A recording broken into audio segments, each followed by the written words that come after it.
Stand for the Pledge of Allegiance. I pledge allegiance to the flag of the United States of America, to the republic for which it stands, nation, under God, indivisible. Thank you. Please be seated. Good evening, everyone. I want to welcome you to the September 13th, 2021 Zoning Hearing Master hearing. My name is Susan Finch, and I'll be presiding as the hearing officer over tonight's cases. Let me start by asking you to keep your masks on while you're in the room. It is a Hillsborough County policy to have the masks on. So while you are seated in here and while you are speaking at the podium, if you could please keep your mask on, we would appreciate it. All right, with that, let me introduce Mr. Brian Grady of the county's Development Services Department to go over any changes we have on tonight's agenda. Mr. Grady. Good evening. Again, Brian Grady, Hillsborough County Development Services. We have two changes on tonight's agenda. The first change is on page 8 of the agenda, item D3, rezoning PD 21-0220. The applicant's Rodine Road Development LLC. This application is being withdrawn from the zoning hearing master process. Then the other change is on page 10 of the agenda, item D11, major mod application 21-0884, Build to Suit Incorporated is the applicant. The applicant is requesting a continuance to the October 18th, 2021 zoning hearing master hearing. I believe the applicant is here to explain the reasons for the request. All right. Is the applicant here? Good evening. Okay. Can you hear me now? I can. Good evening, Madam Hearing Officer. My name is John Grandoff. My address is Suite 3700 Bank of America Plaza. I'm here on behalf of Build to Suit Incorporated on item D11, respectfully requesting a continuance until October 18. We have notified several folks that are interested in this project. As adjoining property owners, I'd like to yield the floor, see if they have any comment to you about our request. All right, fair enough.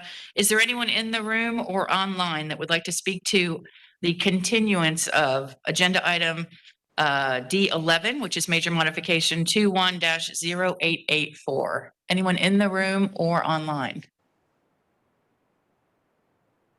Seeing no one? Anyone online? All right, no one. There's no one, Mr. Grandoff?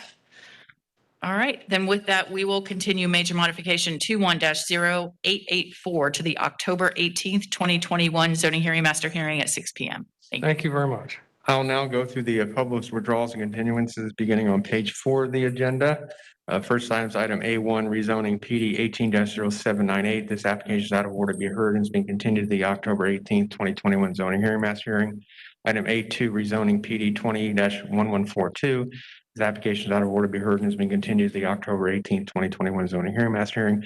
Item A3, rezoning PD 21-0113. This application is out of order to be heard and has been continued to the October 18th, 2021 zoning hearing master hearing.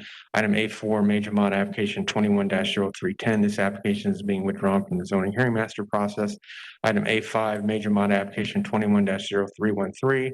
This application is going to be continued by the applicant to the October 18th, 2021 zoning hearing master hearing. Item A6, major mod application 21-0316.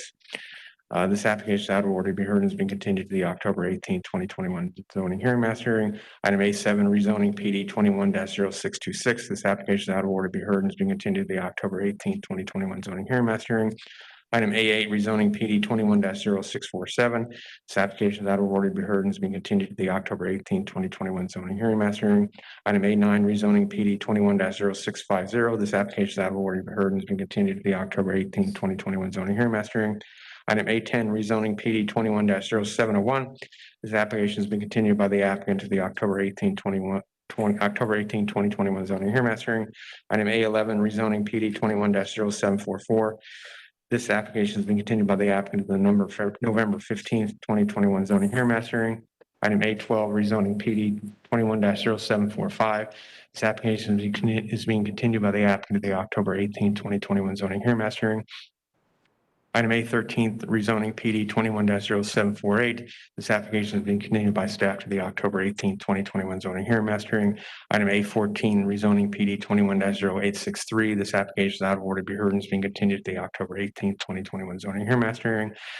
Item A15, rezoning PD 21-0864. This application is being continued by the applicant to the October 18th, 2021 zoning hearing master hearing. Item A16, major mod application 21-0865. This application is being continued by the applicant to the October 18th, 2021 zoning hearing master hearing. Item A17, major mod application 21-0877. This application is out of order to be heard and is being continued to the October 18th, 2021 zoning hearing master hearing. Item A18, rezoning PD 21-0959. This application has been continued by the applicant to the October 18th, 2021 zoning hearing master hearing. Item A19, rezoning PD 21-0961. This application is out of order to be heard and is being continued to the October 18th, 2021 zoning hearing master hearing. Item A20, rezoning PD 21-0962. This application is out of order to be heard and has been continued to the October 18th, 2021 zoning hearing master hearing.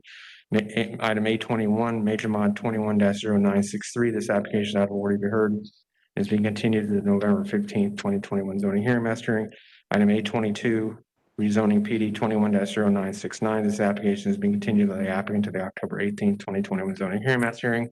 Item A23, rezoning standard 21-0985.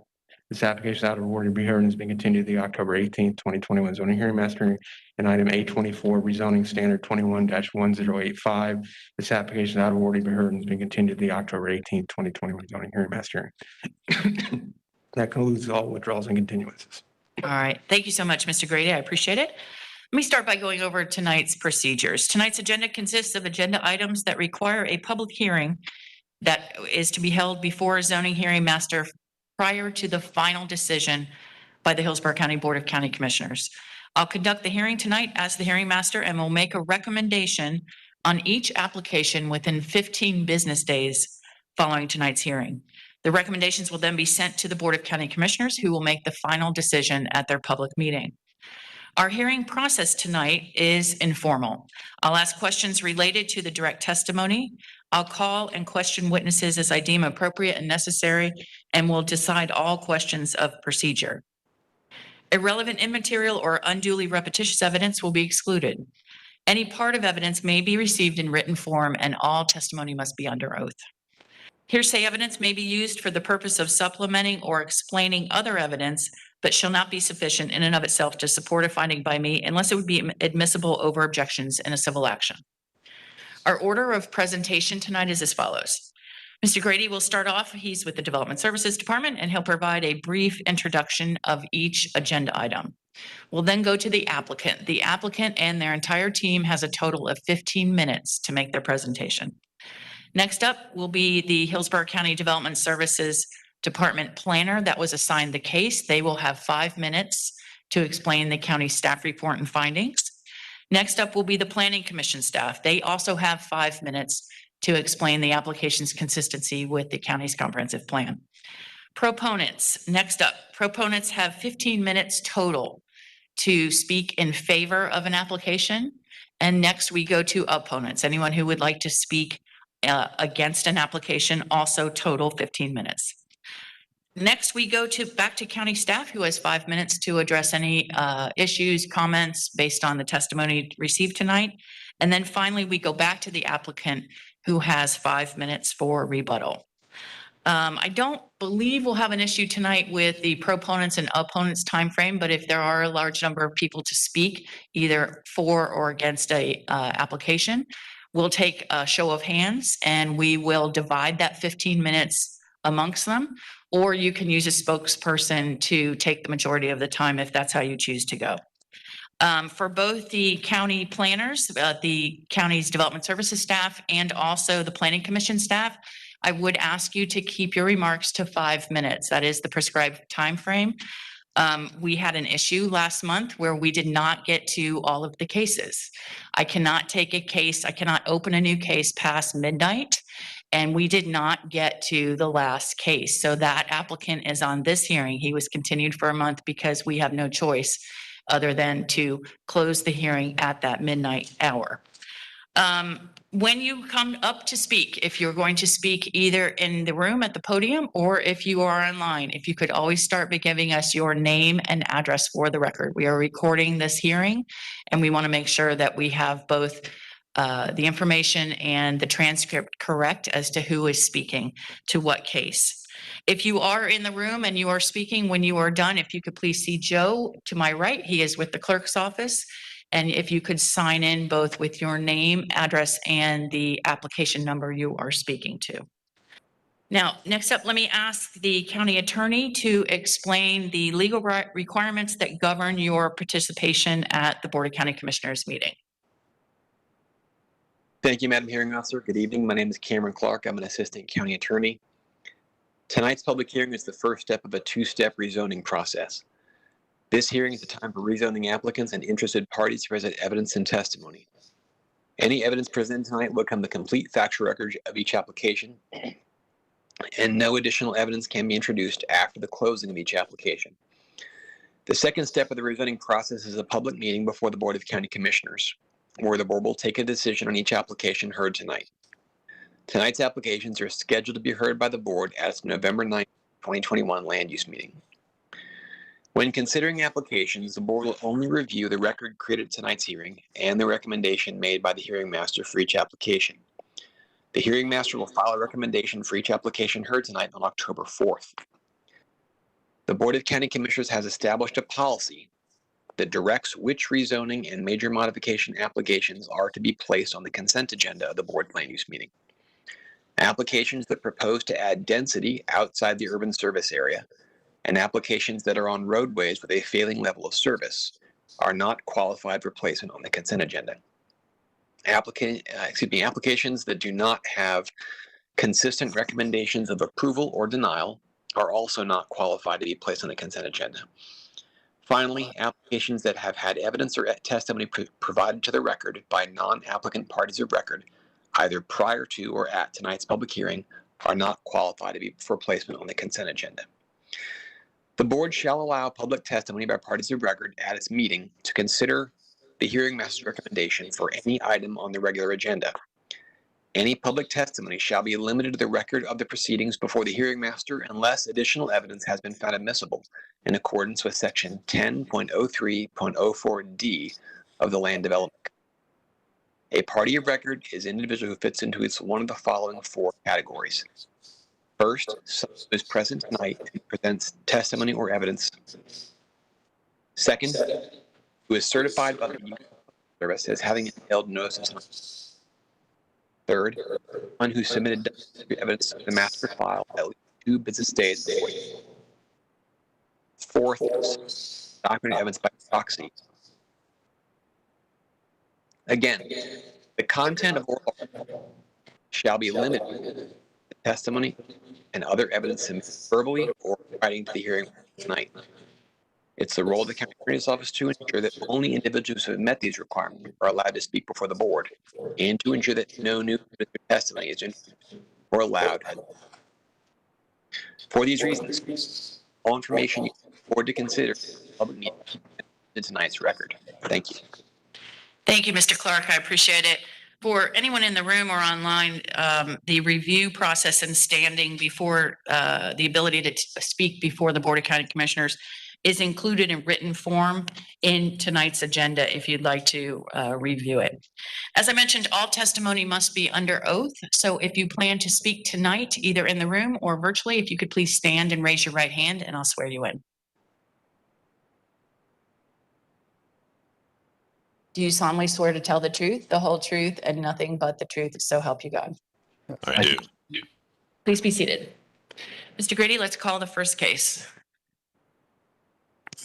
The first item is agenda item B1, rezoning PD 21-0318. The applicant is KP Homes Tampa. The request is rezone from PD and AR to Plan Development. Madam Hearing Officer, this case, this application was remanded by the BOCC to further evaluate the application in response to water services delivery issues in the South County service area, which is generally south of the Alfire River.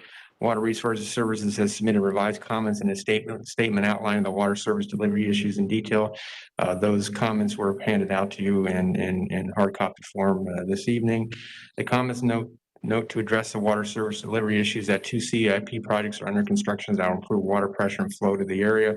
Water Resource Services has recommended no new building permits be issued until the 2 CIP projects are completed and operational or until June 1st, 2022, whichever comes first. The two CIP projects are anticipated to be completed in the spring of 2022, and the June 1st, 2022 date was determined to be appropriate as it is after the dry season, which is when the water service delivery issues are happening because of peak demand. The condition of approval has been included in the revised staff report outlining the requirement for no building permits being issued until operational completion of the two CIP projects or until June 1st, 2022, whichever comes first. Being that this remand was for that specific issue and the request otherwise remains the same, both development service staff and planning commission staff are here for comments, but are not planning on do presentations unless you would like further presentation. No, I don't believe it's necessary, but we'll hear from the applicant if you'd like to say something. Good evening. Clayton Bricklemeyer Law Group, 4427 West Kennedy Boulevard. Just wanted to briefly say two things. One is that I appreciate staff's work. Water Department turned this around. It's kind of a challenging situation. We are happy with this condition. I did want our engineer to speak briefly to the specifics of the water situation at our project. All right, thank you so much. Ms. Hi. Brookmeyer, if you could sign in, please. Thanks. Good evening. Hi, good evening. My name is Strickland Smith, 5904 Hampton Oaks Parkway, Tampa, Florida. I'm with Height Design LLC. I'm a professional engineer registered with the state of Florida. Mr. Brickmeyer just asked me to convey to you that we have performed a hydraulic analysis on this project based on the existing points of connection pressures that the county water department provided to us. And the analysis for the project shows that it does provide the required fire flow and residual pressures required by the LDC, irrespective of the future conditions that have been stated in the condition. All right, thank you so much. If you could please sign in. Mr. Brookmeyer, anything else?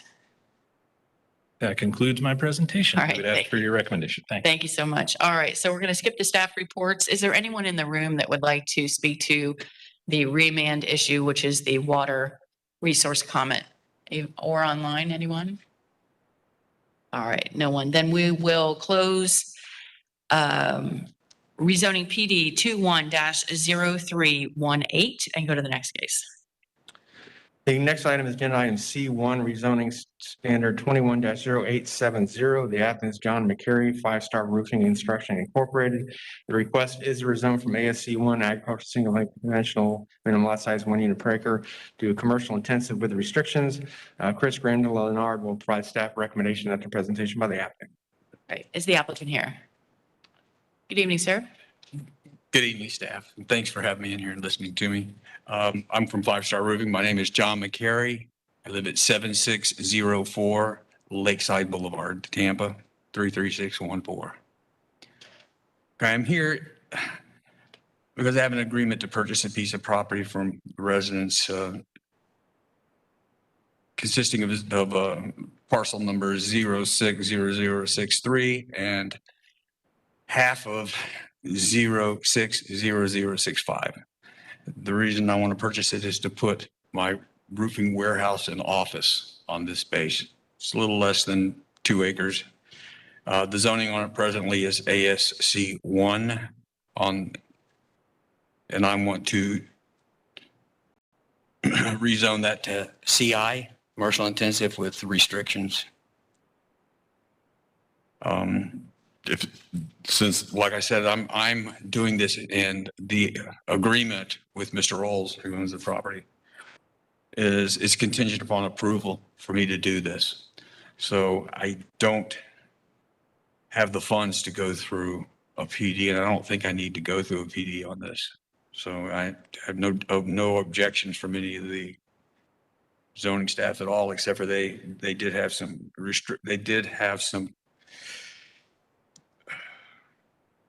uncertainty about some of the commercial development district items. But when I read through it, I can't discern what they find objectionable, because where I'm doing this is in between Walker Road and Williams Road, almost dead center. And it's consistent with everything going on Fowler Avenue at that point, which is a 4-lane highway at that point. Sorry, I just want to make sure you understand that both planning staffs are recommending against this rezoning.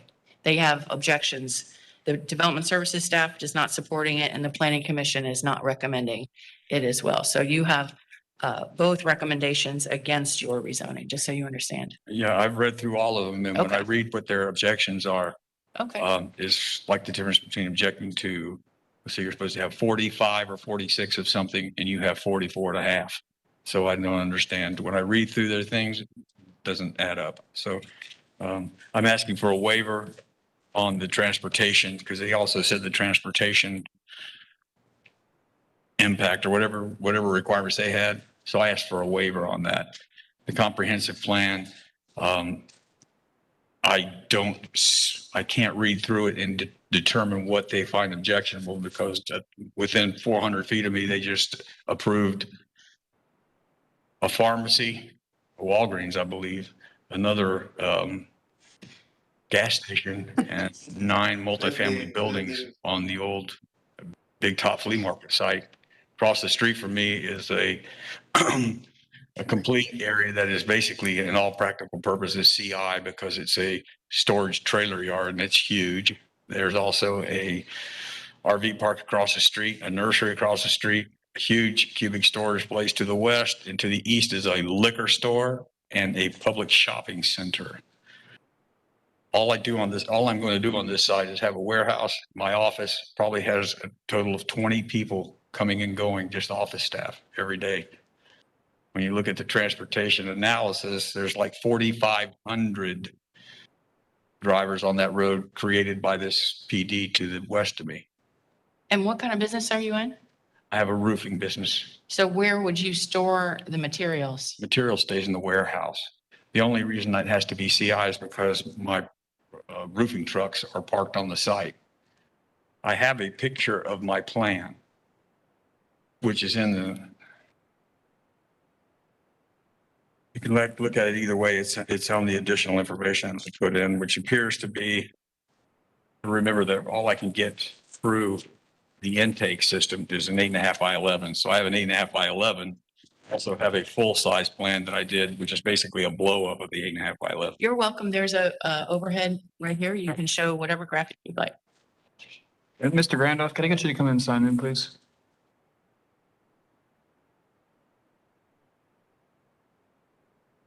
Let's start with the little one. Mr. Randolph?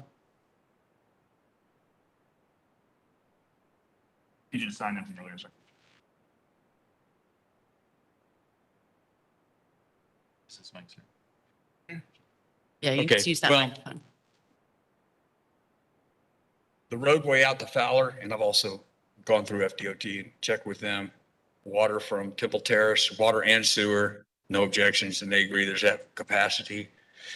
The street already has the driveway right there existing. If you look at the topo maps, there's actually 3 roads onto that property. That's the one that I will keep and improve. So the crossing's there.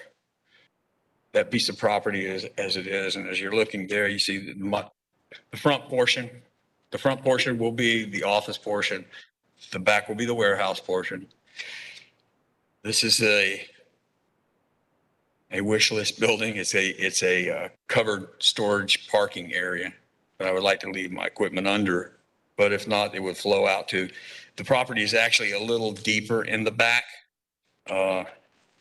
Actually 300, one side's only 267, but the side on this side actually goes back to 315 feet. So this area back in here is also a parking area. But all material is going to be stored in the warehouse. You can't store it outside. It deteriorates. So should I need retention on it, that would be this front area right here. And this is all the parking I need. This would be turnaround area for equipment. That's essentially what I want to do. All right. Well, and if you'd like to submit that into the record, you're more than welcome to. If you've already submitted It's it, already then in there. that's perfect. All right. Does that conclude your remarks? So, okay, perfect. Then if you could just please sign in with the clerk's office, we appreciate it. Development Services, please.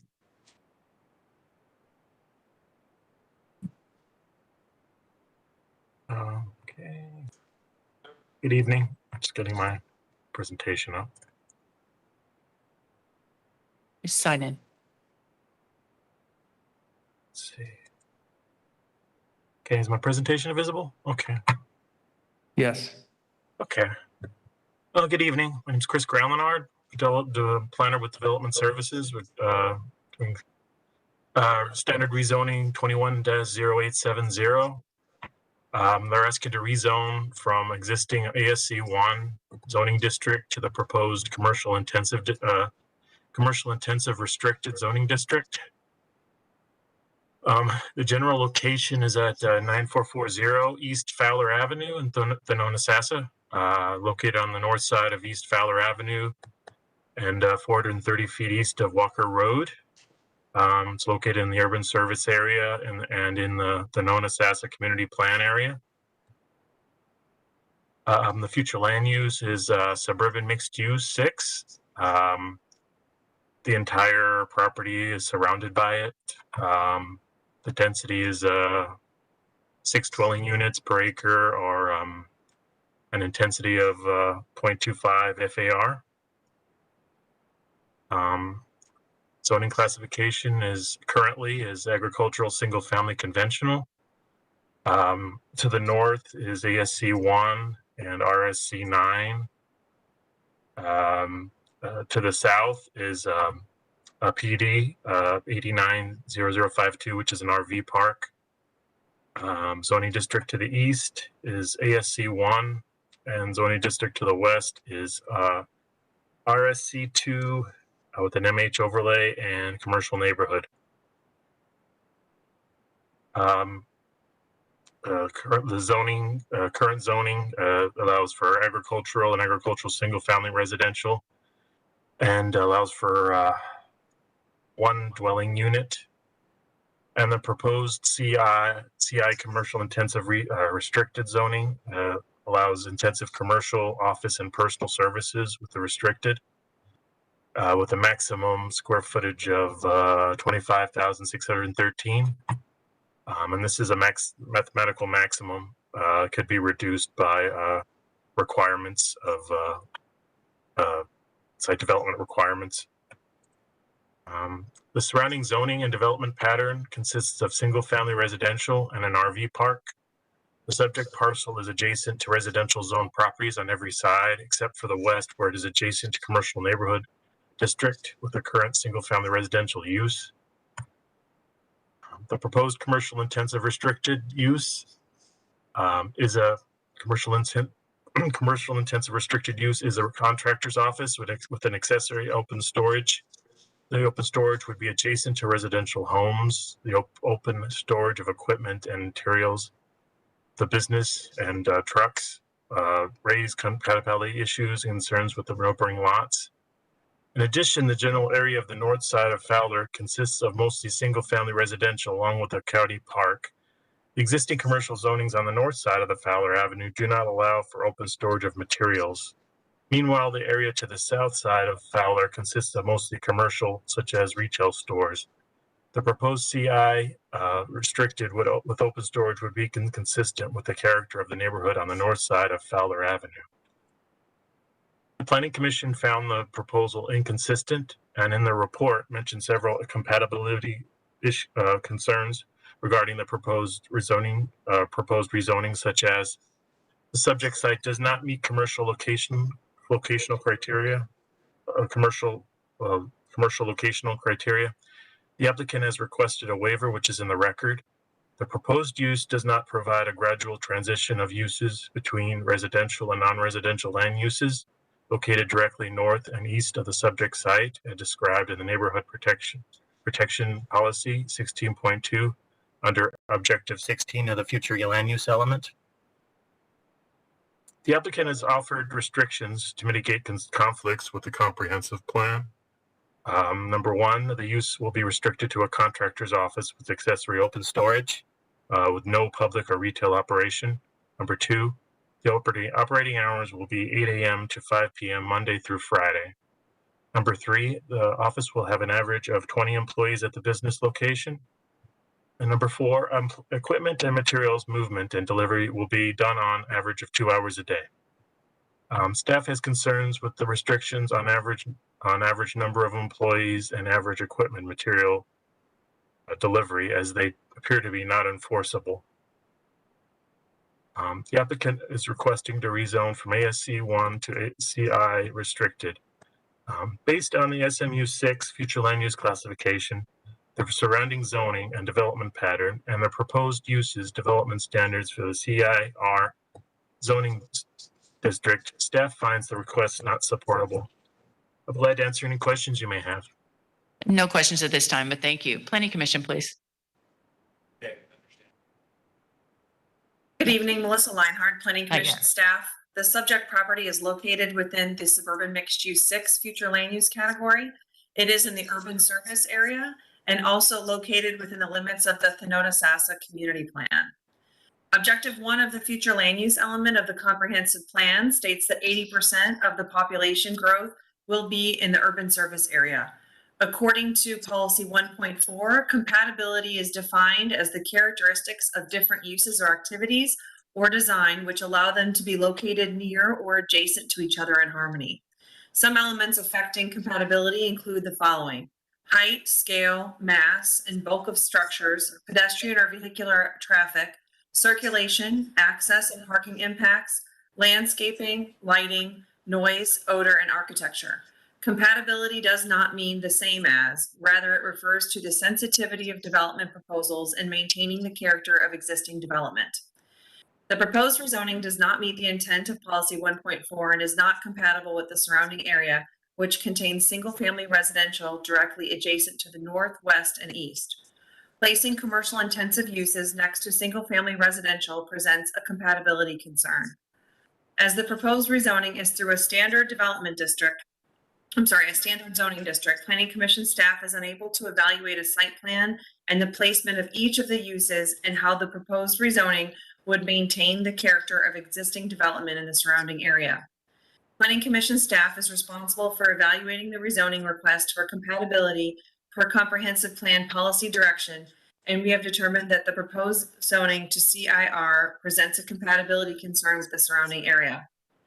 The subject site's future land use category is suburban mixed use 6. According to the future land use element, rezonings in this category shall be approved through a site plan controlled rezoning district in which the site plan demonstrates detailed internal relationships and pedestrian integration among uses, controlled through performance standards adopted in the land development regulations. Exceptions to this requirement may be included in the land development code, and other non-residential land uses beyond commercial neighborhood uses must be compatible with residential uses through established techniques of transition or be restricted to the location of the incompatible uses. Section 5.03.02 of the Land Development Code requires that all rezonings 2 acres in size or greater in mixed-use future land use categories be rezoned through the Plan Development Zoning District process. The LDC implements the comprehensive plan, and the purpose of the LDC requirement is to ensure that the objective and intent of the comprehensive plan for mixed-use future land use categories is met. The 2-acre threshold exists to address the integration, interconnectivity, use placement on site, as well as overall compatibility and mitigation for surrounding land uses. As the Hillsborough County City-County Planning Commission is the long-range planning agency for unincorporated Hillsborough County, it does not review rezonings at the site development level and must point out any potential compatibility and plan consistency concerns at this rezoning stage. In this case, the proposed split zoning shrinks the rezoning area to 1.96 acres. However, the applicant is not legally splitting the western parcel. This rezoning, if approved, would result in folio 60065.0000 having a split zoning of ASC 1 and CI. The applicant has not demonstrated what will occur with respect to the ASC 1 remainder of the site of that folio. Per comprehensive plan policy direction, Planning Commission staff utilizes gross density in all zoning evaluations and consistency reviews, and unless the subject property is reduced in size through an official parcel split or plat, Planning Commission staff must consider the entirety of the site, which is 3.14 acres, not just the desired rezoning area of 1.96 acres. Planning Commission staff cannot support applications that attempt to circumvent adopted policy language and requirements. The proposed rezoning does not meet the intent of the Neighborhood Protection Policy Direction under Future Land Use Objective 16 and its accompanying policies. The applicant has not demonstrated a gradual transition of uses that will mitigate the single-family residential to the west, north, and east. Planning Commission is not able to evaluate a site plan in a standard zoning district and is unable to assess any proposed mitigation measures, site plan techniques, as well as any proposed transition of land uses for this project. To clarify for the record, the site does meet commercial locational criteria. 75% of the subject site is within the 900-foot distance from Williams Road and Fowler Avenue. This node does meet commercial locational criteria. A waiver was initially requested while this determination was being made, as the site is just at the edge of the commercial node. Williams Road is considered to be a T intersection with Fowler as per FLU policy 22.3, and the site is located within the required 900 feet of the 2-lane road and the 4-lane roadway.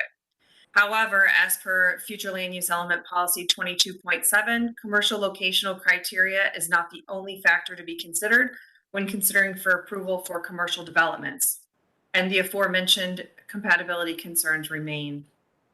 The proposed rezoning does not meet the intent of the Thonotosassa Community Plan, specifically Goal 4, which seeks to limit the location, size, and type of business near residential communities.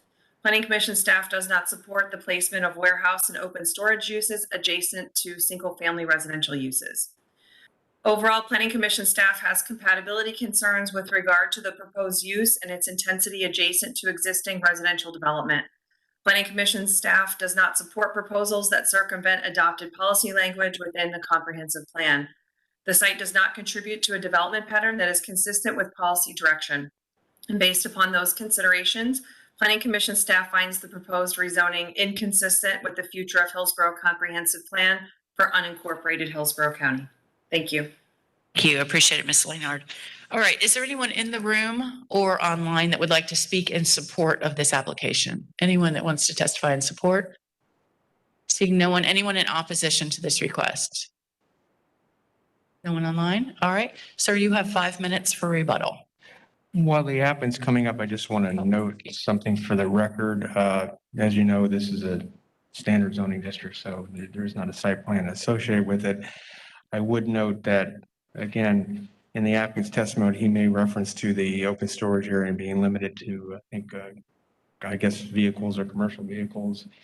We do not have a restriction to that effect. So at this point, without any kind of restrictions like that, the open storage would not be limited to vehicles. So that the applicant wants to perhaps considering offering that restriction, that's something he could do. But as of right now, there's no restrictions on the type of open storage that could occur on the site. Thank you. All right. Thank you so much. Okay. Go ahead, sir. Okay. First of all, I do understand that there is no restrictions, and I could go out there if he does a CI and open a bar, I guess. But keep in mind, like I said before, this is right now, I'm proposing this, and this is and getting approval on this is contingent upon me setting up. If you want this to be in a PD, I'm not even sure, because why would I go forward and spend $50,000 on a speculative nature which is what it would cost for me to survey, set up entire site, give you plans, and to go through this whole process. I would like to say, in response to all that I'm hearing, that the site to the north, well, first of all, you are allowed to build next to residential. You just have to have buffers. The buffer can be in the form of vegetation, 20, even up to 30 feet, and a screened fence. Those I plan on having anyway, because the lot is covered except for where there used to be 2 old houses or some kind of structure. I'm going to leave the trees as they are. I'm also, if this goes through, I will split and probably have this all give the south half of 0065 to 0063, making it all one parcel and one address. But I wouldn't go forward with that if I'm not going to be allowed to use it once done. others in response to all of the activity on that road are what I'm going to increase his activity. I don't really have a good picture, but I can show you from the zoning maps they've included, possibly. I have one here. I have one back there. I don't even know if you can see this. This one you can probably see.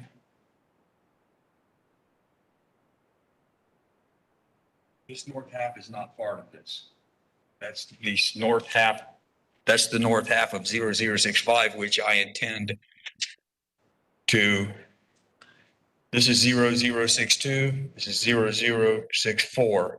This is 0065. This is 0063. This would become another parcel.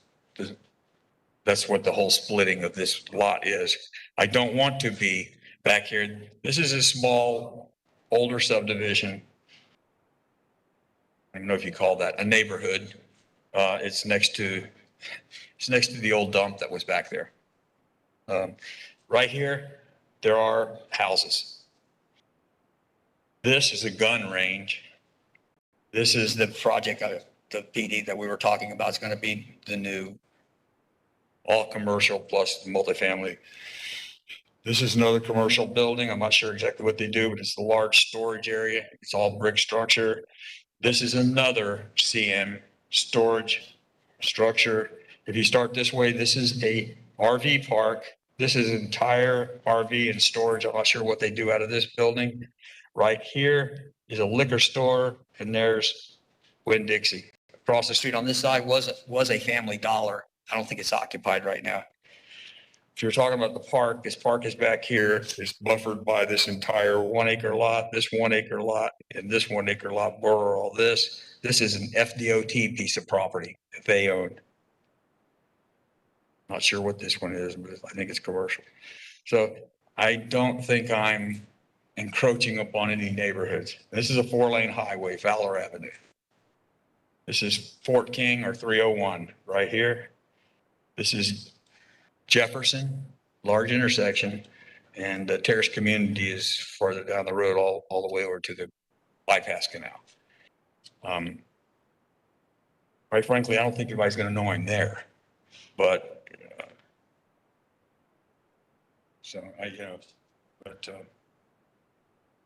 that's really all I had to add to it. All right. Thank you so much for your time and testimony. I appreciate it. All right, we'll close rezoning 21-0870 and go to the next case. The next item is agenda item C2, rezoning standard 21-0951. The applicant is Chris Ayers, and the request is rezone from M and AS1 to M, a manufacturing district. Isis Brown will provide staff recommendation after presentation by the applicant. All right. Good evening. Good evening. For the record, Mark Flint, Watermark Engineering Group, representing Chris Ayers on this project. The address is 3868 Sun City Center Boulevard, Ruskin, Florida, 33573. This request is for a rezoning from an existing parcel that has multiple zoning designations, M and AS1. The adjacent parcels all around this area are pretty much manufacturing, or the railroad is just directly to the north, right on the other side of the Hillsborough County parcel. So this is just clearing up the zoning designation so that he can move forward with expanding his operations. All right. Sir, did you have anything you wanted to testify to? Only Give that, us your name and address I'm first. sorry, I'm That's Christopher Ayers, 6522 Bimini Court, Apollo Beach, 33572. To the south of this parcel, I own the business adjoining the property, and the goal is to hopefully merge the folios at some point and build across both property lines. So just want to clear up, because I've seen it zoned as residential, and now I'm finding out it's also already has an M zoning. So I just don't want to move forward with anything without really clarification so. All right, understood. All right, well, thank you so much. If you could both sign in with the clerk's office, I appreciate it. We'll hear from Development Services, please.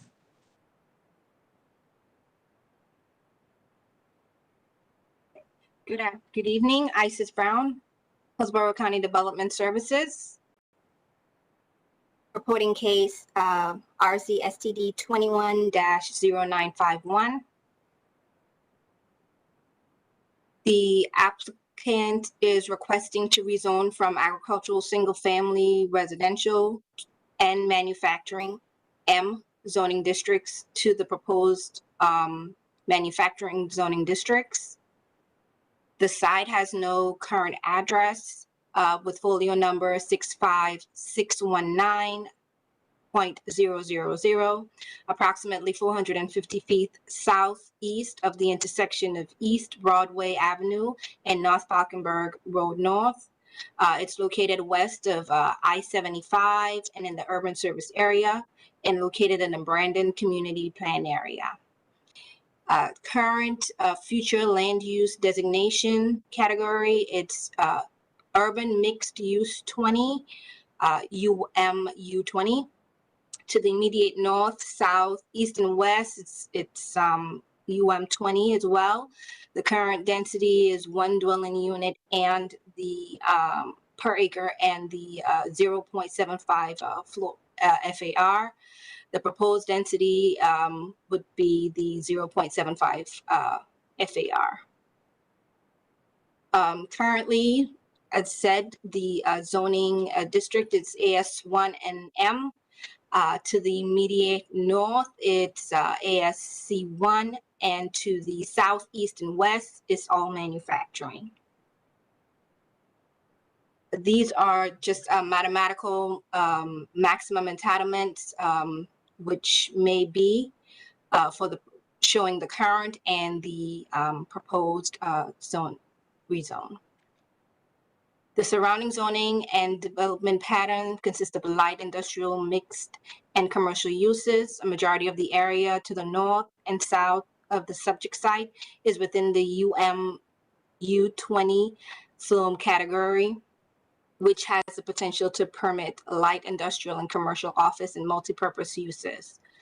The size and depth of the subject parcel in relation to the other adjacent commercial uses would create a zoning development pattern that is consistent with the existing zoning and development pattern of commercial uses and zoning districts in the area. The applicant is requesting to rezone from ASC1 and M to all M, and based on the UM220 future land use category, the surrounding zoning development pattern, and the proposed uses of development standards for M or manufacturing zoning district, staff finds this request approvable. I am available for any questions.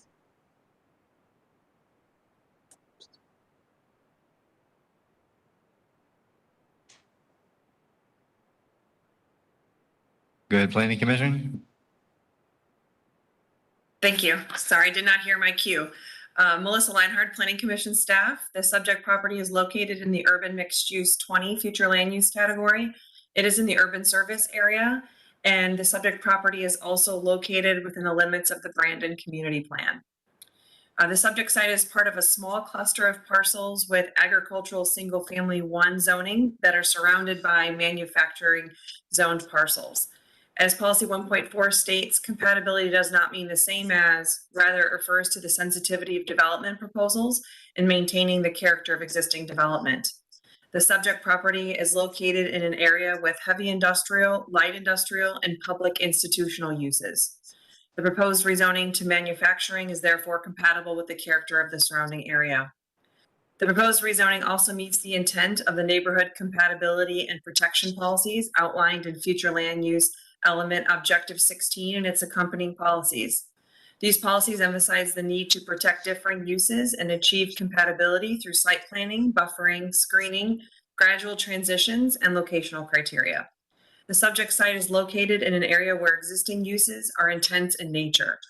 Moreover, the subject site is not directly adjacent to single-family residential and instead adjacent to business professional office zoning and public institutional uses. This demonstrates a gradual transition of uses between the subject site and the single-family residential located further to the south. The proposed rezoning meets the intent of objectives 26 and its accompanying policies in the future land use element which promote industrial uses to further the economic development of Hillsborough County. Policy 26.5 limits non-industrial uses within industrial land use categories. Manufacturing is a permitted use within the UMU future land use category and is therefore consistent with the development expected in this category. The subject site is located within the limits of the Brandon Community Plan of the Livable Communities element of the comprehensive plan. It is specifically located in a light industrial character district of the Brandon Community Plan. The light industrial character district is primarily devoted to business parks, light industrial uses, and government uses. The proposed rezoning to manufacturing is compatible with the intent of the light industrial character district and therefore consistent with the vision of the Brandon Community Plan. And based upon those considerations, Planning Commission staff finds the proposed rezoning consistent with the future of Hillsborough Comprehensive Plan for unincorporated Hillsborough County. Thank you. Thank you. I appreciate it. All right. Is there anyone here in the room that would like to speak in support? Seeing no one online. Anyone in opposition to this request? No one in the room, no one online. County staff, anything else? Nothing further. All right. From the applicant, last word, if you'd like it. No? All right. Then with that, we'll close rezoning 21-0951 and go to the next case. The next item is agenda item C3, rezoning standard 21-0986. The request is rezoned from AR to ASC 1, agricultural single family 1 that permits a minimum lot size of 1 unit, 1 acre. Isis Brown will provide staff recommendation after presentation by the applicant. Good evening. Good evening, Ms. Finch. For the record, Michael Horner, 14502 North Delmary Highway, Tampa, 33618, representing Mr. Lloyd Lyons, applicant and owner of this request. I'll be brief, Ms. Finch. I think this is fairly straightforward. Staff supporting it. Comes to you with unanimous recommendations of approval, including findings of consistency in the Planning Commission and Development Services. We also have no objection from any review agencies. It's 9.7 acres. It's right east of County Road 39 in the Lithia community. This is south of Lithia Pinecrest Road. The site is across from the Pinecrest Elementary School. You can see it quite clearly on the west side. You'll notice that the access drive on County Road 39 is right at my client's northwest corner of his property. A lot of school traffic, a lot of school bus traffic, certainly a higher intensity institutional use. We have AR zoning. We are seeking ASC 1 consistent with the Res 1 comp plan out here. I would note that Res 1 extends on all 4 sides of this property. Of course, the school has public, quasi-public designation. It's in the rural service area, Ms. Finch, so certainly well and septic tank are permitted. We're seeking the ASC 1 consistent with the Res 1. We also have a number of CN zoning districts directly to the north that extend up to Lithia Pinecrest Road. A couple CN uses directly north. We have a kind of a wedding venue. I'm going to file a couple documents in the record that gives you more information on that. We then have a Circle K CN zoning, and then the north parcel at the intersection itself is vacant. It still owns CN. We have a number of AS1, ASC1 districts in this area. Ms. Finch, we are not blazing any new trails here. Trying to file a request that is consistent. My client is essentially seeking only 3 to 4 lots, although it's 9.7 acres. ASC 1 allows 1 acre lots. You'll never get 9 lots because we have limitations on the road frontage, which limits him to 150 feet per lot. So 4 lots is probably the maximum we can get on this site. We have additional AS1 to the south, additional ASC 1 southwest.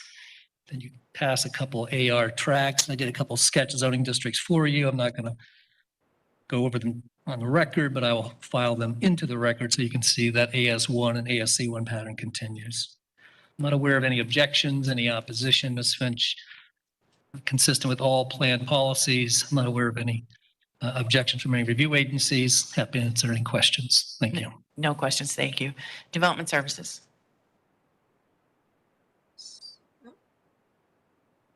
Muted. Can you hear me? I'm sorry. Yes, we can. Okay. Good evening, Isis Brown, Development Services. Case RZ 21-0986. The applicant is requesting to rezone from AR to ASC 1. Site location 10620 Highway 39 in Lithia, Florida, approximately 650 feet southeast of the intersection of Lithia Pinecrest Road and South County Road 39. The site is located in the rural service area and located in the South Shore Community Plan area. As stated, the future land use category for this property is Res 1, and immediately to the north, south, and east is Res 1, and then immediately to the west is Public Quasi, which is a school, and there is a little bit of Res 1 as well on the west side. Current density, 1 dwelling per 5 acres, proposed 1 dwelling per acre. Zoning category, current AR agricultural rural. Immediately to the north is agricultural rural and commercial neighborhood, CN. Immediately to the southeast and west is also agricultural rural.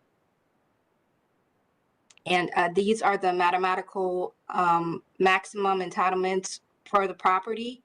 Currently, it's a dwelling unit, and it's not, as stated before, property is 9 dwelling units, 9 acres, 9+ acres, but not asking for that. The zoning, the surrounding zoning and development pattern consists of agricultural, single-family residential, a school, and neighborhood commercial type uses. The subject site is located adjacent to property with Public Quasi, which is a school, and Res 1 flume categories, which permits institutional agricultural and single-family residential uses. The size and depth of the subject parcel in relation to other agricultural and residential uses would create a zoning development pattern that is consistent with the existing zoning and development pattern of the agricultural and residential use districts in the area. As stated, the applicant is requesting rezone from AR to ASC 1 based on the Res 1 future land use classification, the surrounding zoning and development patterns, and the proposed uses development standards for ASC 1 zoning district. Staff finds the request approvable. I am available for any questions. I don't have any at this time, but thank you so much. Planning Commission, please. Thank you. Melissa Leinhardt, Planning Commission staff. The subject property is located in the Residential 1 future land use category. It is in the rural area, and the subject property is located within the limits of the South Shore Area-Wide Systems Plan. According to Objective 4 of the future land use element, 20% of the growth in the region will occur in the rural area. The subject site is in the rural area, and the proposal therefore meets the intent of Objective 4 and Policy 4.1 of the future land use element by preserving low-density rural residential development pattern. The subject site is located in the rural area, as I mentioned, and it has a future land use classification of Residential 1, which permits 1 dwelling unit per gross acre. The intent of this category is to designate areas for low-density, large lot, rural residential uses that are compatible with short-term agricultural uses. The proposal to rezone the subject site to agricultural single-family conventional 1 meets the intent of the Residential 1 future land use category and is consistent with development that is expected in this rural land use category. Objective 16 and its accompanying policies seek to protect existing neighborhoods and development by ensuring compatibility with the surrounding area through various buffering requirements and mitigation techniques.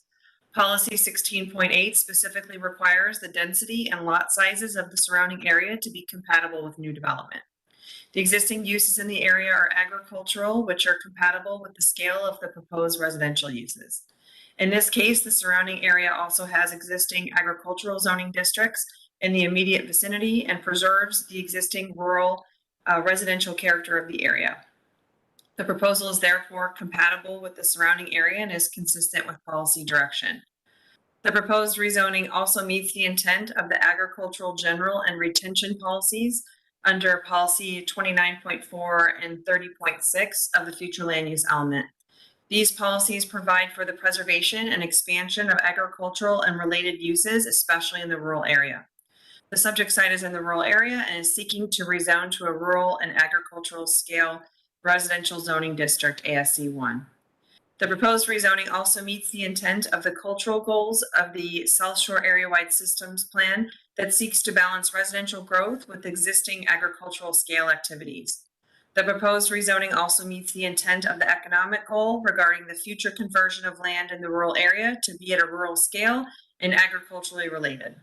A rezoning to ASC 1 retains its agricultural development pattern and is therefore consistent with the direction provided in the community plan.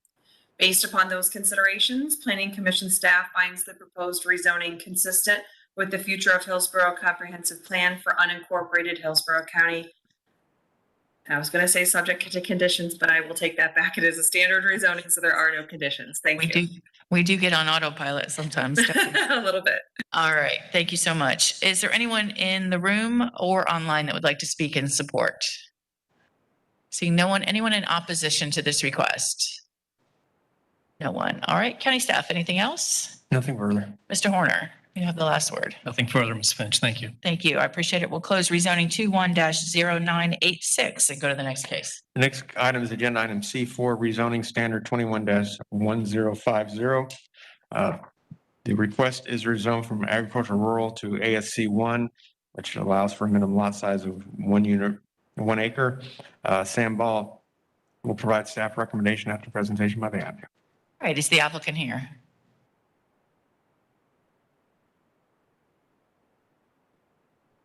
Good evening. Good evening. Name is Kristen Patrick-Carrico. I live at 11103 Serenity Oaks Lane. We are requesting to have the property rezoned from AR to ASC 1. My father is next to me, Richard Pate. He is the property owner. And we are looking to rezone this property so we can split it by 3 and build house, me and my husband and my sister on the other side.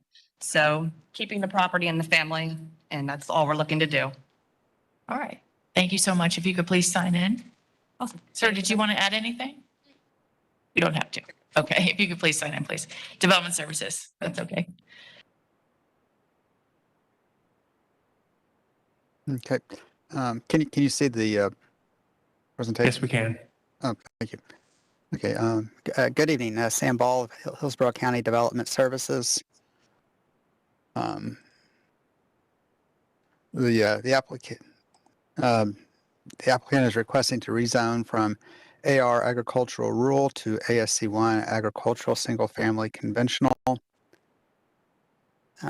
The subject parcel is located at 11103 Serenity Oaks Lane, approximately 1,275 feet south of the Taylor Road and the Thonotosassa Road intersection, which is in the rural service area and the Thonotosassa Community Plan.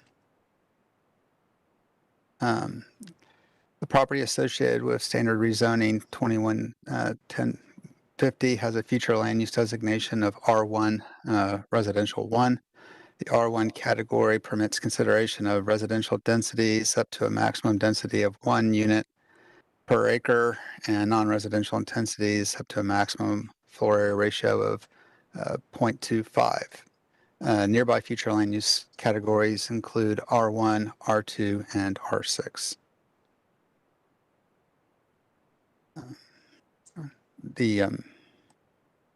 The surrounding zoning and development pattern consists of agricultural, single-family residential, vacant residential, and a mobile home park. The property abuts AR zoning on all sides. The nearest ASC 1 property is 275 feet northwest. Development projects within 1,500 feet of the property include 6 sites that are designated ASC 1, 1 site designated RSC 4, and 1 planned development that allows up to 15 1/2 acre lots and 6 1 acre lots.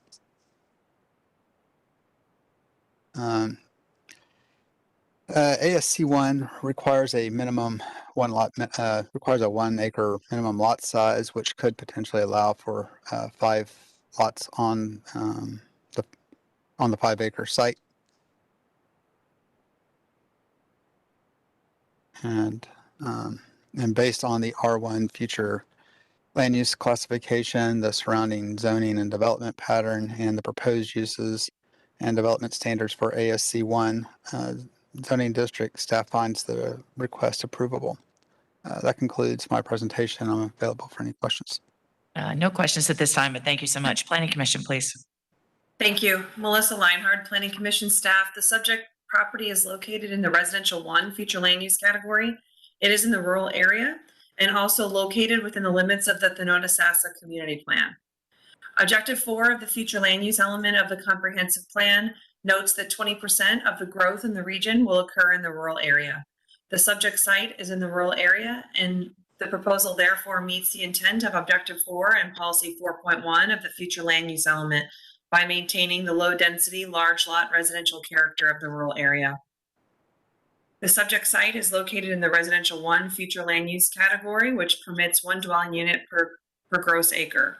The intent of this category is to designate areas for low density, large lot residential uses that are compatible with short-term agricultural uses. The proposal to rezone the subject site to agricultural single-family 1 is consistent with the type of growth that is expected in the Residential 1 future land use category. The proposed rezoning is also consistent with the agricultural general and agricultural retention policies of the future land use element. The proposed zoning district, ASC1, is an agricultural residential zoning district, and agricultural uses are preferred in the rural area. It provides the necessary density that's required for the ongoing support and maintenance of a rural lifestyle and agricultural economy for the county. The proposed rezoning is also consistent with Goal 3 of the Thanota-Sassa Community Plan.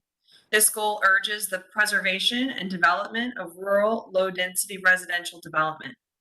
The community plan strategies also seek to protect the rural character of the area and require residential development in the Residential 1 future land use category, limiting to 1 dwelling unit per gross acre.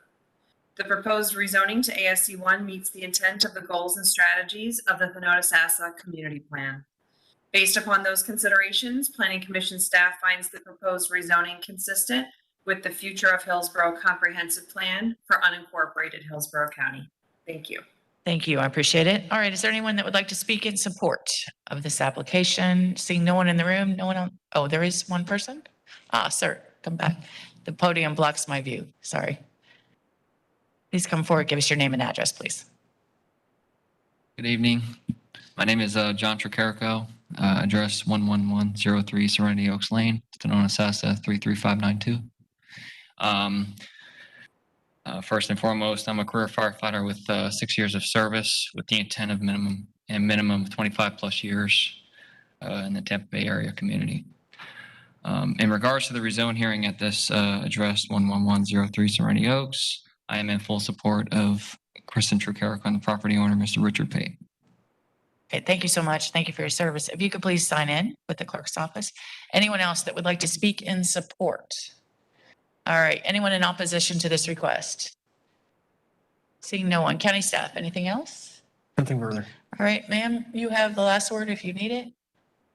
Lost you. Okay. All right, then we'll close rezoning 21-1050 and go to the next case. The next item is rezoning standard, the next item is agenda item C5, rezoning standard 21-1091. The applicant is Alvaro A. Rodriguez. The request is rezoned from RDC 12 and AR to RDC 12. Chris Grandin will provide staff recommendation after presentation by the applicant. Good evening. Good evening. My name is Alvaro Rodriguez. My address is 3603 West Florida Street, Suite 101, Tampa, Florida. I represent Ramesh Harjani. I would like to have your collaboration in order to rezone a property located at 5001 North Falkenberg Road, Tampa, Florida. The property in reference is just one property with one folio number, one legal description, but the property has 2 zonings. The property has one zoning that is residential duplex conventional 12, RDC 12. And additional, the same property has a single family residential agriculture AR. I would like to rezone the entire property, the entire parcel just for one zoning. The zoning will be residential duplex conventional 12, RDC 12. To allow single family and two family residential conventional, this use is allowed and for the development standards of that type of zoning. The property is located on the corner of Falkenberg Road and Ellicott Street. Falkenberg Road is a collector road that goes north to south in front of the property. Falkenberg is shown on the Hillsborough County Corridor Preservation Plans as a future 4-lane roadway. It's an important road. Actually, the road has only 2 lanes. Natural Resources asked me on the comments that if I have to develop something on that property, I have to have a scenic corridor. And they are asking for some reservation for a scenic corridor and also for the 4 lanes for the future. The lot area is a little more than half acre, is 30,000.68 acres. And with the RDC 12, I can develop 8 residential units. The property is surrounded by single-family residential and agricultural uses and 1 technical school on the east side of the property. The existing properties around it are residential houses. Only the property on the west side is vacant, but the zoning for the residential house, that is for the residential property that is located on the west, is RDC 12. Is the same use that I am asking for. The future land use category for the property is urban mixed use 20. The property located on the north side, the neighbor on the north side is RDC 12 plus AR. The property on the south side is RDC 12 plus AR. The property on the east side is RDC is AR, and the property on the west is RDC 12. Basically, most of the properties around my property are on the RDC 12 that I am asking for. I did not receive any objection for Hillsborough County staff when they reviewed the application, and the recommendation that they have on the staff is for approval. And I think that the project and the zoning is appropriate for the land. Thank you. Thank you. I appreciate it. If you could please sign in with the clerk's office. Development Services.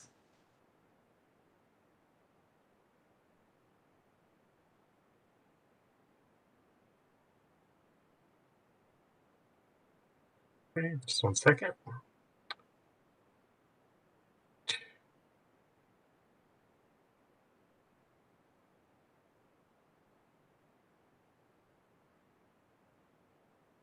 Okay, good evening. Chris Graham-Lenard again, with Planner with Development Services. Property, we're doing a rezone 21-1091. The property associated with the standard rezoning 21-1091 has a future land use designation of urban mixed use 20. The urban mixed use 20 permit consideration of residential densities up to a maximum density of 20 units per acre and non-residential intensities up to a maximum FAR of 1.0. The subject rezoning parcel is located at 5001 North Falkenberg Road, which is at the northeast corner of East Ellicott Street and North Falkenberg Road. The surrounding zoning and development pattern consists of single-family residential, agricultural uses, and a technical school. The subject parcel is adjacent to single-family homes on every side except for the west, where a vacant lot is located. To the north and south are both districts similar to the subject parcel that are split zoned RDC 12 and AR with a maximum density of 12 dwelling units per acre for RDC 12 and a maximum density of 1 dwelling unit per 5 acres for AR. To the east is a district zoned AR with a maximum density of 1 dwelling unit per 5 acres. To the west is a district zone RDC 12 with a maximum density of 12 dwelling units per acre. The applicant is requesting to rezone from RDC 12 and AR with a maximum density of 12 dwelling units per acre, or RDC 12 and a maximum density of 1 dwelling unit per 5 acres for AR to just RDC 12 for the entire parcel with a maximum density of 12 dwelling units per acre. The proposed use is a two-family residential complex with a mathematical maximum of 8 units. That's prior to development requirements. Based on the urban mixed use future land use classification, the surrounding zoning and development pattern, and the proposed use and development standards for the RDC 12 zoning district, staff finds the request approvable. That concludes my presentation. I'm available for any questions you may have. No questions at this time, but thank you. Planning Commission, please. Thank you. Melissa Leinhardt, Planning Commission staff. The subject property is located in the Urban Mixed Use 20 Future Land Use category. It is in the urban service area and located within the limits of the East Lake Orient Park Community Plan. According to Objective 1 of the Future Land Use element, at least 80% of all population growth will occur in the urban service area. The intent of the UMU 20 category is to be urban in intensity and density of uses. The proposal to rezone the subject site to RDC 12 meets the intent of the UMU 20 Future Land Use category by providing a density and housing type that is expected in this type of category. Objective 16 of the Future Land Use element and its accompanying policies seek to protect existing neighborhoods and development by ensuring compatibility with the surrounding area through the creation of like or complementary uses. The creation of a duplex use would be consistent with these policies as the use is similar and complementary to the surrounding residential uses. Policy 16.8 specifically requires the density and lot sizes of the surrounding area be compatible with new development. The existing uses in the area the existing uses in the area are single-family dwellings, multifamily dwellings, light commercial uses, which are urban in nature, and light commercial uses. Policy 16.10 states that any density increase shall be compatible with existing, proposed, or planned surrounding development. In this case, in the surrounding area, they have existing RDC 12 zoning in the immediate vicinity and preserves the existing urban residential character of the area.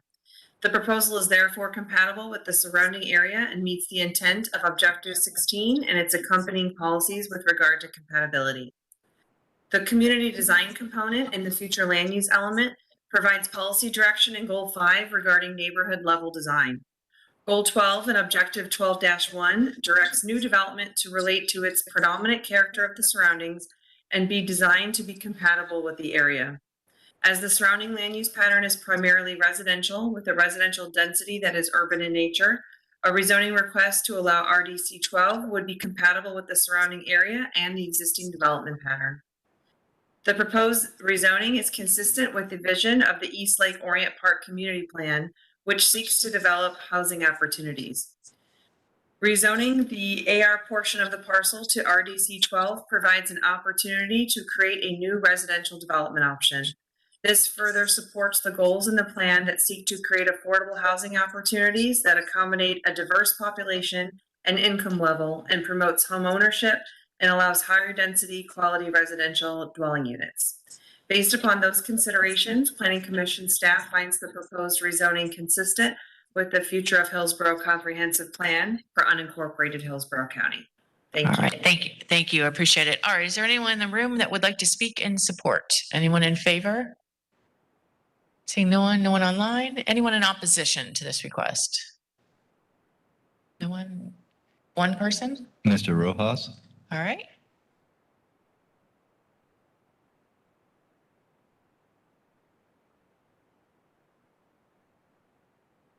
But where can I get further information? What kind of housing are we talking about here?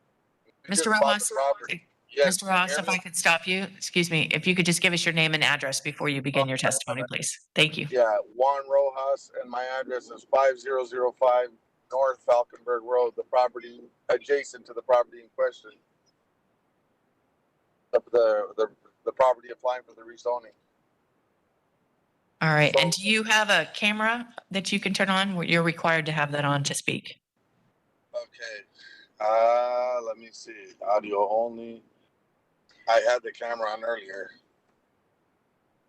You should be able to swipe to the right, Mr. Rojas, and I think it'll give you. Hold on. Can you see me? No, sir. There you are. Okay, yeah. The reason my camera was off is that I was driving, but I'm gonna pull over right now. Yeah, I didn't know that this meeting would be as long as it has been. I thought the agenda would be just our this rezoning issue here. But so that's my question is, can I get any other information on what kind of zone or what kind of housing is going to be in place? And obviously I'm concerned about my property, which is 300 feet deep. I just want to see how this is going to develop, right? Mr. Ross, you said you live next door? You have the property next door? Yeah, right next door, 5005. All right. We'll ask, if that's the end of your testimony, we'll ask the applicant at the end of this hearing. Okay, that's fine. Oh yeah, is the applicant going to show some sort of plan for his development? He's not required to show a site plan because this is what's referred to as a standard rezoning district. But there is a maximum number of units that he could build. And so we'll ask him what he plans to build it. Then he can comment as he will. Okay, all right. All right. Thank you for your testimony. I appreciate it. Anyone else in opposition that would like to testify? Seeing no one. County staff, anything further? Nothing further. All right, sir, if you could respond to the gentleman's comment about the type of dwelling unit and how many units you plan to build.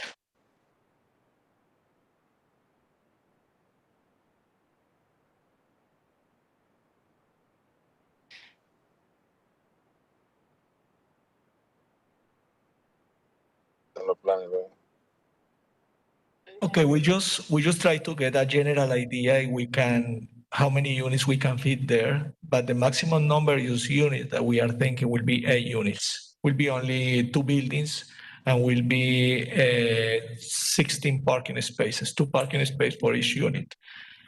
So 8 dwelling units, are they duplexes? Right now, we are thinking apartments. We are thinking that each building will have 2 units on the first floor and 2 units on the second floor. But again, we didn't go that far with site plan design because they never request that. But 8 units, we are sure that we only have to fit basically 2 buildings to a story, 4 units on each building. Okay, all right, thank you. Did you want to comment? This is you get the last word as the applicant. Is there anything else you'd like to add before I close the hearing? I think that I am not changing anything that is already on the site. RDC 12 is already on that property, including your property, including the property on the back. Falconberg is an important road. And I am not getting anything that is out of residential use that has around the property. You have uses more congesting like the school that is behind.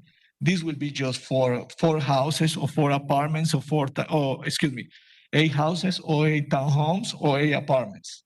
We didn't go that far with site design. We didn't go that far with the specific design of the units. That would be just a single family unit. No further. All right, thank you so much. And so with that, we'll close rezoning 21-1091 and go to the next case.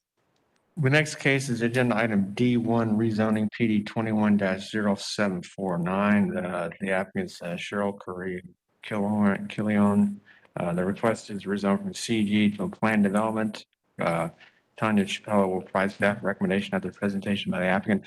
Madam Hearing Officer, I'll note that this is the one case that had to be continued because we ran out of time at the last hearing. Because of that, we are expediting the review of this to October 12th BOCC land use. I want to note that on record that the BOCC land use meeting will be October 12th for this item. I believe the applicant is going to make a request as part of their presentation for an expedited recommendation submittal for you. And so that's certainly within your purview as to how much additional time. I will note that, at a minimum, we would be, in order to publish the agenda for the October 12th, we would need to have your staff report at a minimum by September 29th. Okay. Thank you. Good evening. Good evening.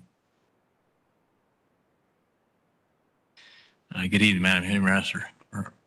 My name is Chris McNeil, McNeil Engineering, 15957 Lutz, Florida 33549, representing the applicant. I'm honored and thankful to be here with you tonight, representing one of our community's most favorite dealerships, Bill Curry Ford.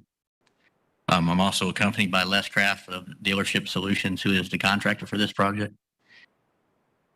Next slide, please. The request is located on two separate parcels in the heart of the Bill Curry Ford dealership. The dealership has been located at 5815 North Dale Mabry Highway, which is just north of Hillsborough and at the southeast corner of Idlewild and Dale Mabry Highway for almost 50 years. Next slide, please. The dealership is actually comprised of multiple parcels, some separated by right-of-way and others by jurisdictional limits, making the dealership itself a little complicated to navigate from a design perspective. And part of what we're doing is just out of a need of necessity for the improvement and functionality of the site. But just to give you a kind of a layout of the site itself, they moving from north to south on the north side, north of Idlewild, there's a economy lot and their get ready lot, which is where they prepare the vehicles for show and for sale. The main parcel in the middle at the heart, which we're calling it, is the showroom parcel. And then down below, the parts and service that fronts Dale Mabry, and then the paint and body in the back. Also, just to point out here before we leave the slide, you'll notice that the paint parts and service and the paint and body parcels are in the city limits, and the showroom and the others are in the county. Next slide, please.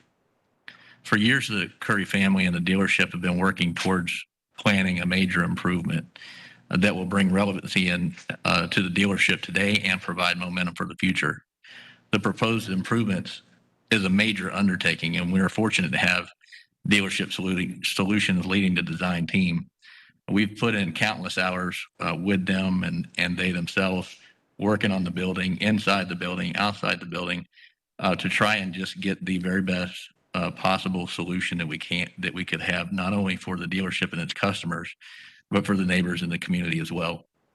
The relevancy that they're trying to achieve is driven by the need for the new parts and service center to be alongside with the customer experience at the showroom center.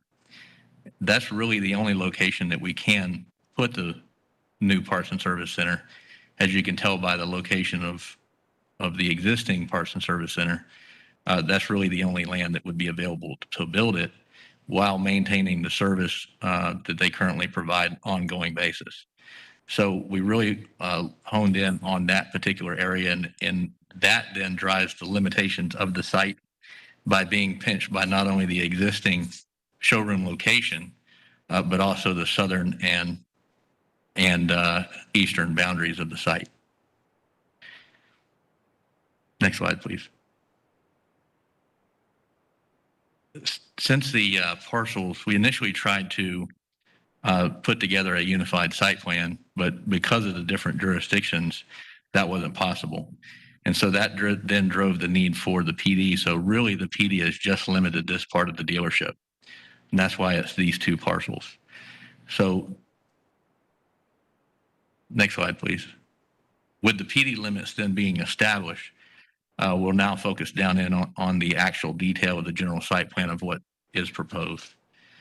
In a little more detail, the existing showroom is highlighted in that light blue, and the expansion of what we're requesting is the parts and service in the darker blue. That also includes a little dark blue box that's really to the north. North is to the left on this plan. But that dark blue box is also a photo booth center for photoing the newer vehicles and for, doing online, which is a big part of sales now. But inside the parts and service, there's a breezeway that runs through the middle of that, where the lanes that are on the south side or on the west side as you're coming in off of Dale Mabry, you can see that breezeway goes all the way through the building. And that bisects the actual function of the building. So to the right of that will be the parts and service center. And then to the left of that is more the customer experience and parts and service and so forth. Also matching with the existing two-story showroom, this building is also two-story. So the parts and service center that goes along with it, along the backside, would then blend and match in with that very nicely. And the parts and service where the service center is to the south is two-story as well, but it's two-story for a different reason. One of the main things that I mentioned as the pinching of the site and just trying to find the right solution in space, the client agreed to, at a great cost to them, allow us to put a second floor parking deck on top of that building to replace some of the parking that would be lost by this building. And so that functionality, we were grateful that they were not only able to do that, but willing to do that. And that is part of what led to the efficiency of the site. The proposed building area is, again, restricted on all four sides. To the north by the existing showroom building, short of tearing it down, of course, and then to the south by the drainage canal and the access to the west by the western facade of the existing showroom building. To that end, it's critical to use every square foot of the developable area to realize the dealership's needs and make operations function while considering the public interest and most efficient use of the site. Through this uniqueness of the site and the inability to have a unified site plan, we're only looking at this site for the FAR, and the FAR increase from the 0.2 to 0.36 is requested, but that's well within the limits of the OC20. So not a big ask there. But we're also asking to document the existing impervious area, which is more in line at 95% and not the 70. Again, that's just documenting the existing condition. Next slide, please. As part of this request too, to be able to take advantage of the second floor parking deck, we needed a ramp to get up there. And given the length of the building, the ramp is also considered part of the building, even though it's attached to it. But zoning considers it part of the building, and as a result, that encroaches into the setback somewhat. So we're requesting a waiver from that setback for that yellow highlighted portion of the ramp itself. And if you can see in that section 1C down in the bottom right, that is it's a minimal amount of encroachment. You can see the parking deck and the column that supports the parking deck. It's clear underneath. There are a few columns along that side that would encroach, but pretty minimal encroachment. If the ramp was not considered part of the building, that we wouldn't even be asking for this request, but technically that's the way it's viewed by staff. Next slide, please. If you've driven by the dealership at any time, and I'm sure we all have, but in front of there, they have a highlighted vehicle where they have feature vehicles that they park out front. A lot of those are parked in driveway aprons that are existing along the frontage and not actually entirely within the property limits. Part of this proposed improvements is not only eliminating all those existing driveway aprons that aren't used, but providing a designated space for those featured vehicles to place. That's highlighted in yellow there on the bottom of the page as well, with an example in the photos to let you know what that would look like, both north of the drive on pavers and then south of the drive in the corner is more of an elevated feature that they can park vehicles on top of. As part of that request, there is a request to reduce that setback from 30 to 2 feet. How am I doing? Okay, got it. Next slide, please. There are two PD variation requests, and I'll try to move through these as quick as I can. But the PD variation request along the east side, number one, is really, again, documenting an existing condition that's been there since 1972. The dealership has been there for almost 50 years. And the apartment complex, which is really our only neighbor, the neighbors we have to the north, west, and south are all right away. And so the apartment complex to the east was built almost 33 years later after the dealership came. So when they came, they had already, there was already an existing condition, and that condition we're trying to memorialize. Currently, that area that's up against the property has largely been used as vehicle storage. However, in the proposed condition, we're using a slightly more intense use as mostly an aisle. Up against that would be used quite a bit less. It's also be on the backside of the new building, which makes it a lot quieter. So a much better situation. The proposed improvements are not only dependent on this buffer remaining as it is existing, but they also maintain the harmony that it has been in existence for many years. An example too of just being a good neighbor, as Bill Curry has with the apartment complex ever since they've been there. They coordinated together not too long ago to replace the buffer that was there. They worked with the apartment complex to pick a fence color and type, and then put in what they requested. And so they've maintained that, and both have benefited from that relationship over the years. So both like the buffer that's there now, and that's one of the requests that we're asking for, that maintain. Let me just interrupt you just to make sure I understand, because you've got it stair-stepping through this. So it's a 20-foot buffer that's required with type B screening. And so you're asking for a 0-foot buffer. That's correct. With type A. With and type that's what they've worked out with the apartment neighbor. That's correct. I got it. Okay, go ahead. Sorry. To be a little bit more specific, since you brought that up, there's two separate buffers required there. That would be the buffer that's required not adjacent to the building, but because of the building length, there's in note 11 that drives the buffering against the actual building itself. It says that the drive aisle can exist within that buffer, but then there's additional provisions supposed to be very similar, but that's documented in the PD variation request. Understood. If you're interested in that detail. Next slide, please.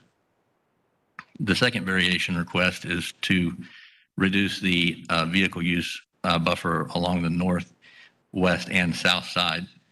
From the north and the west, that would be a request from 8 to 2, and on the south, from 8 to 0.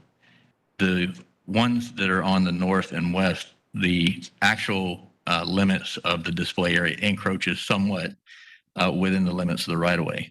As part of these proposed improvements, we're planning on pulling that back and providing a 2-foot buffer that we worked out with Natural Resources that would include a hedgerow 2 feet high and 36 inches on center.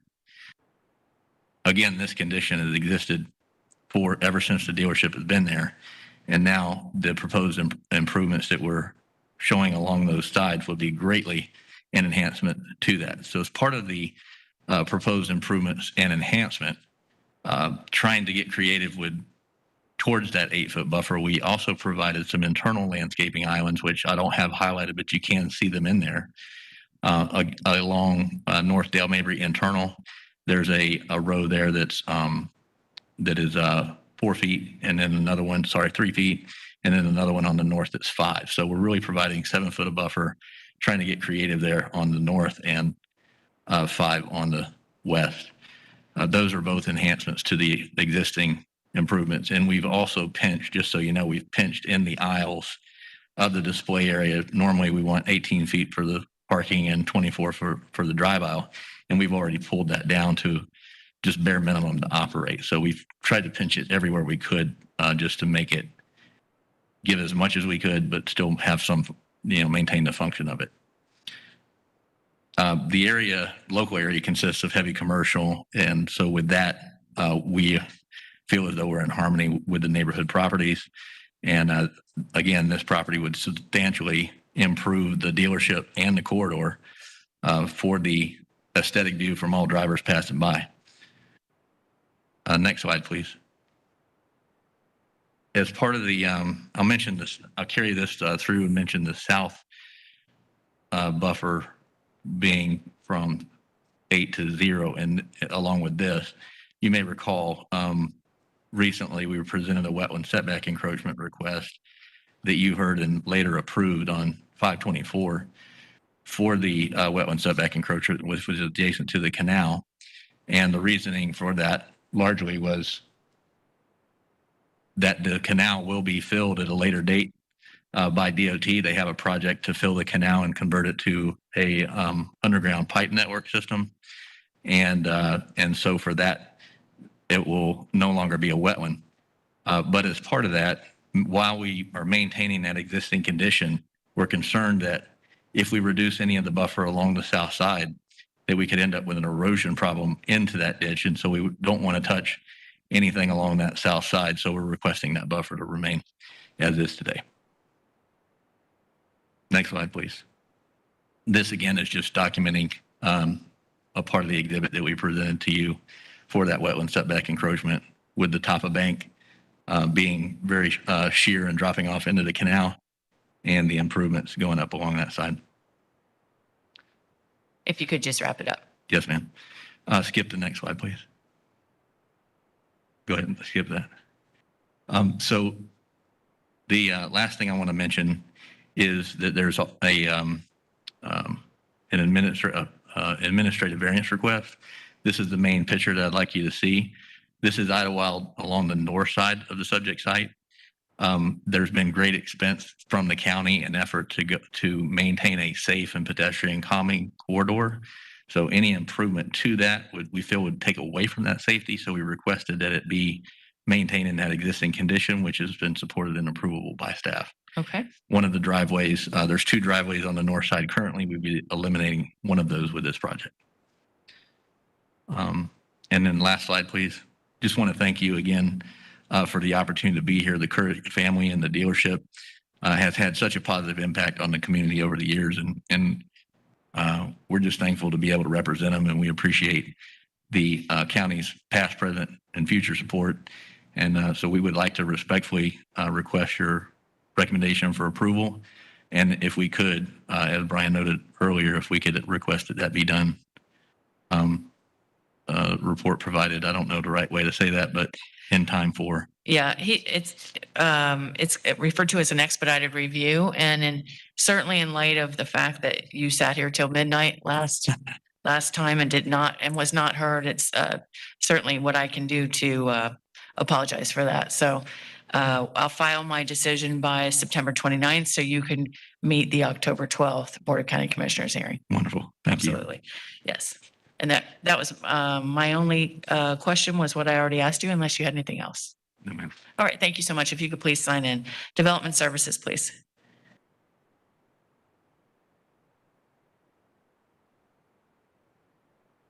Good afternoon, Tanya Chapela, Development Services. I'm preparing my presentation.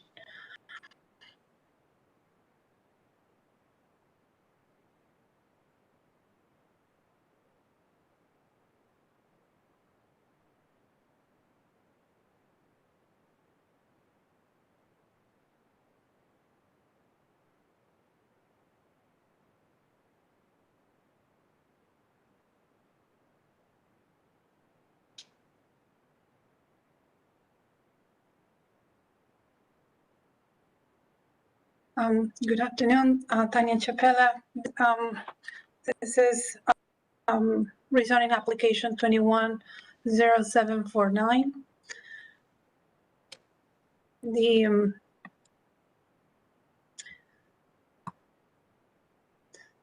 Sorry, I'm not able to read my notes now. So the request is to rezone 2 lots from CG to PD.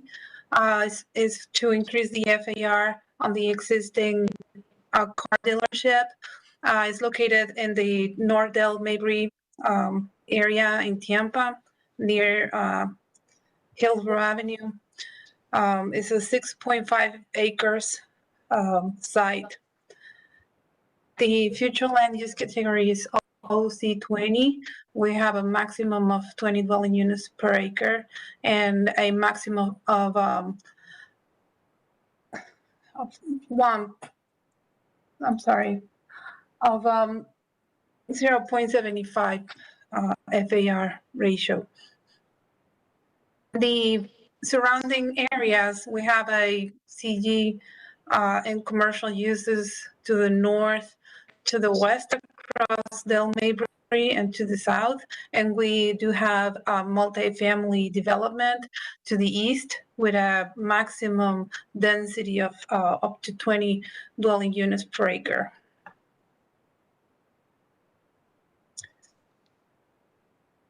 The proposed plan development is about 100,000 square feet of car dealership.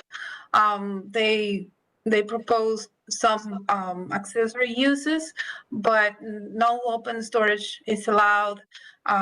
They are also providing service, motor vehicle repair as an accessory use, but no body shop is permitted in the conditions of approval, the permitted uses. And they are requesting several waivers and variances. So we have the eastern property line adjacent to the residential zoning. So it is a 20-foot setback with a type B screening.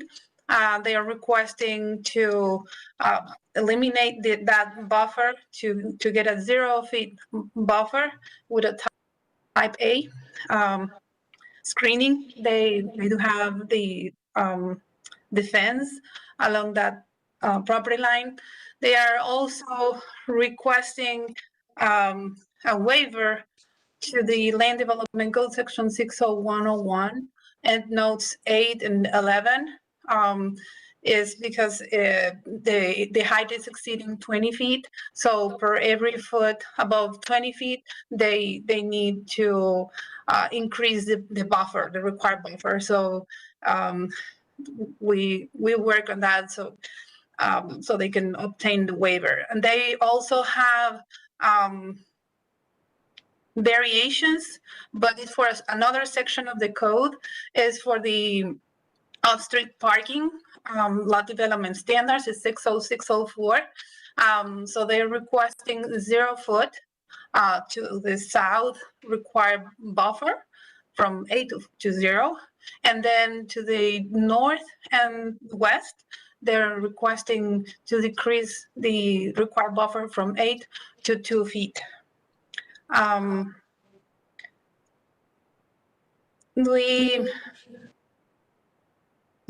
already expressed this.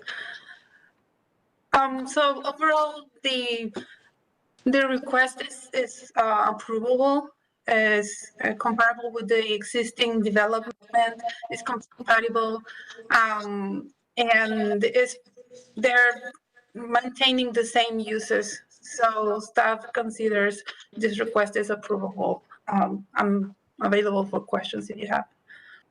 Just a couple, Ms. Chappella. I just want to clarify that in note 8 request. So it's an additional, because it's over 20 feet in height, there's 17 additional feet. What is the required setback and what are they providing?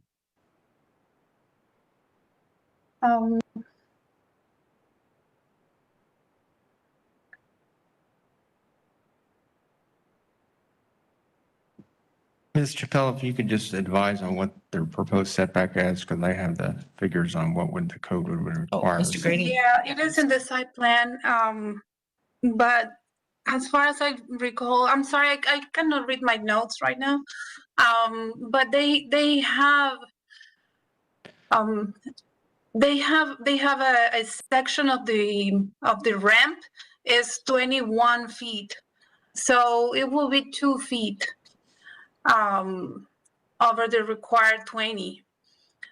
And I recall there was a 37-foot height, a section of the building that was 37 feet, but then it was out of the area, of the required area. We made calculations together with the engineering team, and I don't have that information right now. Maybe Chris and the engineering team may help with that. They've made a great job on those calculations. I don't have my notes right now. I'm sorry. That's okay. Mr. Grady said he can provide that information, so that works. Okay. Yeah, the required setback if for the portion of the building, again, would be a maximum of 37 feet, would be at that point, would be a 54-foot setback, which was what would have been required for a building height of 37 feet. So it appears the shortest setback was, as Ms. Pacello said, for the ramp, which again, that 2-to-1 additional setback is based on, you can tier the building, so depending on what it is, but yeah, if any portion of the building at 37 feet would have required 54-foot setback. All right. Thank you so much. I appreciate it. Ms. Chappella, does that complete your presentation? Yes. All right. Thank you so much. Planning Commission, please. Thank you, Melissa Leinhard, Planning Commission staff. The subject property is located in the Office Commercial 20 Future Land Use category. It is in the urban service area, and the subject property is not located within the limits of a community plan. The subject site meets the intent of future land use element objective 1 in policy 1.4 by proposing a use and design that is compatible with the surrounding uses and character of the established commercial corridor of North Dale Mabry Highway. The OC 20 future land use category allows consideration of a floor area ratio of up to 0.75. The proposed intensity is below the maximum permitted and is therefore consistent with the intensity that is expected in the OC 20 future land use category. The intent of the OC 20 category is to recognize existing commercial and office centers and provide for future development opportunities. The proposal to rezone the subject site to planned development with the proposed commercial uses is consistent with the intent of the OC 20 future land use category. Objective 16 of the future land use element and its accompanying policies seek to protect existing neighborhoods and development by ensuring compatibility with the surrounding area through various buffering requirements and mitigation techniques. The applicant has requested a reduction of the buffer requirement on the east side of the site, which borders a multifamily residential development. However, all buildings and mechanicals will be screened and located at least 20 feet from the property line to mitigate for adverse effects and impacts between the unlike land uses. In addition, the only activity proposed in the area closest to the eastern property line near the residential development are parking spaces and the drive aisle. The proposed modification of commercial development would complement the surrounding land uses as North Dale Mabry Highway is a major commercial roadway. The proposal is therefore compatible with the surrounding area and meets the intent of Objective 16 and its accompanying policies. The community design component provides guidance on commercial developments. Goal 17 encourages developments that improve the ambiance of commercial development in the county. Objective 17.1 and Policy 17.1-4 seek to facilitate patterns of development that are organized and purposeful. The proposed site plan for the new service center, car display, and parking provide a commercial development that fits within the existing commercial development pattern of the area. And based upon those considerations, Planning Commission staff finds the proposed plan development consistent with the future of Hillsborough Comprehensive Plan for unincorporated Hillsborough County, subject to the conditions proposed by the Development Services Department. Thank you. Thank you. I appreciate it. Is there anyone in the room or online that would like to speak in support? Anyone in support? Anyone in opposition that would like to testify? Seeing no one. All right, county staff, anything else? I will note that we did hand out a revised report for this item, because the prior report did not include a couple of the variations they were asking for. Right. So I just want to note that for the record that we did submit a revised report. There will be a revised report. We did submit. Oh, you did? Yeah, Perfect. we did, yes. All right. Well, thank you very much. Mr. McNeil, anything else before we close? All right, then we'll close rezoning 21-0749 and go to the next case. The next item is agenda item D2, major mod application 21-0169. The applicant's Pressman. The request is rezoned from plan development and RSC 6 with the mobile home overlay to a new. Yeah, it's just major modification existing to allow Connie Chevelle will provide staff recommendation of the presentation by the applicant. All right. Mr. Pressman, good evening. Good evening, Hearing Officer. My name is Todd Pressman at 200 2nd Avenue South, number 451 in St. Petersburg, Florida. This is 21-0169. Next slide, please.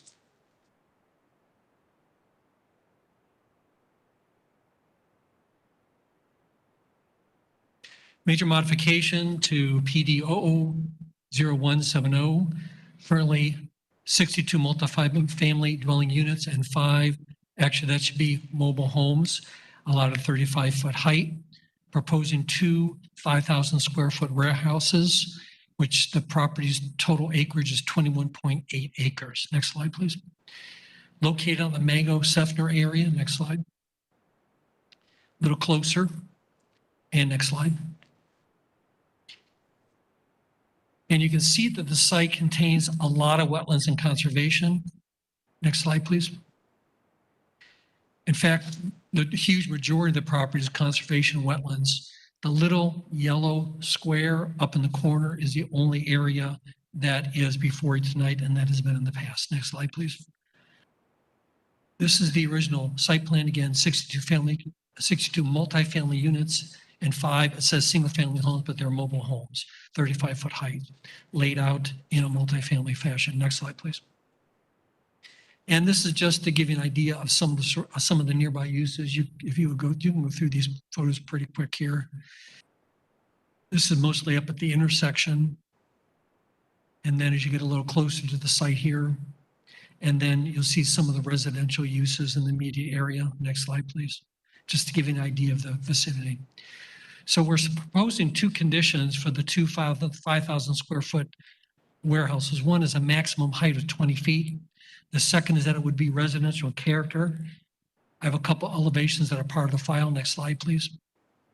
This would be the front elevation. And the next slide is the side elevation. Next slide, please. So proposed site plan and talking about the comprehensive plan. Next slide, please. Again, looking at the site plan, just a very small area of it. Next slide, please. And next slide, please.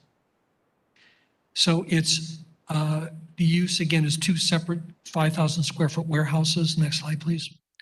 And they are 50 by 100 buildings used as a warehouse without a distribution center. Next slide, please. Critically and central is that the comprehensive plan, future land use category is UMU 20 in this particular area. Next slide, please. And as defined as residential, regional commercial, offices, business park, research park, light industrial, multi-purpose, cluster residential, mixed use. As you know, it's a very intensive use or a very intensive category.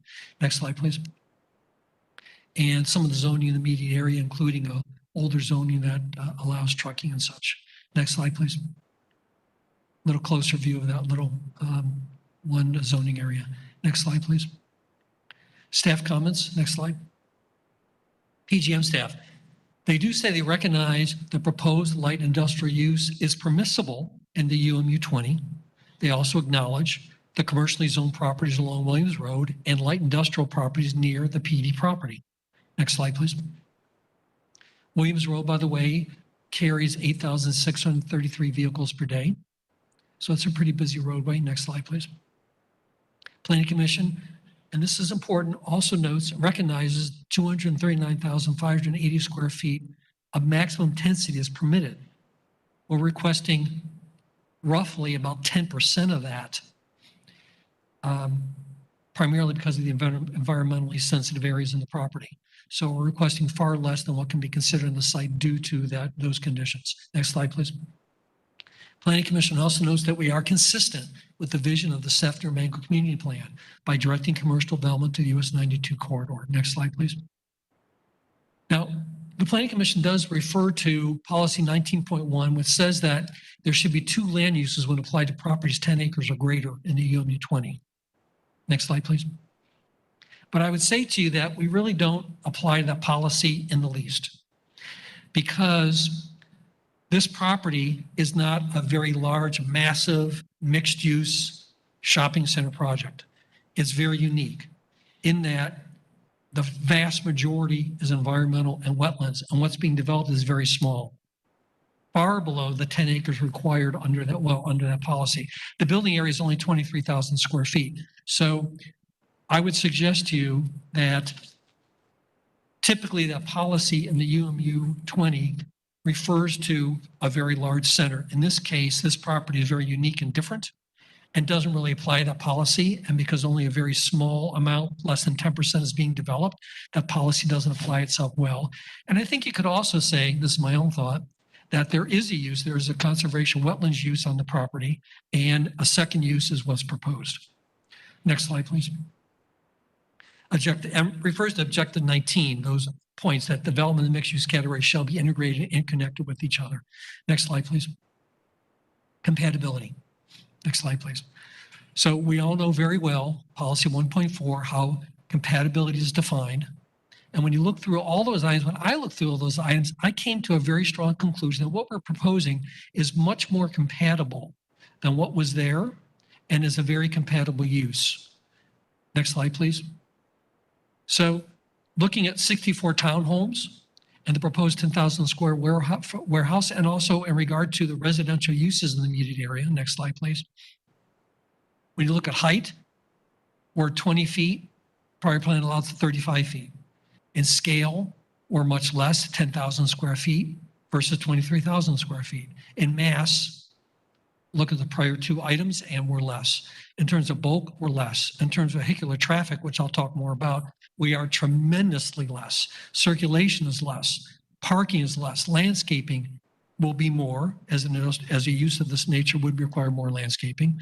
Lighting and noise would be far less. Odors would be far less. And architecture would be similar because we are providing or calling for a residential looking structure. Next slide, please. So the trip impacts are very low. 17 average daily trips, 2 a.m. peak, 2 p.m. peak. Next slide, please. That's reduced by 484 trips from the current use. It's reduced by 31 a.m. peaks and reduced by 38 p.m. peaks. Obviously, for warehouses, it's very low. So compared to the use that's allowed now and compared to the residential uses around us, this site will be a great neighbor. It will be better than what's proposed or what's allowed under the current plan. Next slide, please. So reducing the average daily trips from 554 to 17, that is a 32 times reduction in trips. Next slide, please. Virtually no infrastructure, virtually no water, virtually no sewer. Next slide, please. Versus 62 units, which are going to use a lot. Now, regarding the neighbors, the one that we could reach, and we did reach out to neighbors. Next slide, please. I do have petitions to put in the record that I'll put in with the moment. Next slide, please. And showing you where those are, showing you the site and the relationship of the residential. The petitions we have relate to these locations. There were a few others we tried to get to, but they were heavily fenced. We couldn't get to those homes. So we'll hear as well if there's anyone here this evening, but from everything we've seen or heard in regard to comments of the public, there's been no opposition. Next slide, please. So you couldn't ask for a better neighbor. Virtually no trips, no odors, no traffic, no noise, no parties, no loud music, extremely low infrastructure. Next slide, please. So in summary, we've added really good conditions. UMU 20 category absolutely supports the use. Planning Commission recognizes the commercial industrial uses near the site. We're requesting far less square footage intensity. It's extremely environmentally sensitive. Consistent with the Sefton-Mango Community Plan, very small area development does not meet the intent for two uses in the UMU 20. Proposed use is far more compatible, less intensive, much better neighbor, much better as a neighbor and neighbor support. Happy to answer any questions you might have. I don't at this time, but thank you so much. If you could please sign in and submit the documents whenever you'd like. Development services, please.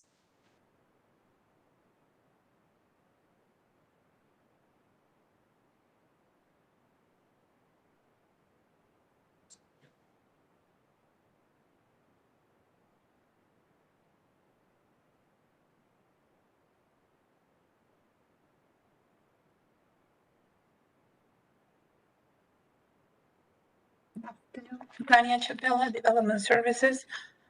This application is the 21-0169. Is a major modification for a site which is 20.8 acres in size.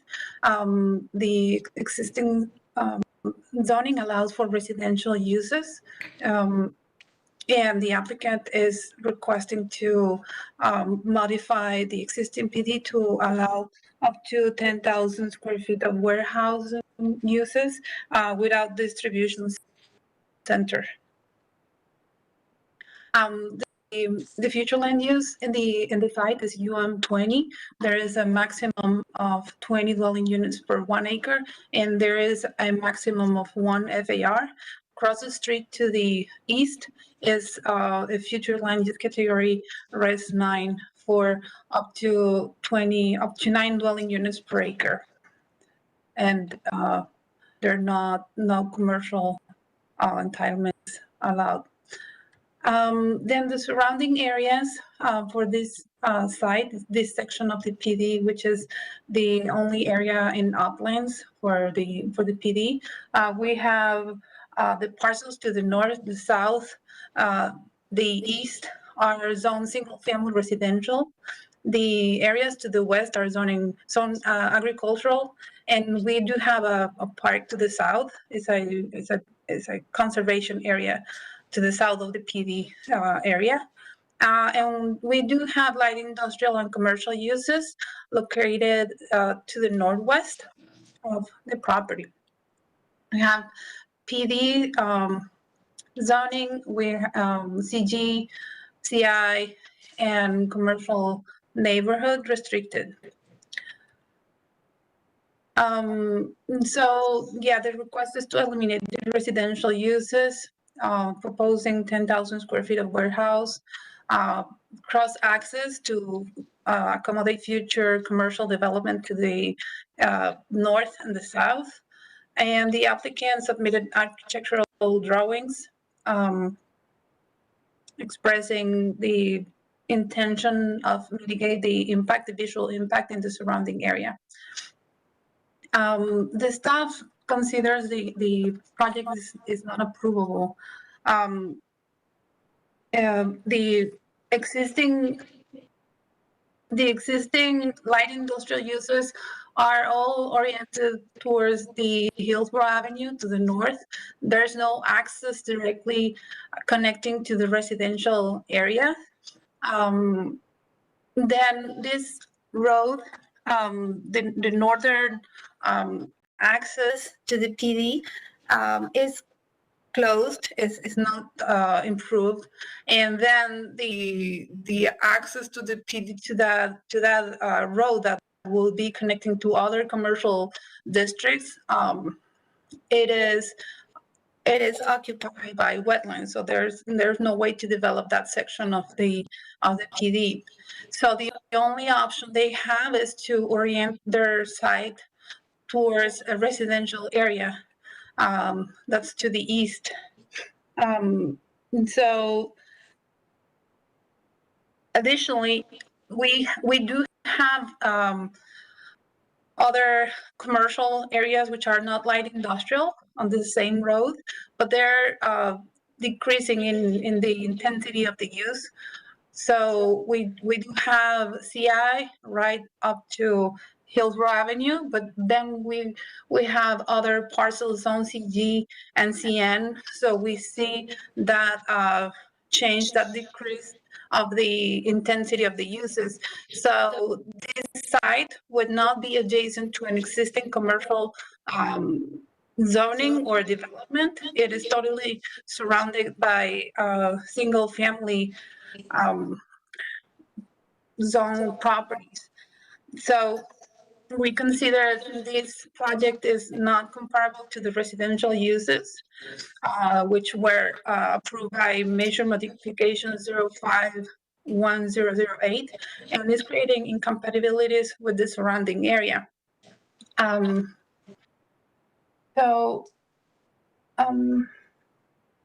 If transportation staff has something to add, this would be the time to do it. I understand that road is not, well, I would prefer transportation staff to explain their reasons to oppose to this application. this concludes my presentation. I'm available for questions. Not at this time. Mr. Ratliff, are you online? You'd like to add any quick comments? This is James Ratliff with Transportation Review Section. I don't have, if there's not any specific questions, I don't have any prepared testimony, but I'm happy to answer any questions if you have any. All right, not at this time, but we may come back to you. Thank you so much. Planning Commission, please. Thank you. Melissa Leinhardt, Planning Commission staff. The subject property is located in the urban mixed use 20 future land use category. It is in the urban service area, and it is also located within the limits of the Seffner Mango Community Plan. The subject property is in a unique area with residential future land use classifications, as well as intensive future land use classifications. The predominant development pattern is residential with some scattered commercial uses. Residential uses abut the site to the north, east, and along the southwest corner of the site. Objective 16 and its accompanying policies of the future land use element provide direction on achieving compatibility with surrounding land uses through various transitions, buffering, and site planning techniques. The intent of these policies is to protect less intense uses, such as residential uses, and to locate more intensive uses in appropriate locations. The request for warehouse uses located adjacent to residential uses would not meet the intent of these policies. Future land use element objective 19 outlines the intent that all mixed use categories in the comprehensive plan require 2 land uses when properties are 10 acres or greater in the RMU 35, UMU 20, and CMU 12 land use categories, and to properties 20 acres or greater in SMU 6 and NMU 4 future land use categories. Furthermore, according to policy 19.1, at least 10% of the total square footage of the building must be designated for that second use. The request does not meet the mixed use provisions of the comprehensive plan as outlined in this policy direction. The request only proposes a single use and is over the acreage threshold required to provide 2 uses. Additionally, development within mixed use classifications are to provide for an integration of uses. The proposed modification is inconsistent with this policy direction. Objective 8 and policy 8.1 of the future land use element mandate the range of acceptable land uses in each classification of the future land use map. Policy 8.1 requires all development be compliant with the future land use element of the comprehensive plan. The proposed rezoning does not meet the intent of the UMU future land use category as required by the policy direction by only providing for a single use development. Though the requested use can be considered within the urban mixed use 20 future land use category, and the use is meeting the intent of the Seffner Mango Community Plan by directing commercial uses along the Highway 92 corridor, without the request meeting the merits of the mixed use policies and neighborhood protection policies, the proposed rezoning is inconsistent with important comprehensive plan policy direction. And based upon those considerations, Planning Commission staff finds the proposed major modification inconsistent with the future of Hillsborough Comprehensive Plan for unincorporated Hillsborough County. Thank you. Thank you. Is there anyone in the room or online that would like to speak in support of this application? Anyone in favor? Seeing no one, anyone in opposition to this request? No one online. All right, county staff, anything further?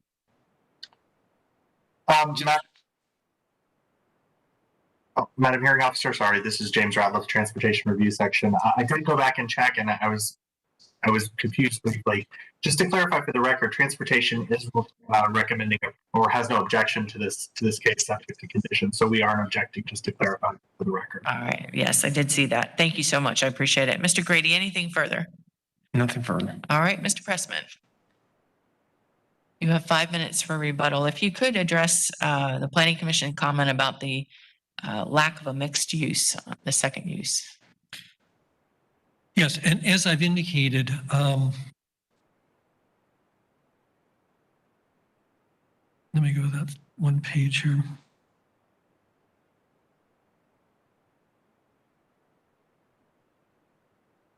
All right, as I've indicated, UMU 20 recognizes developments over 10 acres to have 2 uses. In this particular case, this is a over 20-acre property, but less than 10% of it is to be developed. On-site wetlands are 328,729 square feet. The building area proposed is 23,445 square feet. So UMU 20 as a policy looks at and requires a large development to have mixed and interconnected uses. This site's much different. This site is composed of less than 10% development and is only proposed to be composed of 2 separate warehouse uses. So the policy trying to place itself on this property doesn't fit. The policy is meant for much different types of properties or much different types of developments where there are large uses and they want an interrelation of uses and more than one use for a variety of uses, I suppose, is the purpose of it, where this property is much different.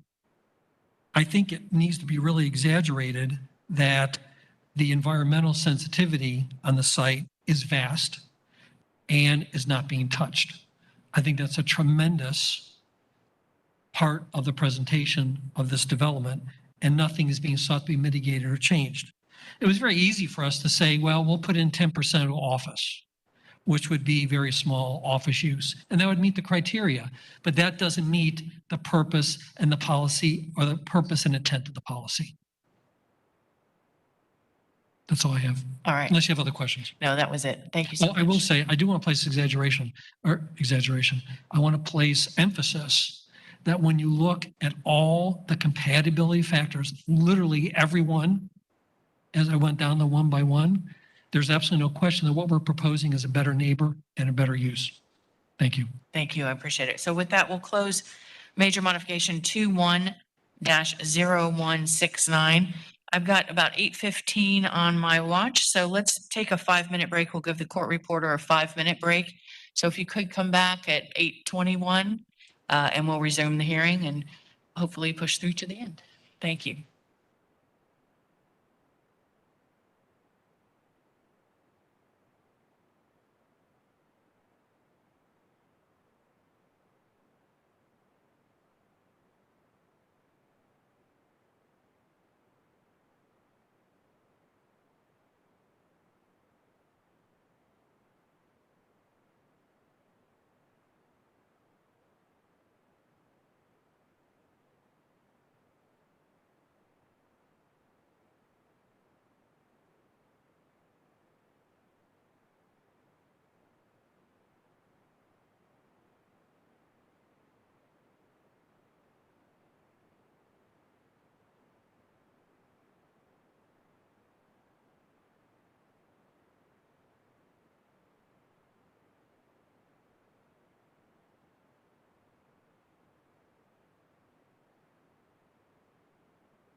Attention, everyone. We'll be starting in just a second.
Attention, everyone.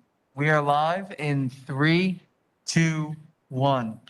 All right, welcome back, everyone, to the zoning hearing master hearing. If Mr. Grady, if you could please call the next case. The next case is item D4. As we noted, the change of the agenda, D3 has been withdrawn. So we're next item then is agenda item D4 is rezoning application PD 21-0221. The applicant's Dublin 2483 LLC, care of David Massey. The request is rezoned from AS1 to planned development. Israel Monsanto will provide staff recommendation after presentation by the applicant. All right, is the applicant here?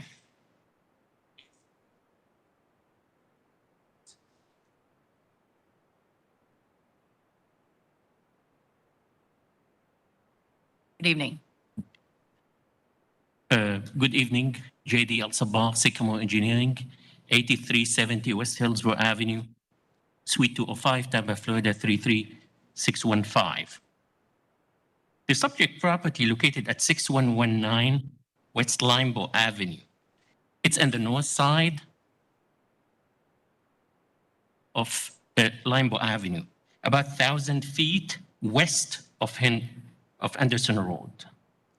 The site, as you see, it is existing zoning AS1, future land use SMU6. It's surrounded by PD, which is townhome, on the west side, single family at the north and the east side. Overall, it is SMU6 future land use.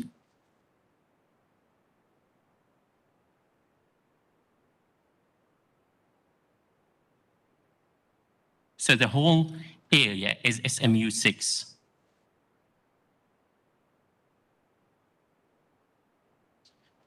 Our proposed development is 9836 square foot office use with accessory warehouse use. Which means we are not exceeding 25% the warehouse area.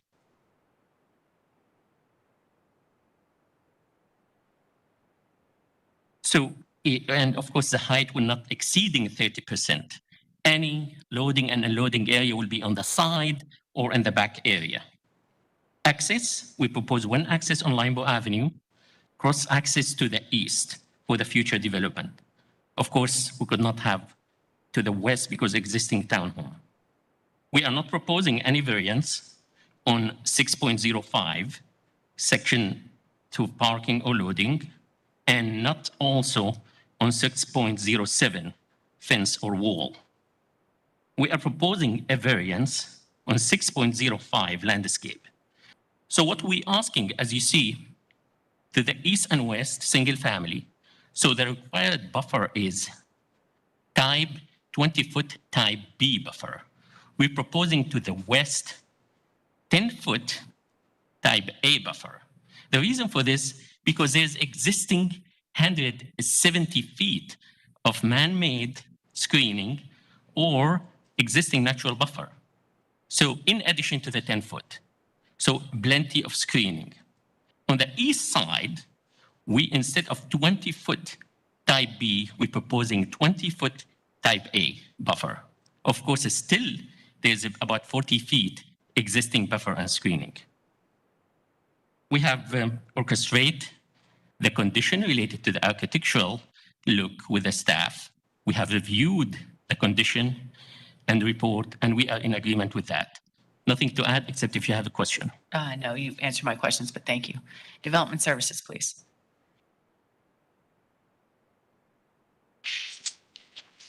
Good evening, Israel Monsanto, Development Services. I will share my screen.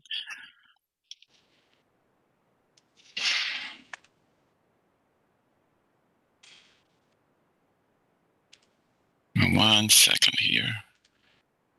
Please let me know if you see the screen. We are not seeing it yet. Okay, one second.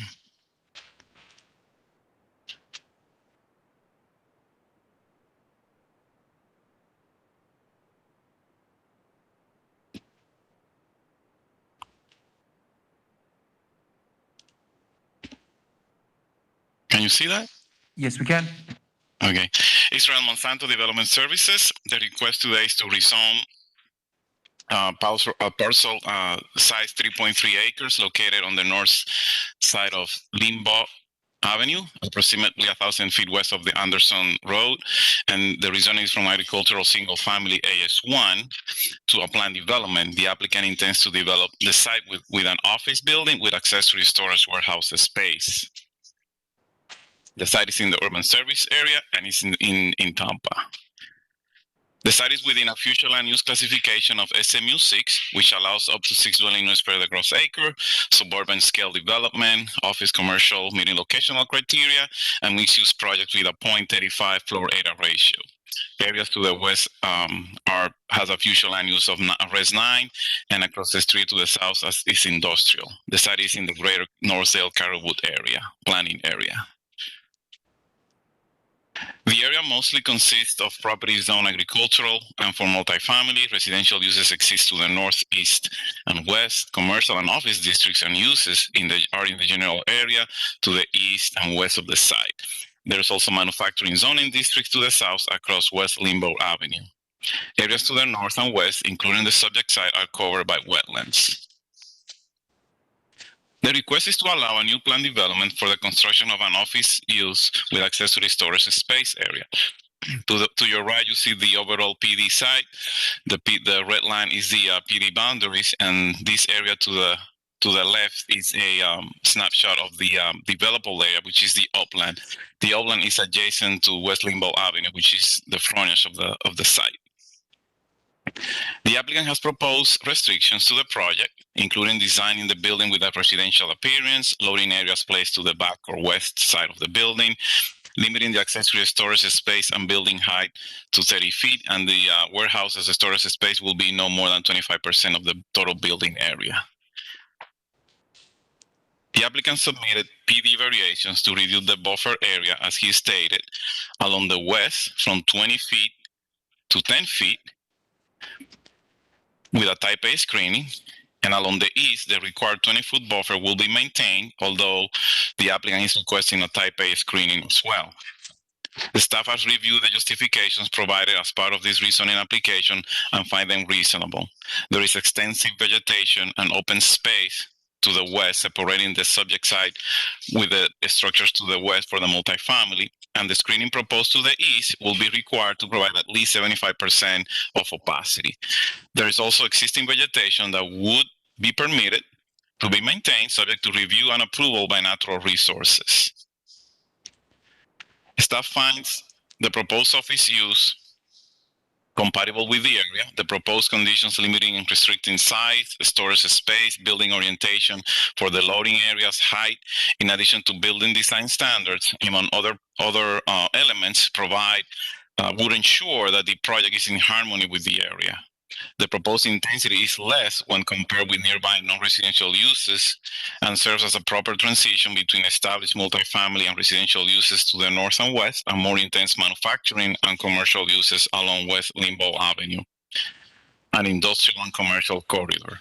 Based on the amount of uplands in the site, the project is being maintained to a low-scale office project below 0.25 of FAR. The Environmental Protection Commission approved the proposed site plan and provided conditions. No reviewing agencies objected to this request. Therefore, based on all these considerations, staff finds this rezoning to PD approval with conditions.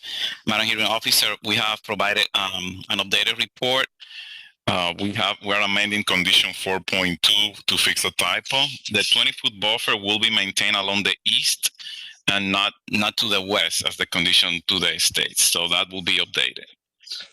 And I'm available if you have any questions. No, I don't. I have the revised report and I do see that typographical correction in the condition. So thank you very much. Planning Commission, please. Thank you. Melissa Leinhardt, Planning Commission staff. The subject property is located in the suburban mixed-use 6 future land use category.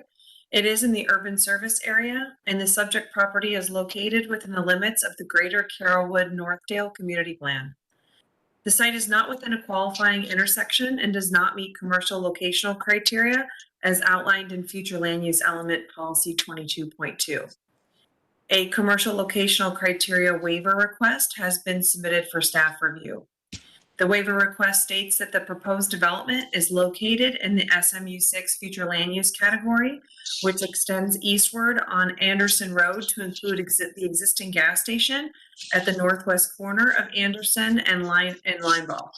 The waiver also states that the land uses between the gas station and the site will be developed for commercial use in the future as the property fronts Linebaugh Avenue, which has over 30,000 daily traffic trips.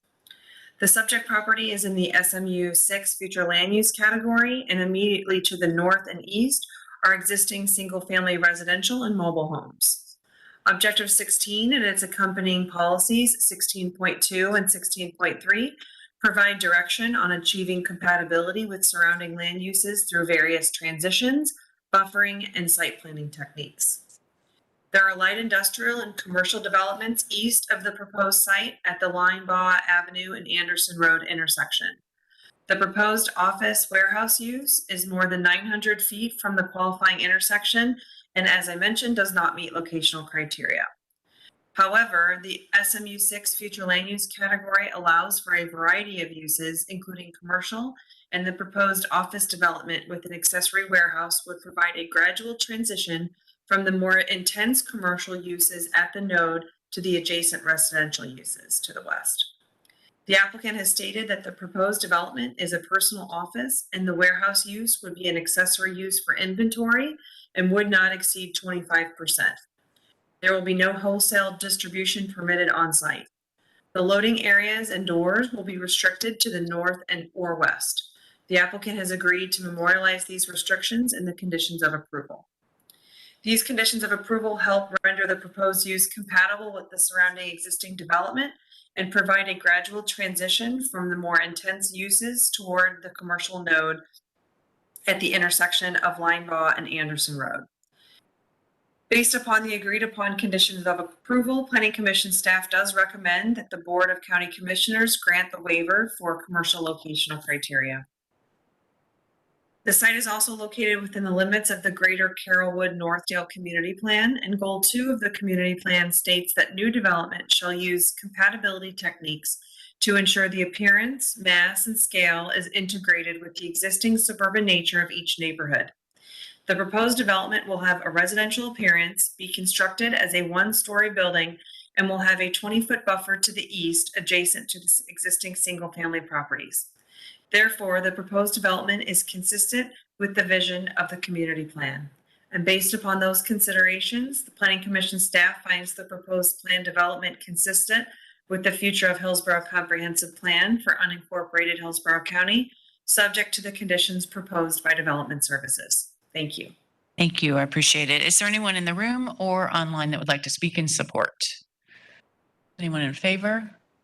Seeing no one, anyone in opposition to this request? Yes, sir. Come forward and just give us your name and address to start. Ron Floyd, 6117 West Linebaugh Avenue. Excuse me. I don't think the property, we've lived there, my wife was born on that side of the property. And if it wasn't for my brother-in-law, we'd still own it. But I don't think it will support that type of a business on top of it with the drainage and the way the Cypress Reserve is behind it without flooding us. And taking that into consideration, And what are they gonna do about the protection of our side of the property? You know, with them building something like that on top of us. Which side, tell me which side? We're are you- on the east You're side to of the it, east. right Okay. next door. All right. My mother-in-law and father-in-law and had the property, well, they owned all of it. But when we got married 55 years ago, then moved on our side, but when they passed away, it was given to her oldest brother. But he lives in Anthony, so he wanted to sell it. And so it was sold out and it's been swapped around for I don't know how many times. But because we won't sell, they can't do anything with it. You know, but I'm concerned about the flooding. I know how the land is.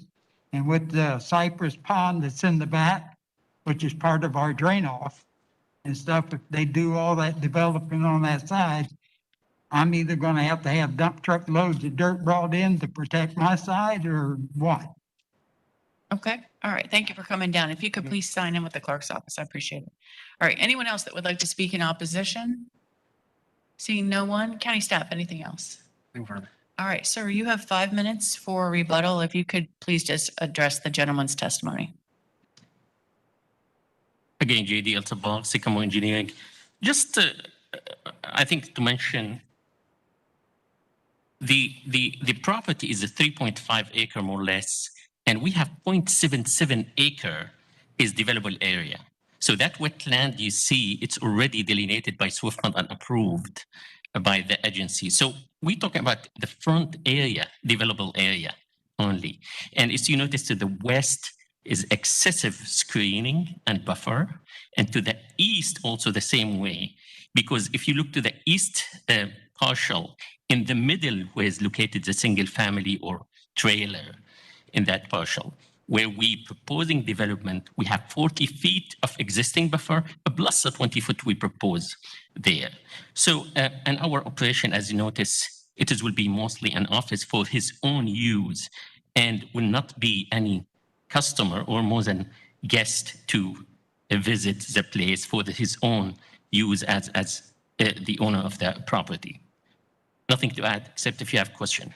Just to clarify the point that he raised about flooding and drainage on the property, and if you're asking for any waivers or anything, or Very good. The best of my ability, this is outside the flood, the property. Two, as we know, when we go into the site plan permit, we're gonna, apply all the stormwater requirement as far as, treat and attenuate within the upland area we're looking for. And we're keeping, of course, 30-foot setback from the existing wetland. So all the requirement, county or SWIFT, we can apply. The best of my ability, I'm not aware of any flooding on that right now. But of course, during the design, we're going to take care of all of that. so you'll hold your retention on your property? Absolutely, absolutely. With the requirement for, this is, I think it's sensitive basin. So we apply requirement of the county and SWIFT. All right, thank you for that. I appreciate it. Thank you. With that, we'll close rezoning 21-0221 and go to the next case. The next item is agenda item D5, major mod application 21-0556. The applicant is Chestnut Hill Investment 5 LLC. The request is for a major modification to existing plan development. Kevin DeFrank will provide staff recommendation after presentation by the applicant. Good evening. Good evening. My name is Jessica Eiserman. I'm an attorney with Stearns Weaver Miller, 401 East Jackson Street, Suite 2100, Tampa. I just would like to introduce our team today. We have several members present, virtual and in person. With me is David Smith, our planner. We also have JJ Connors, who is the applicant representative with Chestnut Hills Investment 5.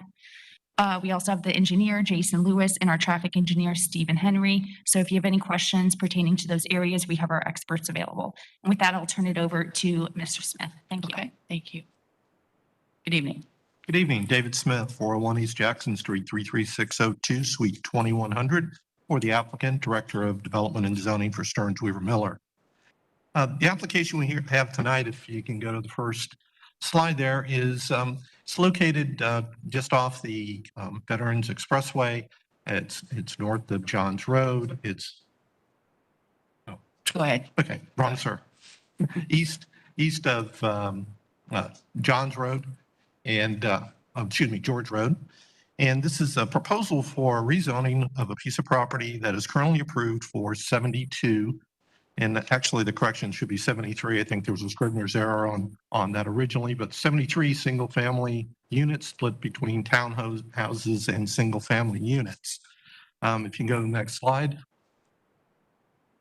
The site currently is located in as I said, against the Veteran Expressway, but it's south of a drainage canal. There's single family to the west. There's an existing industrial park to the south and also to the east. The property was originally zoned M, and in 2018, it was rezoned for the single family development or residential development. You can go to the next slide, please. This just confirms the land use on the property. We have Res 9, we have SMU 6. Next slide. The zoning has a combination of residential zonings to the west. We have M zonings to the south. We have AI zoning to the north, to the northeast, or excuse me, northwest, we have M. And also to the east, we have M, the Selman, and then it continues on towards Benjamin Road. Next slide. This shows the existing approval on the site. This particular property went through several iterations, was remanded several times, and was finally approved. Most of the remands were related to the wetland impacts. And I show you this because our proposal eliminates any access to George Road. By doing so, we actually eliminate wetland impacts on the particular property to only a very slight impact that I'll show you on the next slide, site plan. This is the proposed use. It's a warehouse flex split space. Access is going to be through the adjacent easements that are available from the industrial park. This particular property was sold off during the development of that existing park, and it has easement rights to access Johns Road. As you can see, the only wetland impact we now propose is in the truck court on the west side of the property, which is very minimal. That impact was also being experienced on the property with the single family proposed development. So that there's a reduction in wetland impacts. We have Steve Henry here that can speak to any questions on transportation. However, this proposed use also has a reduction in transportation impacts. Most importantly, it eliminates any traffic impacts from the previous development that we're going to go out on to George Road, which is, for the most part, a residential street from the private road to the north. And then it's all residential out to Johns Road on the west side. So this provides an improvement. We have had meetings with the neighbors, and they were appreciative of that fact that we were reducing the access points in traffic. We also, in meeting with the citizens, the conditions reflect a restriction on height, and that height restriction is reflected in the conditions, and it's at 55 feet. And if we can go to the next slide. The SMU 6 future land use category provides for this type of use as well as residential uses and retail uses. And because of the use in SMU 6, we are not subject to the locational criteria. We've worked with staff of the Planning Commission and confirmed that fact.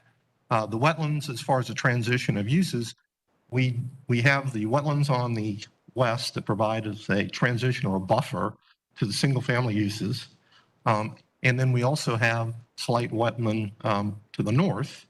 And when you look at the comprehensive plan map and the zoning map, it really doesn't represent the full wetlands. The site plan shows that pretty much the whole western half of the site is actually a wetland area. If we can go to the next slide. The only variation that we ask, we don't have any PD variations or LDC variations. It deals with the technical standards of the technical manual of the city, excuse me, the county, dealing with Johns Road. And Johns Road is a substandard road, which is almost every road in Hillsborough County is substandard to some technical standard. And in this particular case, we've worked with the county engineer to identify, based upon the conditions and the right-of-way available, improvements that can be made for safety purposes. That is reflected in the staff report and the conditions, and that is basically we're providing for the continuation or having a continuous sidewalk from the general access points of the project site to ensure that they have a sidewalk on the north side of the road all the way to Benjamin. There's probably the piece of it that's probably from the project frontage underneath the veterans is the connection point that we're working with. We reviewed all the conditions. We agree with the staff's conditions and the findings of the Planning Commission. Make me go to the next slide. And this just shows the site in the context of what I described. It's pretty much in an industrial area, I believe, but for the veterans going through, this is one continuous big industrial park until you get to George Road.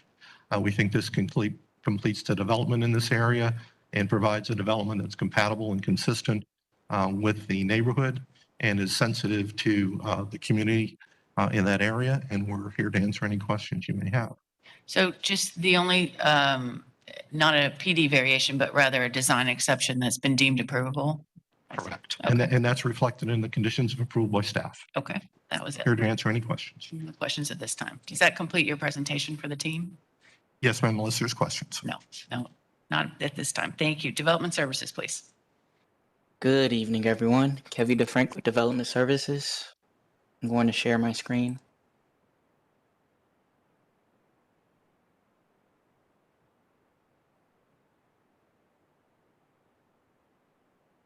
Okay.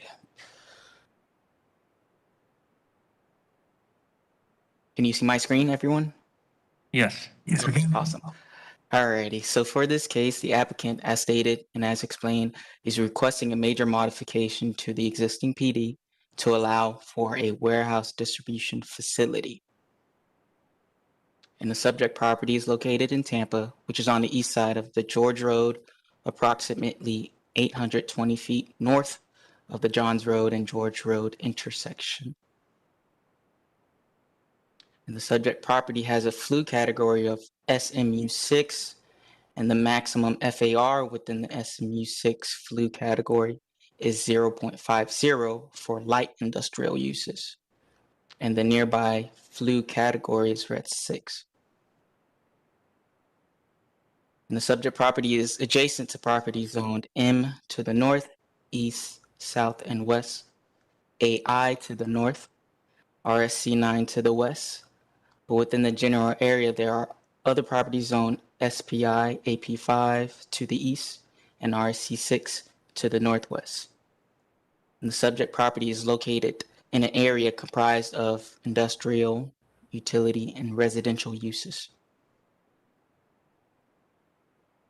And development of this project shall be limited to a maximum 100,800 square foot warehouse distribution facility, and it is also subject to the critical design features requirements associated with the proposed vehicle use area and the existing wetland, as stated in the listed conditions. However, as stated in the report, a revised site plan must be provided prior to the PD site plan certification, which includes the required revision to the development summary proposed use indication. And based on the SMU6 flu category, the surrounding zoning and development pattern, and the proposed use and development standards for the PD zoning district, staff finds the request approvable, subject to the revised conditions that Mr. Grady provided to you today.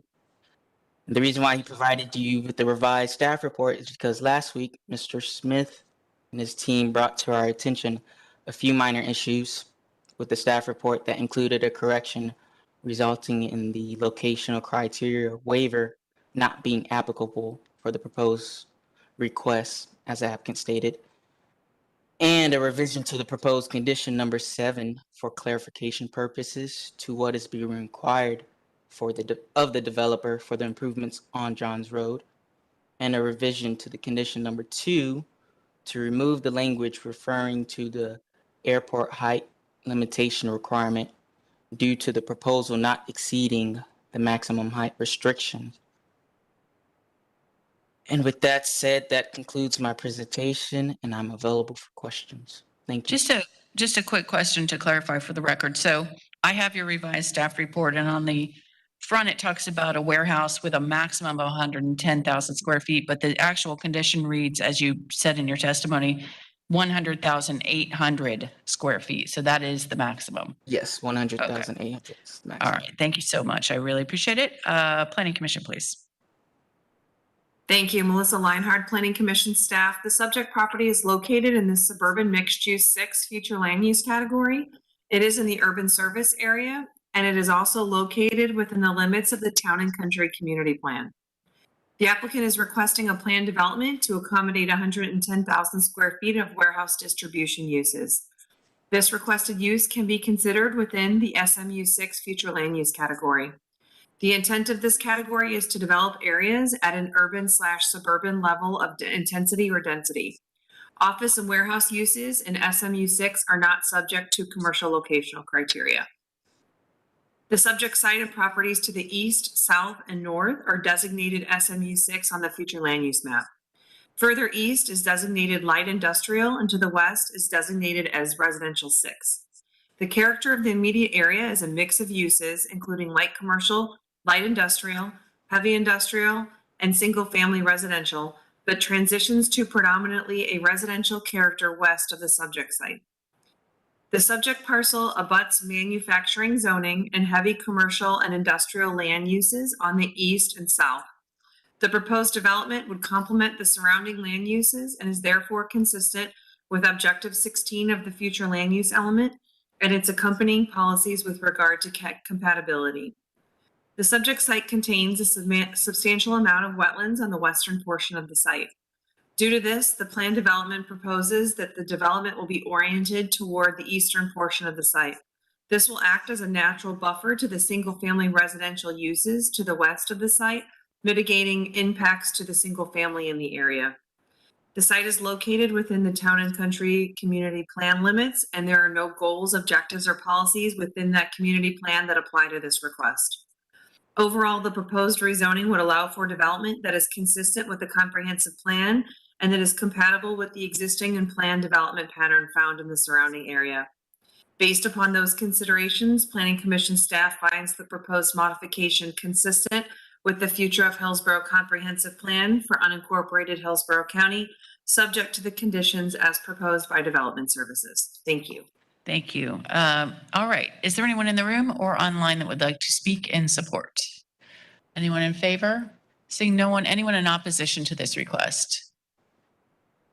No one. Mr. Grady, anything else? Nothing, Vernon. Ma'am, do you have anything else? Mr. Smith? You can have the last word.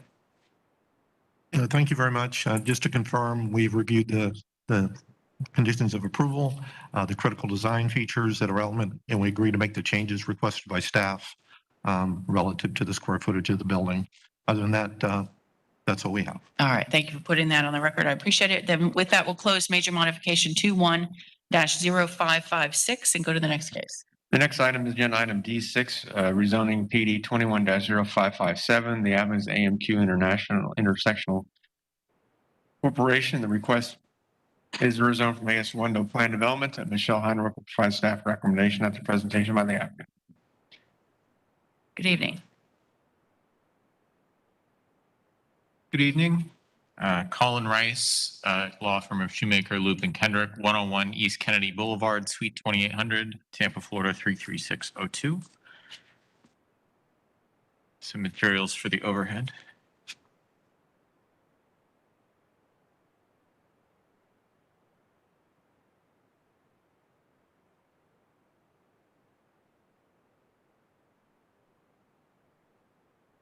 Are they up?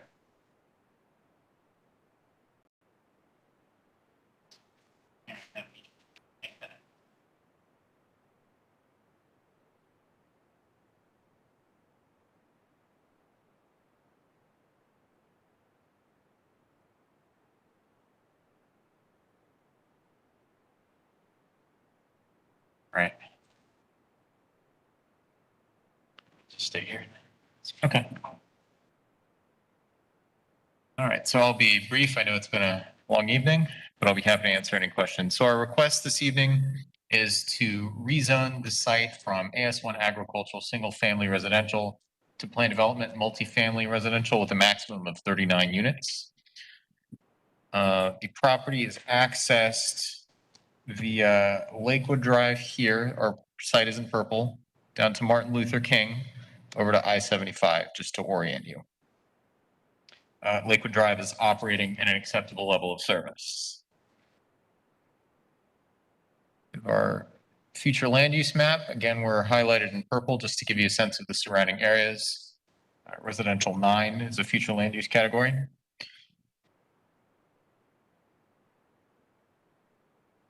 And this is our site plan that's, of course, part of the record here today.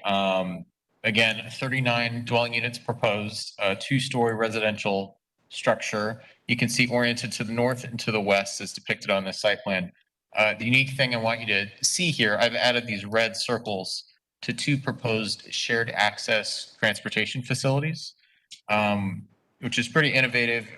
It will serve to divert local trips away from Lakewood, preserve roadway capacity, increase driveway spacing, and generally improve the management of traffic entering and exiting the developments. And these access facilities will serve to benefit potential future development. It's a step to modernize this transportation corridor. We have a significant shortage of market rate workforce housing in Hillsborough County. This is just from last week. Rents have increased dramatically. There's a real supply and demand issue that this project will serve to address to at least some measure. And a little bit closer aerial of the site. We've proposed buffering that exceeds that which is required in the code. To the north, northeast, west, and south, it'll be a 20-foot buffer and setback with screening consisting of landscaping and a 6-foot high PVC fence. We did hold a lightly attended Zoom community meeting, which we included in our notice so that folks in the neighborhood would have a chance to participate and ask questions. I spoke with one of the neighbors across the way on Lakewood and answered his questions. We have no problem with any of the conditions agreed to by staff. We're grateful for a recommendation of approval and a finding of consistency from Planning Commission staff. And just to conclude and reiterate, this is addressing a need for Hillsborough County. We've got the innovative transportation element with the shared access, and we respectfully request your approval. I'm available for any questions. None at this time, but thank you. I'll submit these to the record. Yes, please. Development Services, please. Hi, good evening. Michelle Heinrich, Development Services. I'm going to go ahead and share my screen.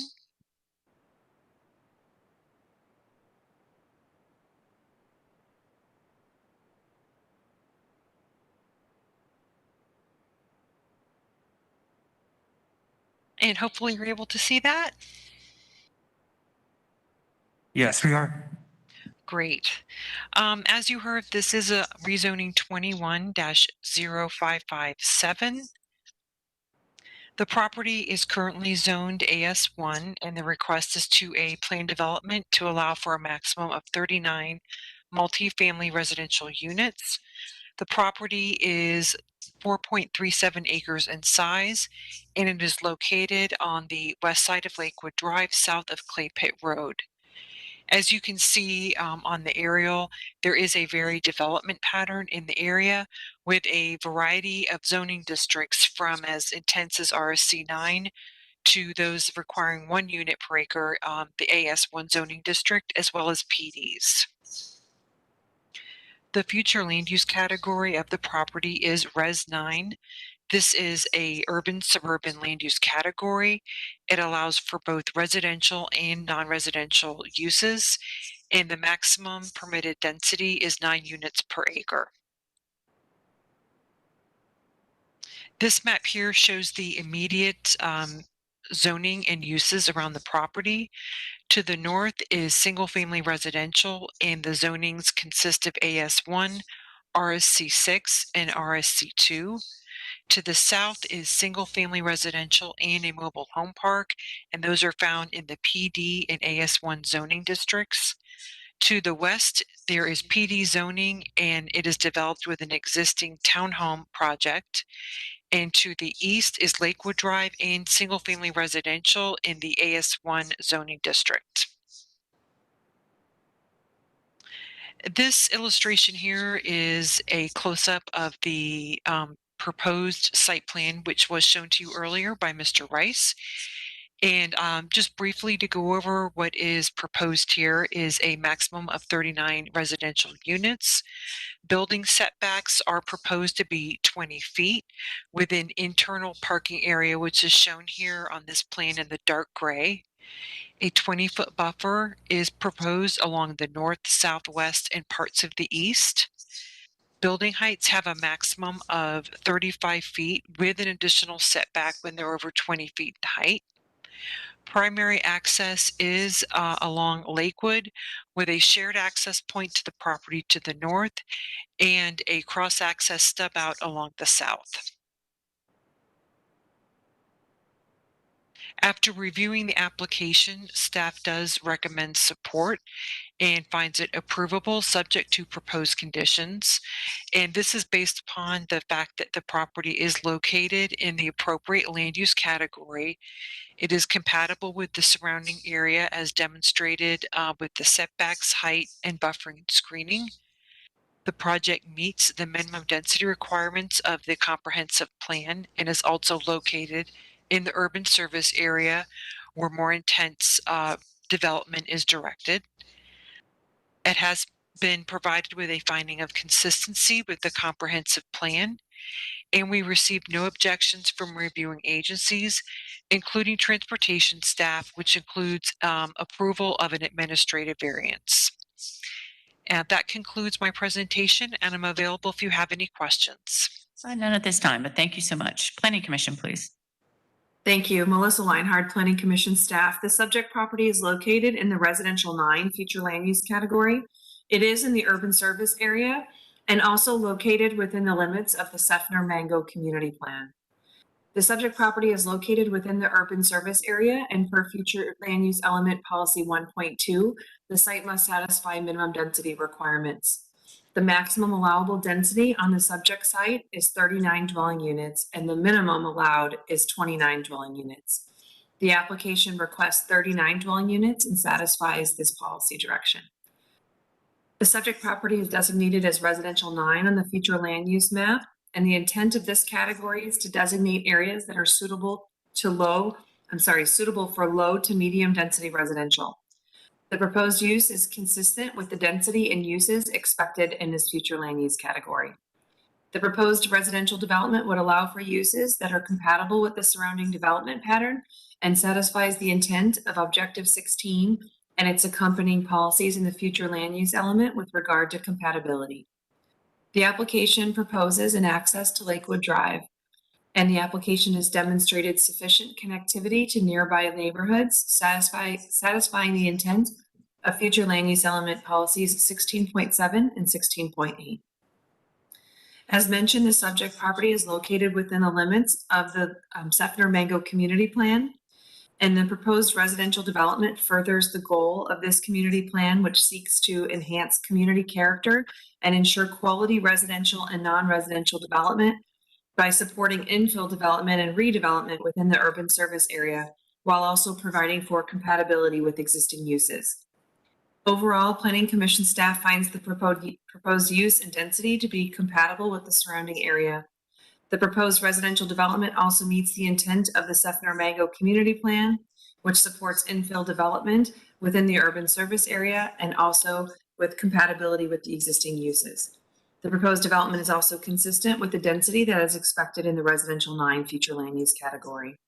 Based upon those considerations, Planning Commission staff finds the proposed plan development consistent with the future of Hillsborough Comprehensive Plan for unincorporated Hillsborough County, subject to the conditions proposed by Development Services. Thank you. Thank you. All right, we'll ask for anyone that would like to speak in support. Anyone in favor? No one online? Anyone in opposition to the request? Yes, sir, if you could come forward. And while you're coming forward, is there anyone online to speak in opposition. Okay. When you start, please give us your name and address. Good evening. Gordon Smith, 11029 Clay Pit Road, Tampa 33610. I am just north. In fact, my property is connected to his. Not connected, but just adjacent to it. And I'm also speaking, my neighbor also wanted me to mention his name, which is Mike Robinson. He is at 11039 Clay Pit Road. I have 2 acres right there and he has 1 acre. We're concerned about water runoff. And also the traffic implication. It's already busy there. Lakewood is a 2-lane road. And if you add that many more units, there needs to be a turn lane or something there. I live on Clay Pit Road. They have a turn lane there. And I'm adjacent also to the townhomes, just to the, that would be to the west of me. And there's a lot of noise infiltration from that because you got fire trucks going in there. You got all kinds of delivery trucks going in and out all the time. So we're also concerned about noise with that many units coming in. If they were single family dwellings, that would be a little different situation. And then also the height of the units. They're going to be only 20-foot set off from our property. When you look out the backside of our backyard, it's going to look like they're sitting right on top of the fence, looking right down onto our property. And we've had issues with people complaining, even from the other townhomes, what we were doing on our side of the property. And we have a concern about that, of doing something for either a height restriction or some kind of a barrier to which is more than 6 feet. And we didn't know, like I say, with the water runoff, if they were doing some kind of a planned retention pond to make sure that my property doesn't become a swamp from all their water drain off from adding all the asphalt and covering up all the ground saturation. And I think that does it. All right. Well, thank you for coming down. I appreciate it. If you could please sign in. All right. Don't see anyone else in opposition. Mr. Grady, anything else? Nothing further. All right. Sir, you have 5 minutes for rebuttal to address the gentleman's testimony. Good evening, Colin Rice again for the applicant. We appreciate hearing the comments from the neighborhood. I've written down a couple of points. I'll try to address them to the best of my ability, answer any questions you have. So with respect to water runoff, there is of course a condition in the staff report that we're agreeable to. Of course, we'll have to put in stormwater retention, and the ponds are proposed to be within what is depicted as the current building envelope. So we'll keep all of our stormwater. That should not be an issue. We'll certainly meet code and technical manuals, everything required there. Traffic, again, as mentioned in the initial presentation, Lakewood is operating at an acceptable standard service. We're offering the shared access internally, which hopefully in the future will alleviate some of the trips generated, the local trips between these uses perhaps won't have to use Lakewood perhaps as heavily as otherwise. With respect to the noise and the height issues, we are offering buffering beyond what is required with the code. We can certainly understand these concerns. This is only a 2-story building as well, so it's not a high rise. It's not multiple floors. And again, we've gone through transportation analysis. We have recommendation of approval from Hillsborough County zoning staff. So we respectfully request your approval. Happy to answer any questions. Just because I don't see the conditions readily, what is the maximum height of the building? I don't want to misspeak. I'm going to make sure I find it for you. Yeah, 35 feet. Is Oh, condition- 35. condition- Condition 5 addresses it. 35 feet. All right. And let me just interrupt your rebuttal to ask Mr. Grady that the gentleman lives north of the property, which is zoned to that. Either RSC 6 or RSC 2 MH. What is that maximum height for those zoning districts? 35 feet. 35, which is the same. All right. And you There are no, you haven't requested any variances for buffering or screening or anything of that nature. Correct. It's more than the code requires. All right, thank you. That's the end of my questions. Okay. Thank you That's for all your I have. testimony. I Thank you appreciate so it. So we'll close rezoning 21-0557 and go to the next case. The next item, agenda item D7, rezoning PD 21-0560. The applicant is AMQ International Corporation. The request is from rezone from AR to planned development. Tanya Chappelle will provide staff recommendation under presentation by the applicant. Good evening again. Hello again. Colin Rice for AMQ International, the applicant, 101 East Kennedy Boulevard, Suite 2800, Tampa, Florida, 33602. I have a series of slides for the overhead.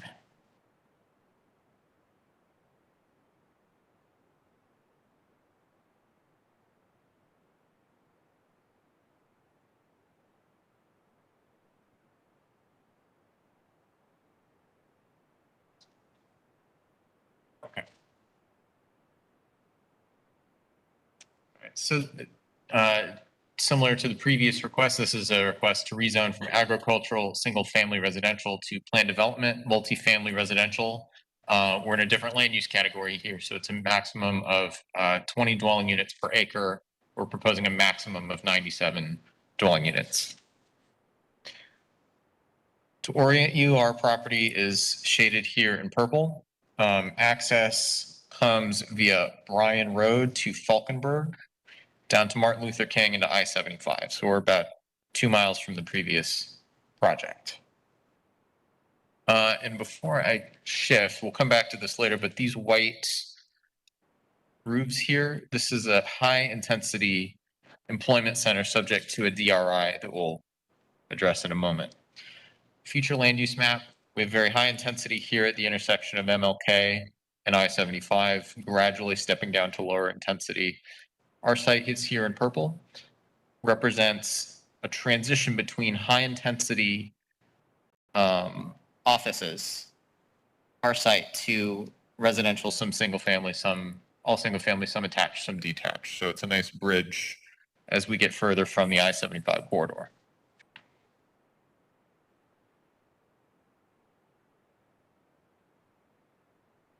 So I'll spend just a moment here with our site plan to give you an idea what our objectives here are.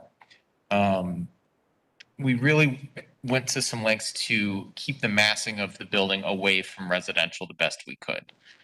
So along the east side, this is the border of the basically Office Park DRI property. There's no residential over here. To the north, we're proposing our stormwater retention. To the east, this is stormwater retention for the residential subdivision. So to the extent that our building is across this buffer, this is not developed and cannot be. In terms of buffering to the east, we'll get into the specifics, but we're proposing a 15-foot buffer here.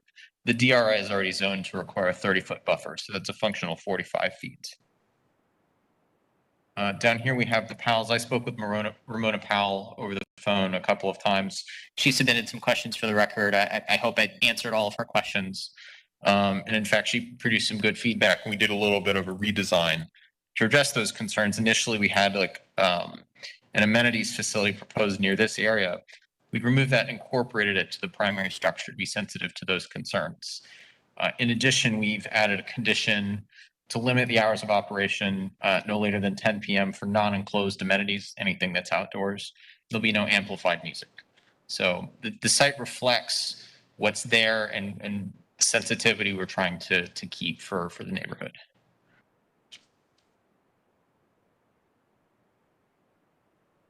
So this image is from the approved DRI to the east and south with these employment centers, very high intensity employment centers.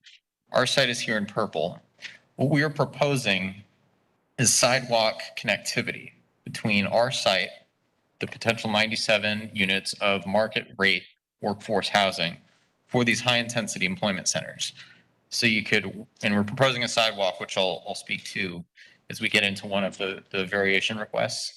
Going south from our site, you can walk to all of these. This is MLK here and more office space.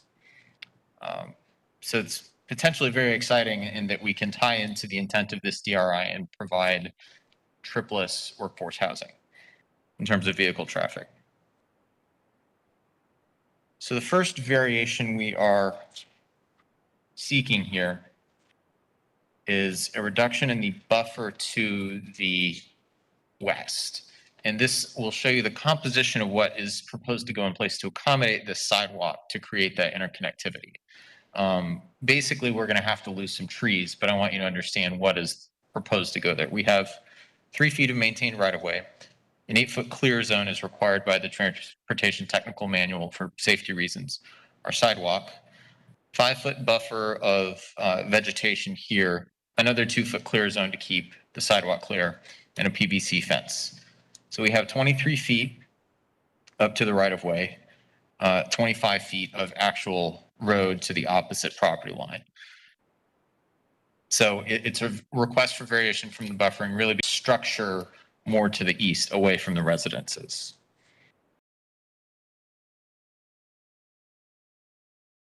In the east buffer to just a modest reduction from 20 to 15 feet, so the building can move away and be sensitive to those residential needs.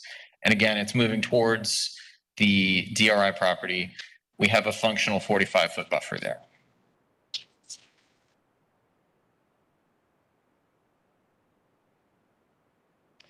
And to conclude, again, there's a shortage of this type of workforce housing in Hillsborough County. It represents a nice gradual step down in intensity as you move further away from the I-75 corridor. We're excited about the interconnected walkability nature of this project. We feel the variations in light of all the circumstances, the feedback we've gotten from the community that they're justified. And we think this project makes a lot of sense. We're excited about it. And with that, I will be happy to answer any questions. Just a quick question to pick up on the staff report that talks about the waiver for the buildings that are over 20 feet in height, that are 50 feet. There's a 2-to-1 setback requirement for that additional 30 feet. And it says it's on the eastern and western side of the PD. And so the question is, one is, what is the mitigation for that? And that you're asking for a reduction in the buffer width. How is that mitigated? Because you're reducing the setback that's required by that additional height. I'm sorry, could you, I heard 2 questions in there. I want to make sure I'm answering them. Okay, so there's in the staff report on page 2 of the staff report, there's a waiver mentioned that you're requesting. And the waiver refers to an end note for the standards for the setbacks. And that end note says that for any building over 20 feet in height, you have to provide an additional 2-to-1 setback. And that you're asking for a waiver of that requirement both on the east and the west side. Okay, understood. I apologize for, thank you for clarifying. Really, it's to preserve in accommodating the sidewalk and shifting and to maintain, frankly, to maintain the density that would be entitled for this size of site. As you start moving in, your unit count doesn't necessarily follow suit. So it's a request in consideration of all the factors to make this viable for this location. Rather than stepping in, it's a request to keep that verticality while or biasing building more towards the employment center, the DRI to the east.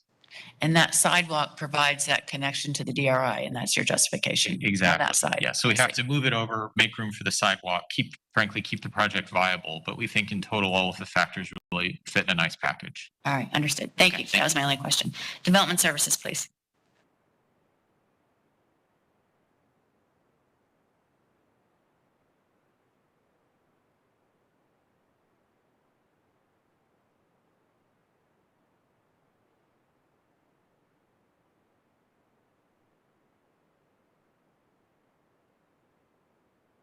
Mr. Bello?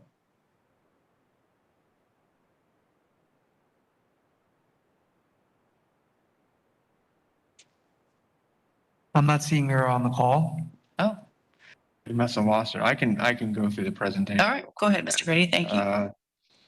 Again, as noted by the applicant, the request is to rezone the property to allow 97 dwelling units. The current zoning's AR, and the request is again to go multifamily units to permit a 4-story multifamily residential development with 97 dwelling units, as noted by the applicant. Bear with me. Future land use is UMU 20, which permits the maximum of 20 units per dwelling unit. The surrounding zoning is noted in the aerial, and as backup, you've got a office complex to the immediate east, multifamily to the north, single family to the west.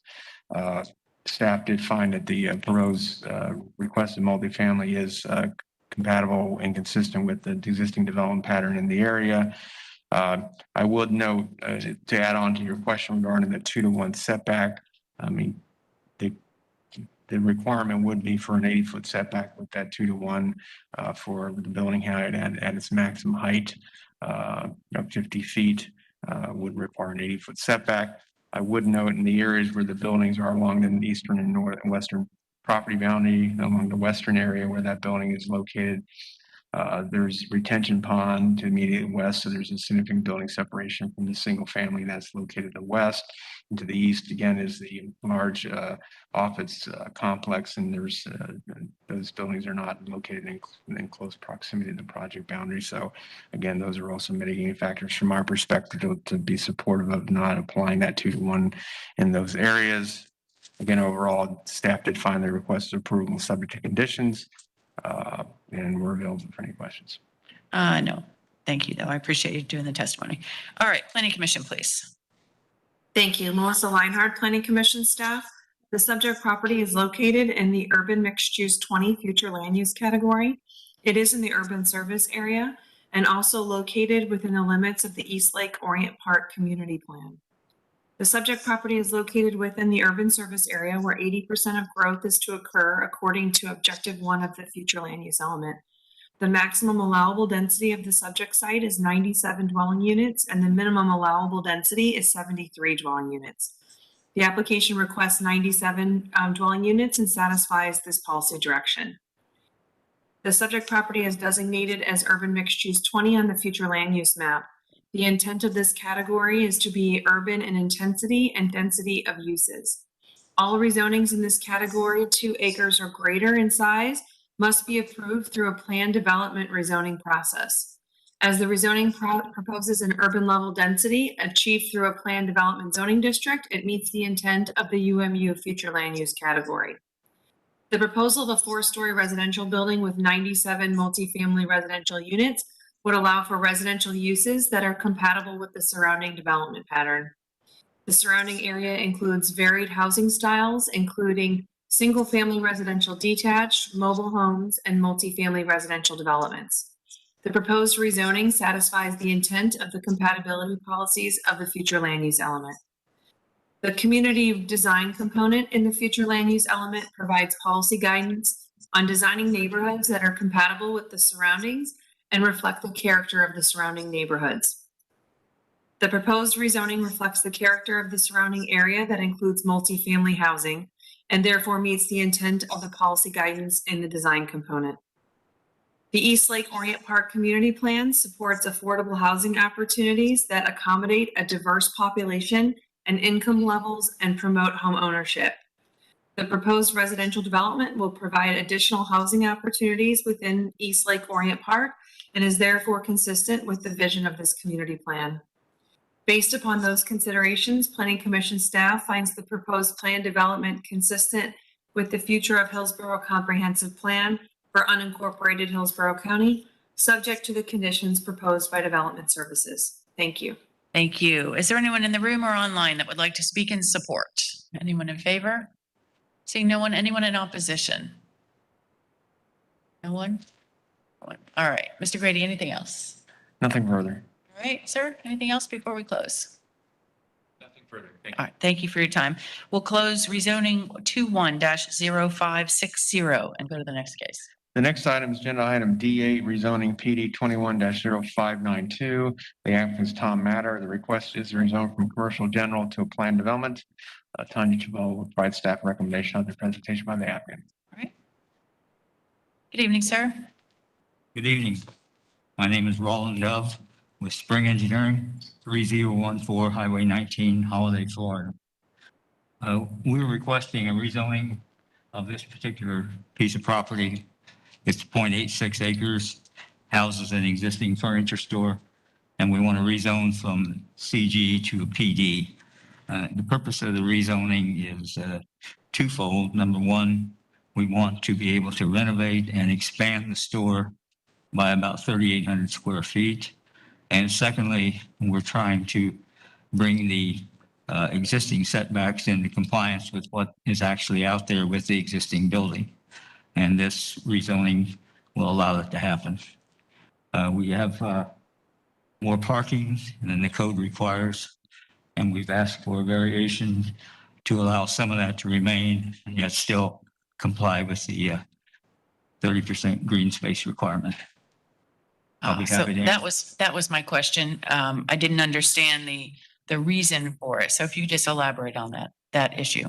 Yes, the requirement is for 30% green space, and with all the existing paving that's out there now, we're closer to only 15%. So we are asking for a variation to allow most of that parking to remain in place.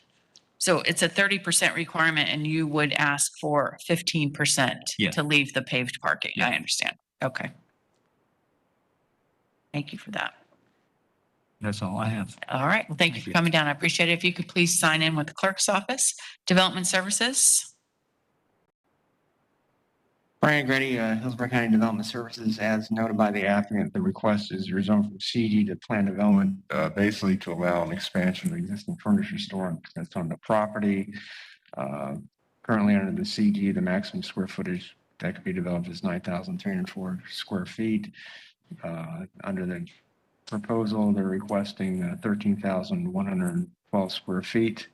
The maximum would be 25,845 under the OC 20 plan category. So again, they're asking for 13,112 square feet as part of this request. Again, this is on Dale Mabry Highway, a very intensive commercial corridor. The existing zoning CG allows the use. Again, this proposal is effectively to allow for an expansion of the existing use and recognize the existing building and provide for, again, the existing site development parking and calibrate the development standards to recognize the existing configuration of the project and to allow for the expansion as outlined in the report. Staff does find this approval with conditions. We're available for any questions. No, thank you though. I appreciate it. Planning Commission. Thank you. Melissa Leinhardt, Planning Commission staff. The subject property is located in the Office Commercial 20 Future Land Use category. It is in the urban service area, and it is not located within the limits of a community plan. The site currently has an existing furniture store at 8,700 square feet and is requesting a 4,412 square foot expansion of the current building. The proposal is below the maximum intensity permitted on the site for the OC 20 Future Land Use category, which is 0.75 and is therefore consistent with the future land use category. The site is currently light industrial with the existing furniture store. North and south of the site is light commercial. Further south of the site are heavy commercial uses. East of the site across North Dale Mabry Highway is light commercial, vacant commercial, and multifamily. The proposed PD will not change the existing light commercial use and is consistent with the commercial development pattern along this principal arterial roadway. The proposed PD is compatible with the surrounding development and meets the intent of future land use element policies 1.4 and the compatibility policies listed under Objective 16. The site will also have vehicular and pedestrian cross access to the adjoining north and south properties, consistent with comprehensive plan policy direction with regard to connectivity. Based upon those considerations, Planning Commission staff finds the proposed plan development consistent with the future of Hillsborough Comprehensive Plan for unincorporated Hillsborough County, subject to the conditions proposed by Development Services. Thank you. Thank you so much. I appreciate it. Is there anyone in the room that would like to testify in support or online? Seeing no one, anyone in opposition to this request?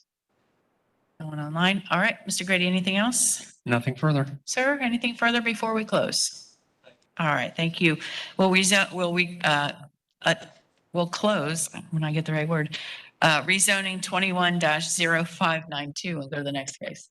The next item is agenda item D9, rezoning plan development 21-0746. The applicant is William Sullivan Potomac Land Company.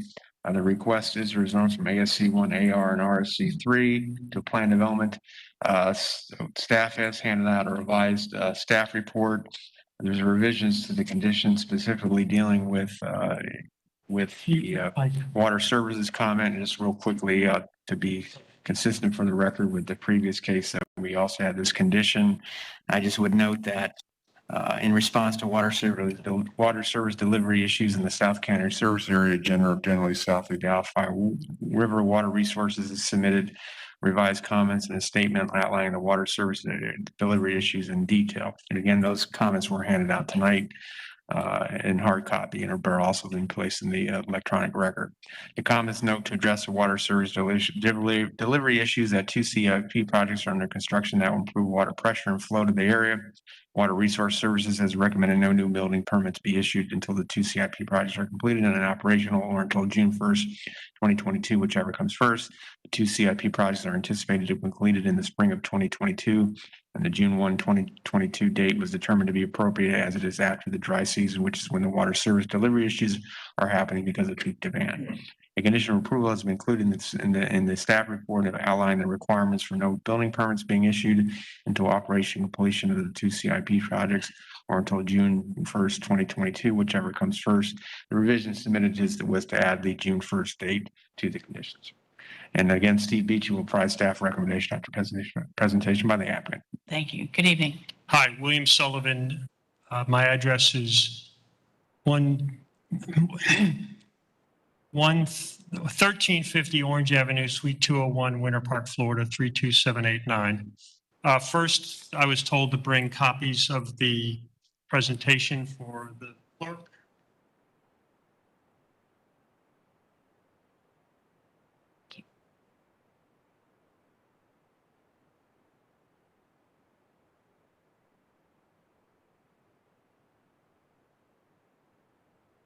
I will begin by thanking you, and I'm going to introduce Sean Cashin, and then I will be back after Sean Cashin is finished. He's with Gulf Coast Consulting. He's our engineer for the project. Thank you.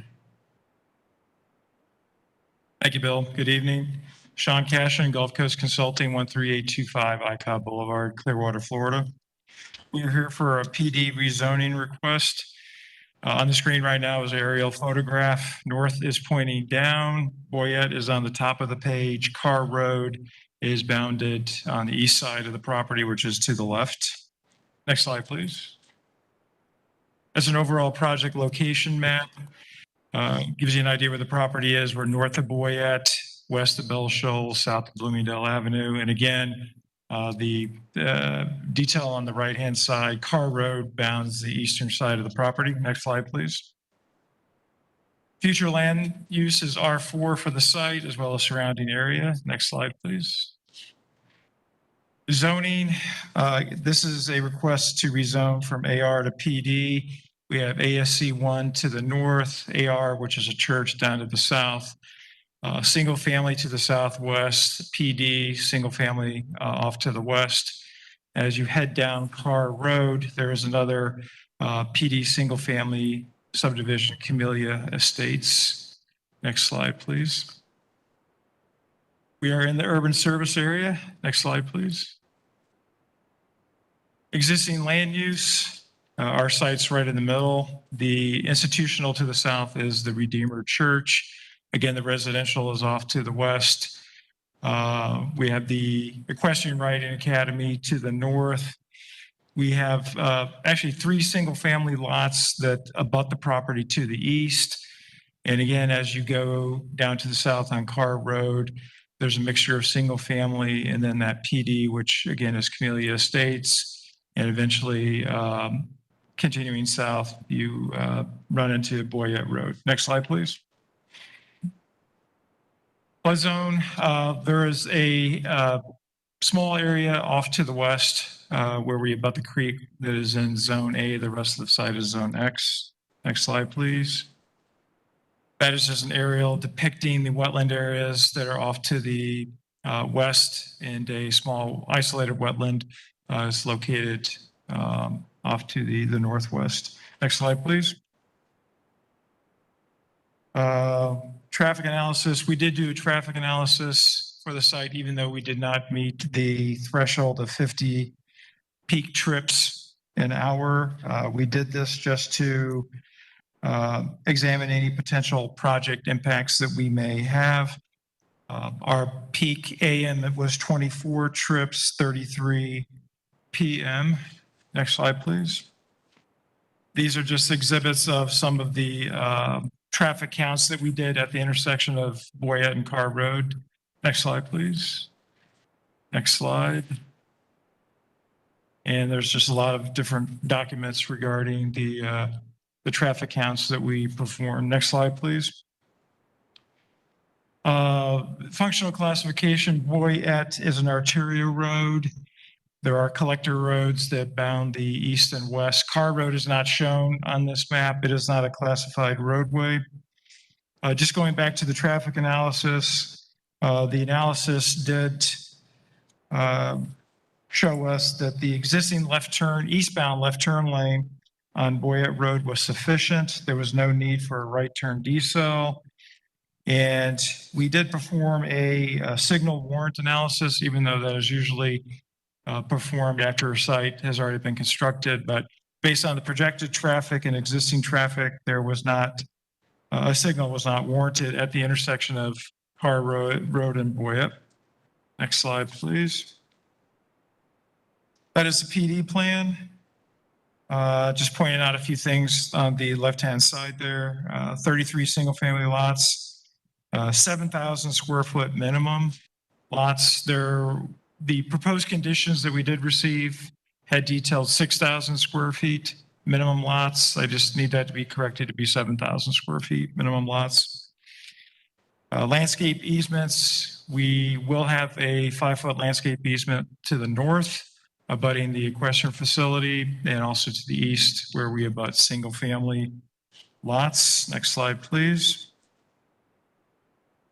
This is a site data table that is on the PD plan. A couple things to point out. Our proposed density is 3.06 units an acre, which does meet the 75% requirement of the future land use, which is R4. Again, 7,000 square foot minimum lots. The setback from the north is 80 feet. And again, there's a reference to the 10-foot landscape easement along the east and the 5-foot landscape easement to the north as well. Next slide, please. Concept plan, just giving you a general idea as to the layout of the property. The ponds are off to the west. There is a pond retention area that is to the north, and then the roadway network. There is a stub out to the north, as you see, for connectivity. And also at the southwest, there is another roadway stub out to the south. Next slide, please. This is just a pictorial detail of the vertical screening. And again, along the north side of the property and east side of the property, we do propose 3-inch caliper trees, 10-foot high, 40-foot centers with a 6-foot high opaque fence along the north and the east. There will be a 4-foot high fence proposed along the south. Next slide, please. Utilities, we will be extending a 8-inch water main and a 4-inch force main to connect where they step out along Carr Road. Next slide, please. We had an administrative variance for driveway spacing deemed approvable by Mike Williams. The design exception was for substandard roadways. Again, that was also deemed approvable by Mike Williams. Next slide, please. Offsite sidewalk improvements. Bill Sullivan will elaborate on this a little bit further, but as you can see there, the blue and the green are proposed offsite sidewalk improvements. Next slide, please. Give you an idea as far as the density we are proposing in relation to existing developments in the area. We are at 3.06. Camellia Estates that is along the east side of Carr Road heading south is 2.87. South of Boyette, you have the 2.98 and 3.16, and you have the single family at 1.8 directly to the west. Next slide, please.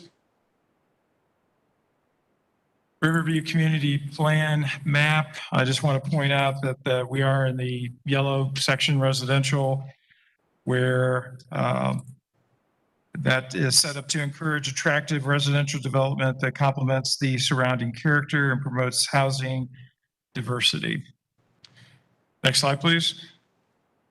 All right, that concludes my portion of the presentation, and Bill Sullivan will be up here to say a few words. Thank you. Thank you so much. If you could please sign in. Mr. Sullivan, you've got a little less than 7 minutes left. Oh, perfect. I won't even need more than a few.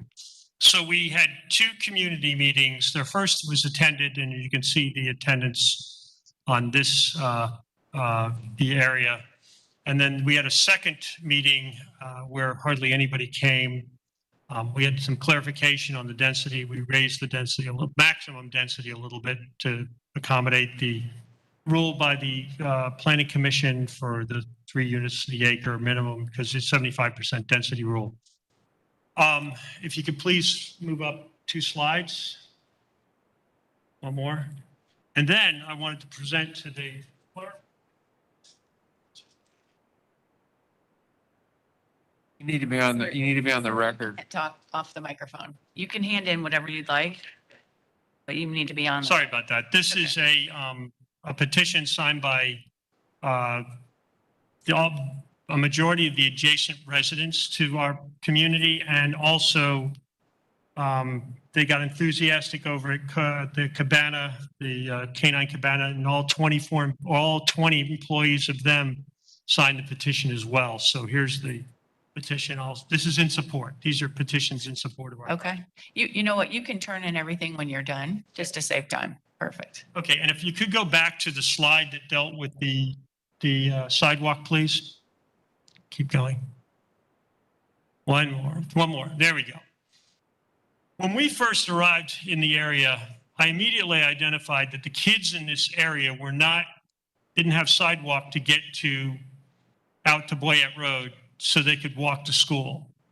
We have, throughout this county, and it can be attested by the county staff, we go out of our way to make sure that we provide pedestrian access for kids to get to schools. We think it's imperative for this county. I wish more developers took the lead of doing this, but we absolutely identified it. So even before it was ever made a part of a design exception, I'd already identified the need for bringing that sidewalk all the way out to Boyette Road and completing the sidewalk that was already out there. We're building 1,700 feet of sidewalk. And what this does is it gives kids, when they get out to Carr Road, they only have 0.7 miles, tenths of a mile to go out to 3/4 of a mile to get to Boyette Springs. And same with Bell Creek and Valrico Academy. They can literally walk to school from anywhere in this neighborhood back here. And then to the Rogers Middle School is about 2 miles, and Riverview High School, there'll be plenty of kids that can go the other direction. So we go out of our way. And we know this when we meet with the community, and that's why communities come out and support like you've seen today. And that concludes my presentation, and I'll have any rebuttal if there's any. All right. Thank you so Is there much. any And if you would like to submit those documents, you're Yes, more than sorry. welcome. No, that's no problem. Thank you so much. Development Services, please. Good evening, Steve Beachy, Development Services. I am trying to share my screen. Can you see it? Yes. Well, I jumped right into the first slide. The future land use for this area, as indicated, is R4. Maximum density is 4 residential units per acre, and they're also surrounded by Res 4. The proposed density is 3.06 units per acre, so they're meeting the minimum density requirement. As indicated there, on Carr Road, north of Boyette Road, with this is the school that Mr. Sullivan had mentioned, which is in walking distance with the sidewalks.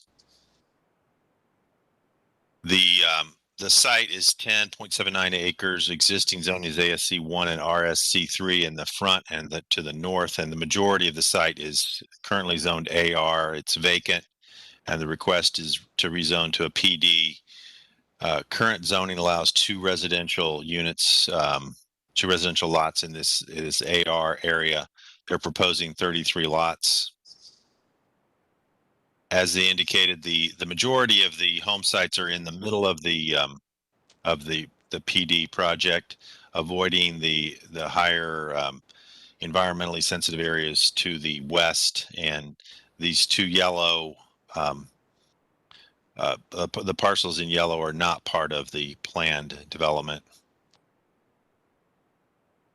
Essentially, our recommendation notices that or notes that they're providing compatibility with the comprehensive plan. They're accommodating through buffering and screening enhancements to the neighbors to the north and to the east. They're providing concentration of home sites to avoid environmental impacts to the west.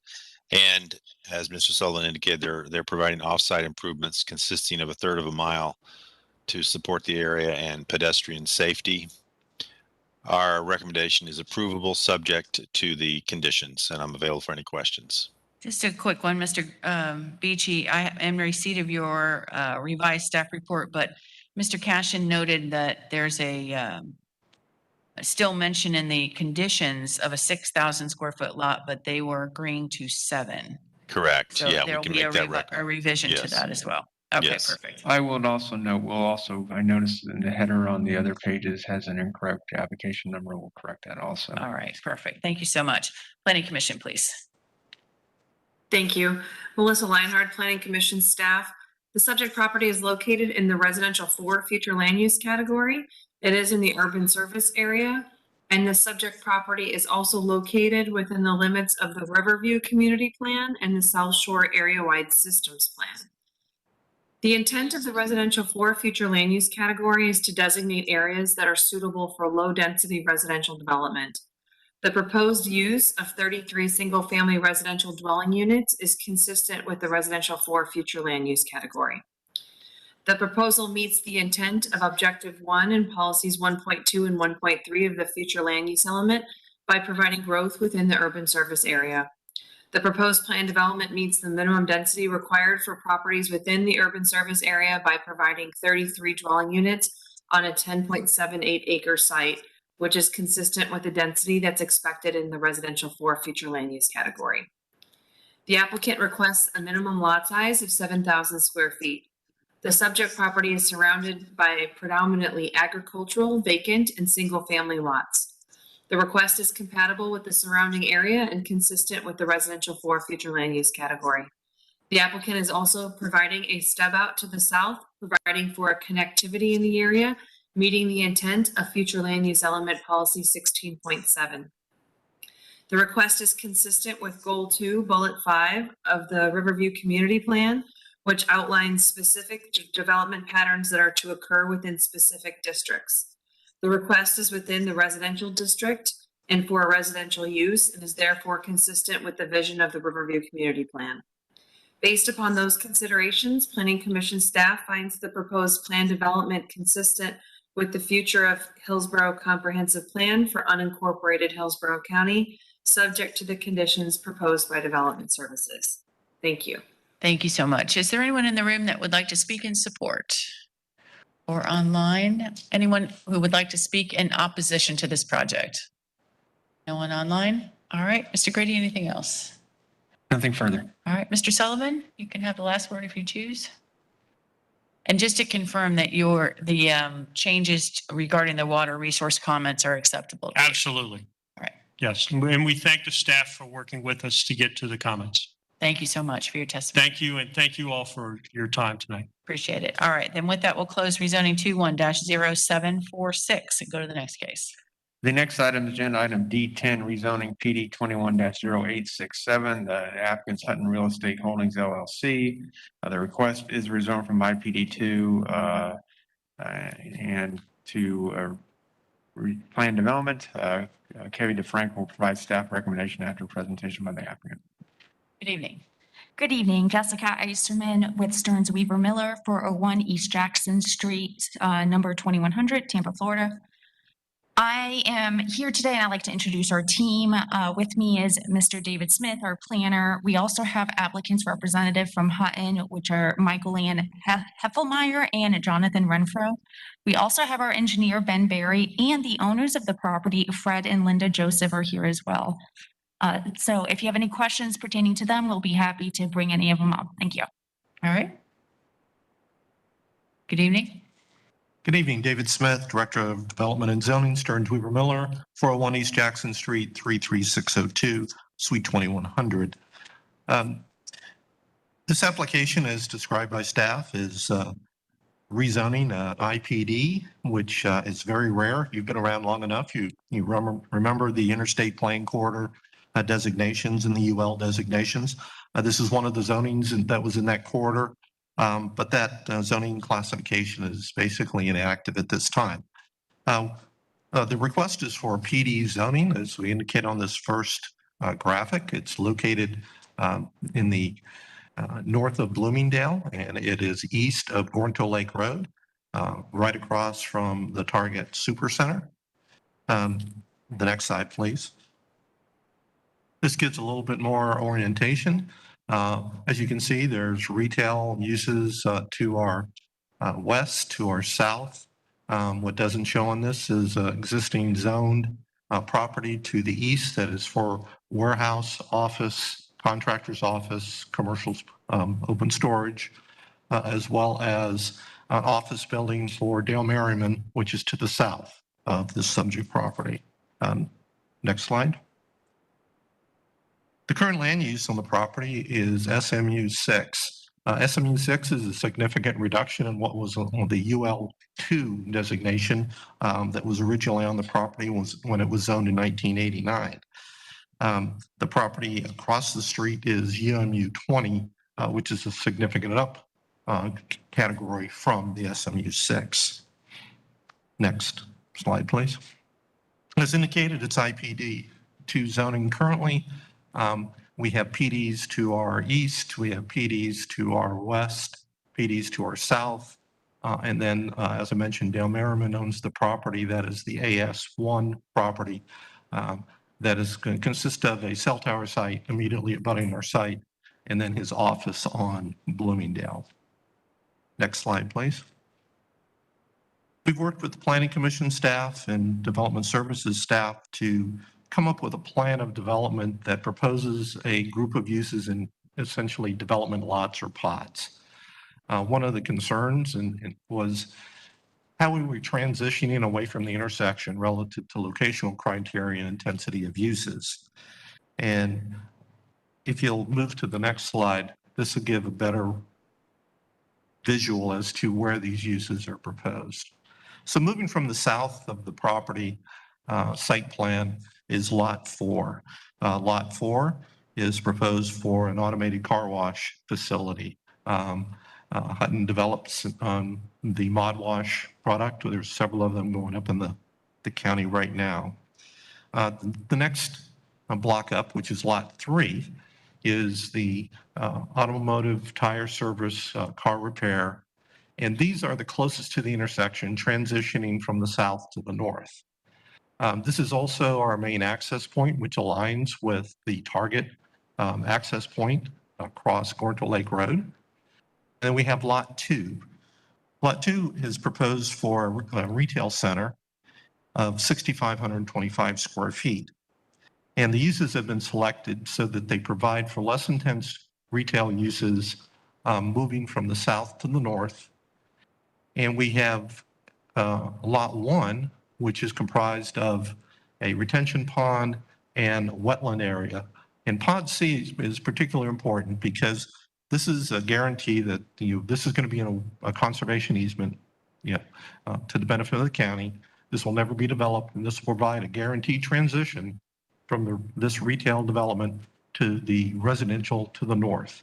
This is actually about the only lot left in this corridor, but for one in the PD to our north for any commercial development. I'd also like to point out that the current zoning is approved for 120,000 square feet of office uses, 8 stories tall, and another 4-story component, as well as childcare. So this development at about 15,000 square feet is significantly less intense than the office uses that are currently approved at this site. And so you see a correspondingly significant decrease in transportation impacts on the property. And I'm not sure that we mentioned that Steve Henry is also here tonight. Didn't want him to wait all night and not get recognized that he's here to answer any questions. So what we've done on this site plan as well is we've met the comp plan policies of making sure that we have cross access to the east, as indicated by those hashed lines, which are basically cross access corridors, for lack of a better term.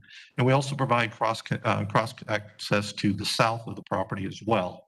So this meets all the connectivity policies of the comprehensive plan with respects to providing for not only cross access along arterials and collectors, but also connectivity between projects that are adjacent to the site, i.e. the PD immediately to our east.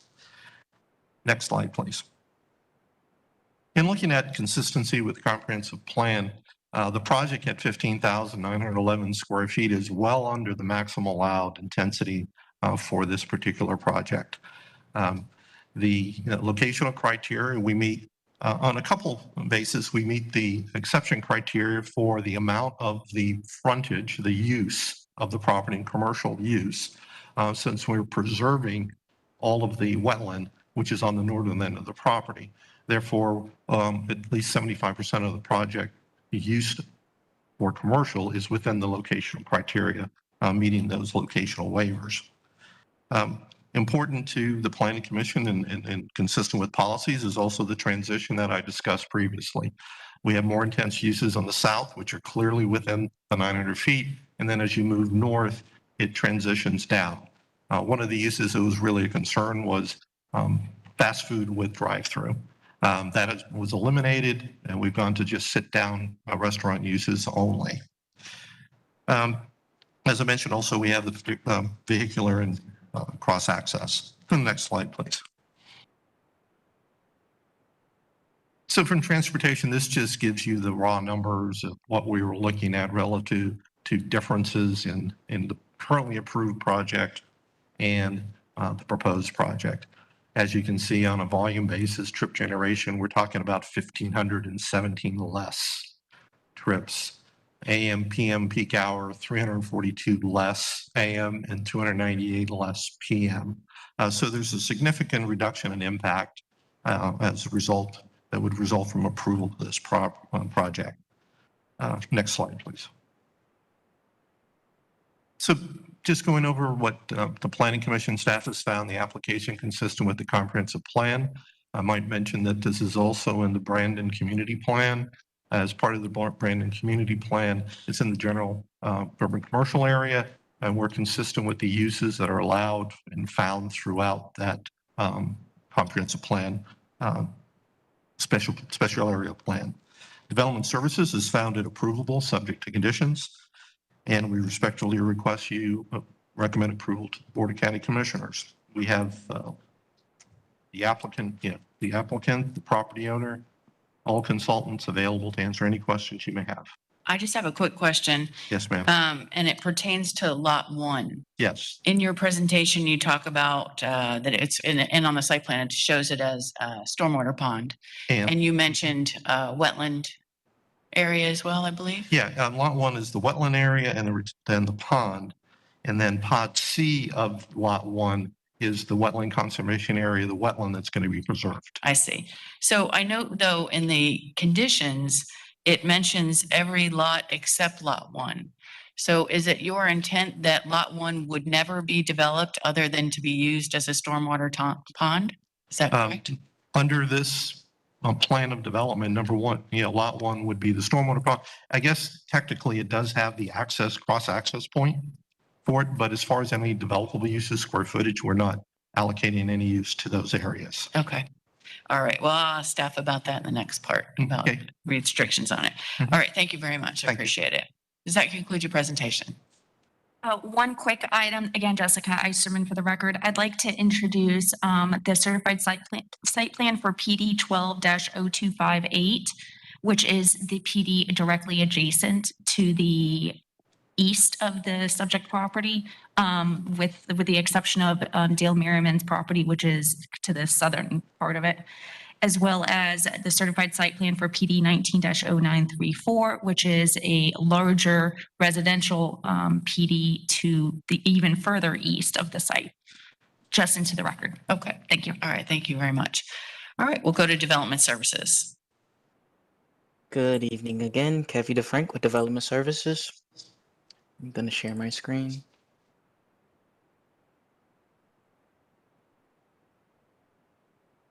Are you able to see it? Yes, we are. Awesome.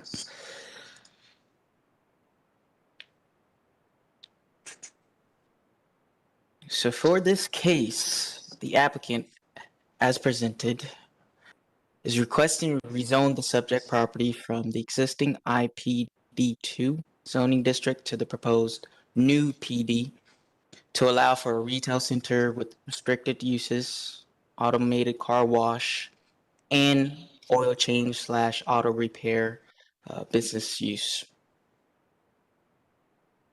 And the subject property is located in the Brandon community area, which is on the east side of the South Warrento Lake Road, approximately 835 feet north of the Bloomingdale Avenue and South Warrento Lake Road intersection.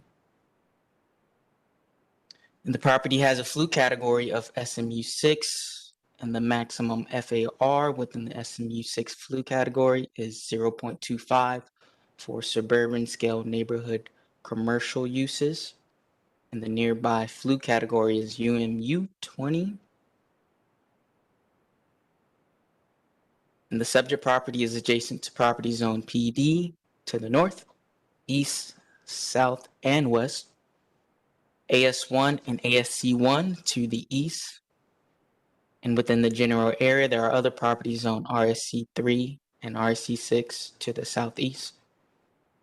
And the subject property is located in an area comprised of commercial and residential uses. And the development of the project shall be limited to a maximum of 6,525 square foot retail center in Lot 2, a maximum of 5,570 square feet of motor vehicle repair minor uses in Lot 3, and a maximum of 3,816 square foot automated car wash facility in Lot 4. It is also subject to providing vehicular and pedestrian access to the adjacent property to the east, as stated in the listed conditions. However, as stated in the report, a revised site plan must be provided prior to the PD site plan certification, which includes the required revision to the site plan to include the other current zoning for the adjacent property, parcel folio 73787.5000. And based on the SMU 6 flu category, the surrounding zoning and development pattern, and the proposed uses and development standards for the PD zoning district, staff finds the request approvable, subject to conditions listed. That concludes my presentation, and I'm available for questions. So Mr. DeFrank or Mr. Grady, either one, back to my question to the applicant about the Lot 1 not being mentioned in the conditions in terms of uses, although every other lot is spelled out. Was there an intent to make that available for any sort of development, or is it the site plan would govern in that it's labeled stormwater retention? Yes, I mean, I think the intent was the site plan would govern because the site plan shows Lot 1 is retention and then the wetland preservation area. So, I mean, that was the intent. I mean, if your preference is for us to spell that in the conditions, we'd be happy to submit revised. I just, it was just a question that popped out to me, and that other lots are specified, and to just be clear on the record what the intent of that parcel was. Okay. All right. Thank you so much. Planning Commission, please. Thank you, Melissa Leinhardt, Planning Commission staff. The subject property is located in the suburban mixed-use 6 future land use category. It is in the urban service area, and the subject property is located within the limits of the Brandon Community Plan. The subject site is proposing commercial uses and restricted retail uses within the urban service area and is compatible with the existing character of development in the area, which includes other non-residential uses mainly concentrated at the intersection of Bloomingdale Avenue and Gornto Lake Road. With the location of the proposed uses anchored on the southern half of the property and the use restrictions, the proposal meets the intent of future land use element policy 1.4 regarding compatibility of the proposed uses with the existing nearby land uses. The proposed rezoning also meets the intent of the neighborhood protection policies under Objective 16 in the future land use element. The development pattern of the surrounding area has a concentration of the most intense uses toward the intersection and then transitions to lower intensity, traveling northward along Gornto Lake into the residential areas. Similarly, the applicant has designed the site plan so that the internal arrangement of the uses also reflects this pattern. The applicant has agreed to use the wetlands portion of the subject site as a permanent buffer between the commercial uses and the residential uses north of the site by placing the wetlands in a conservation easement prior to the certificate of occupancy. The applicant has also agreed to use restrictions and no drive-through on the retail operations on Lot 2. The hours of operation for uses on Lot 3 and 4 will be from 8 a.m. to 8 p.m. The applicant is also providing access from South Gornto Lake Road and full cross access to the neighboring PD 12-0258 to the east and vehicular cross access to the south of the subject site to facilitate greater connectivity in the surrounding area. The subject site meets commercial locational criteria requirements under Objective 22 and Policy 22.2 via the exception provided in future land use element policy 22.3. The nearest node at West Bloomingdale Avenue and South Gornto Lake Road is greater than 900 feet away from 75% of the subject site. Planning Commission staff recognizes that the site has natural limitations such as wetlands and the connectivity requirements on site. As stated in policy 22.3, in circumstances where a site is unable to meet the requirements of policy 22.2, quote, but at least 75% of the frontage associated with the use is within the distance and under single ownership, then the proposed use may be considered for approval, end quote. Thus, the site meets commercial locational criteria as it fulfills the condition in policy 22.3. The proposed rezoning meets the intent of the Interstate 75 policies and Objective 34 and 35 of the future land use element. This policy direction encourages projects with urban level intensities that do not endanger the viability or aesthetic characteristics of conservation and preservation areas. In this case, the wetlands will be placed in a conservation easement and will therefore satisfy policy direction that encourages the use of innovative site design techniques, as well as the use of gradual transitions of uses and intensities between different uses. The subject site meets the intent of the Urban General Character District of the Brandon Community Plan. The Urban General Character District is intended for mixed-use, multi-story buildings to accommodate retail, office, and dwellings such as townhomes and row homes. The applicant has provided retail with restrictions on uses and hours of operation and has placed them below the proposed conservation area, which will provide a natural transition of uses. Based upon those considerations, Planning Commission staff finds the proposed plan development consistent with the future of Hillsborough Comprehensive Plan for unincorporated Hillsborough County, subject to the conditions proposed by Development Services. Thank you. Thank you so much. Is there anyone in the room that would like to speak in support? Anyone online? All right. Anyone in opposition to this project? Seeing no one in the room? No one online. Mr. Grady, anything else? Just was noting based in the applicant's testimony and in the presentation by the Planning Commission about commitment for placing the wetland under a conservation easement, and that's not specifically reflected in the conditions of approval. I think it'd be appropriate to include such a condition since that appears to be commitment by the applicant. And I think that sounds to be an important issue for the planning commission. So I'd ask the applicant to respond to that as part of his, brief and any rebuttal testimony. All right, thank you so much. Mr. Smith. I almost heard what you said, but I think I heard what you said. With respect to the conservation easement, there's a note on the site plan that indicates that the Pod C will be placed on a conservation easement.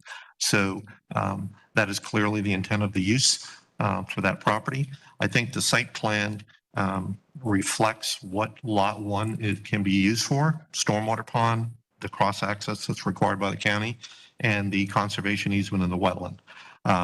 If there is a need for any correction to the site plan or the conditions, we don't have a problem with that being clarified on the record, but we do commit to what we've shown on the site plan as being what's allowed on Lot 1. All right, so Mr. Grady, is it your intent to draft a condition to that effect? Yeah, I think it'd be prudent. We'll probably mirror what's the note on the plan to put in the conditions. And that's acceptable to you? Yeah, that was the intent. So that would be acceptable. All right, thank you so much. Thank you. Does that conclude your rebuttal? You have the last word if you'd like it. That's all we have unless you All have right. questions. No, I do not. Thank you so much. Then with that, we'll close rezoning 21-0867 and go to the last case. The last item is agenda item D12, major mod application 21-0944. The applicant's Habitat for Humanity of Hillsborough County, Florida. The request is for a major modification to existing plan development. Tim Lampkin will provide staff recommendation after presentation by the applicant. All right. Is the applicant here?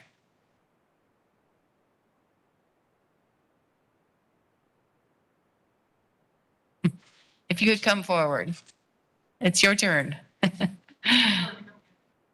No, they continued to the next hearing.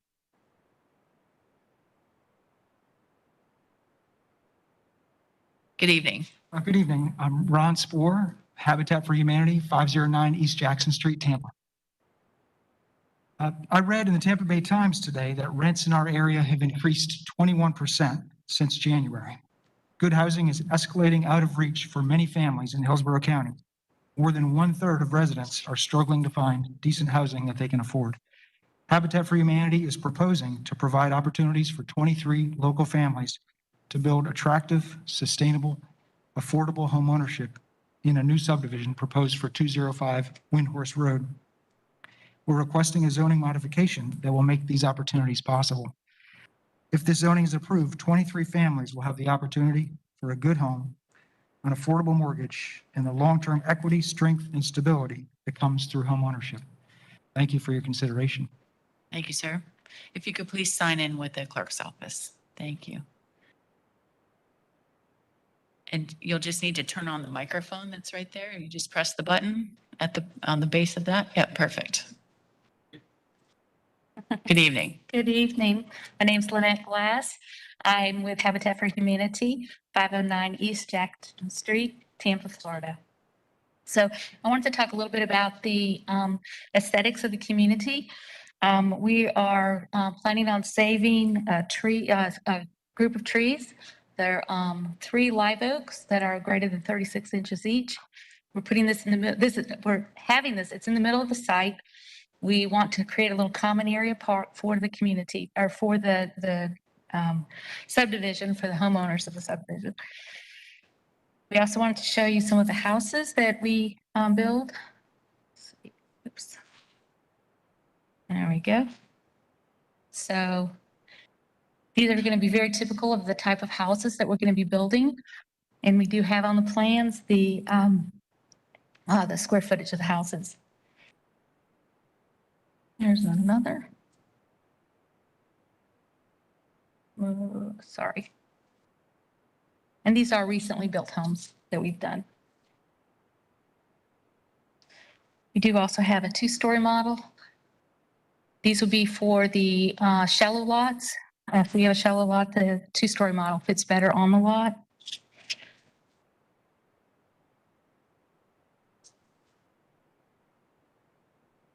There's another one that also is a single story that can fit on a shallow lot.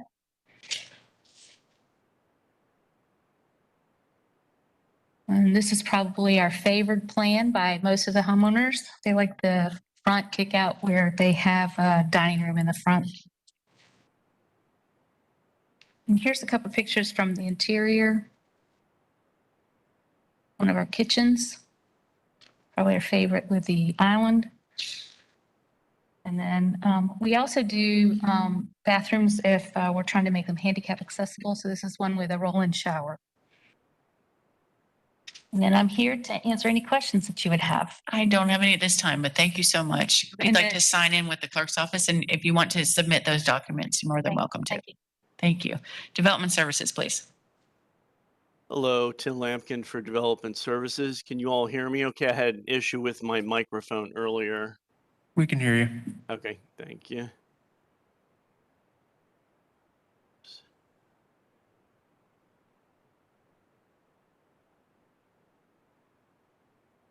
Oh, one. Okay. Just 1 second, please. We can see the presentation. Okay. It's not moving forward for me for some reason. Let's see. You could try using the arrows on the keyboard. Okay, that's actually what I'm doing. I'm doing the arrows instead. Or you may have to click on the PowerPoint. Okay. So I'll do that. Where on the PowerPoint do I click? It should be anywhere. Okay, there we go. Sorry about that, everyone. Not that many people are left. Application 21-0944. This is modified plan development 12-0712. The request is to allow an increase from 15 single-family homes to 23 single-family homes, and also modifying Pod A and Pod B. The subject site is located on the south side of Windhorst Road, approximately 625 feet from the intersection of Parsons and Windhorst. It's located in the urban service area, and it's located in the Brandon community area. The future land use designation is residential 6. It's surrounded, as you can see on the screen, on the north, south, east, and the west. There's nothing within proximity except for Res 6. Res 6 has a max density of 6 dwelling units per acre. The applicant's requesting approximately 5.3 for Pod B. And residential is a typical use of Res 6. The surrounding uses include north and northeast across West Windhorst is RSC 6 and ASC 1. Directly east is commercial neighborhood and RSC zoned land to the southeast.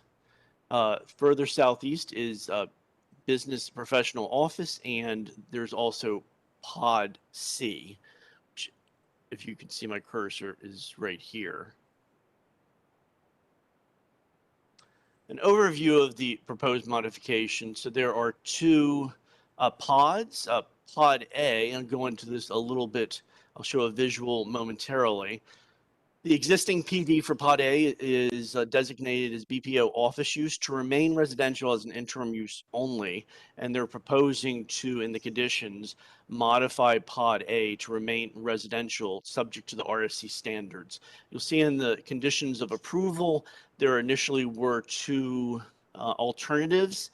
They're alternative A and B, and the applicant, because they are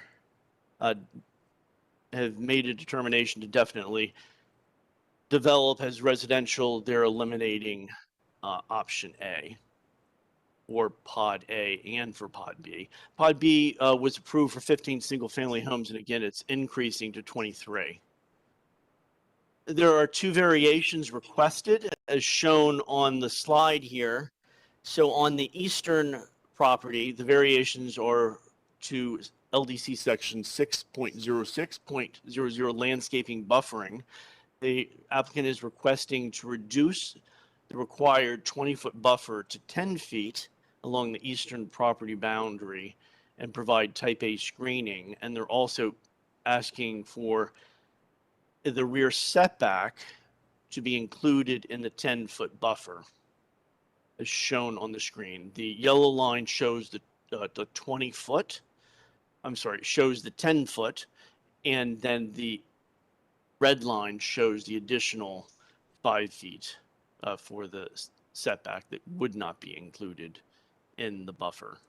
Mr. Lampkin, before you leave that slide, if I can just ask real quick, that reduction from the buffer width from 20 to 10, and it says type A screening, is that what they were required to have, or is it type B screening?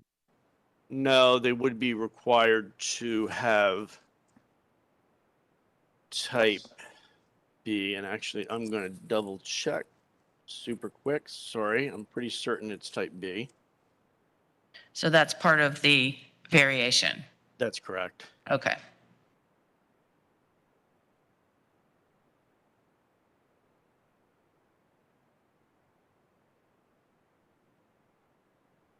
All right, I'm just looking it up.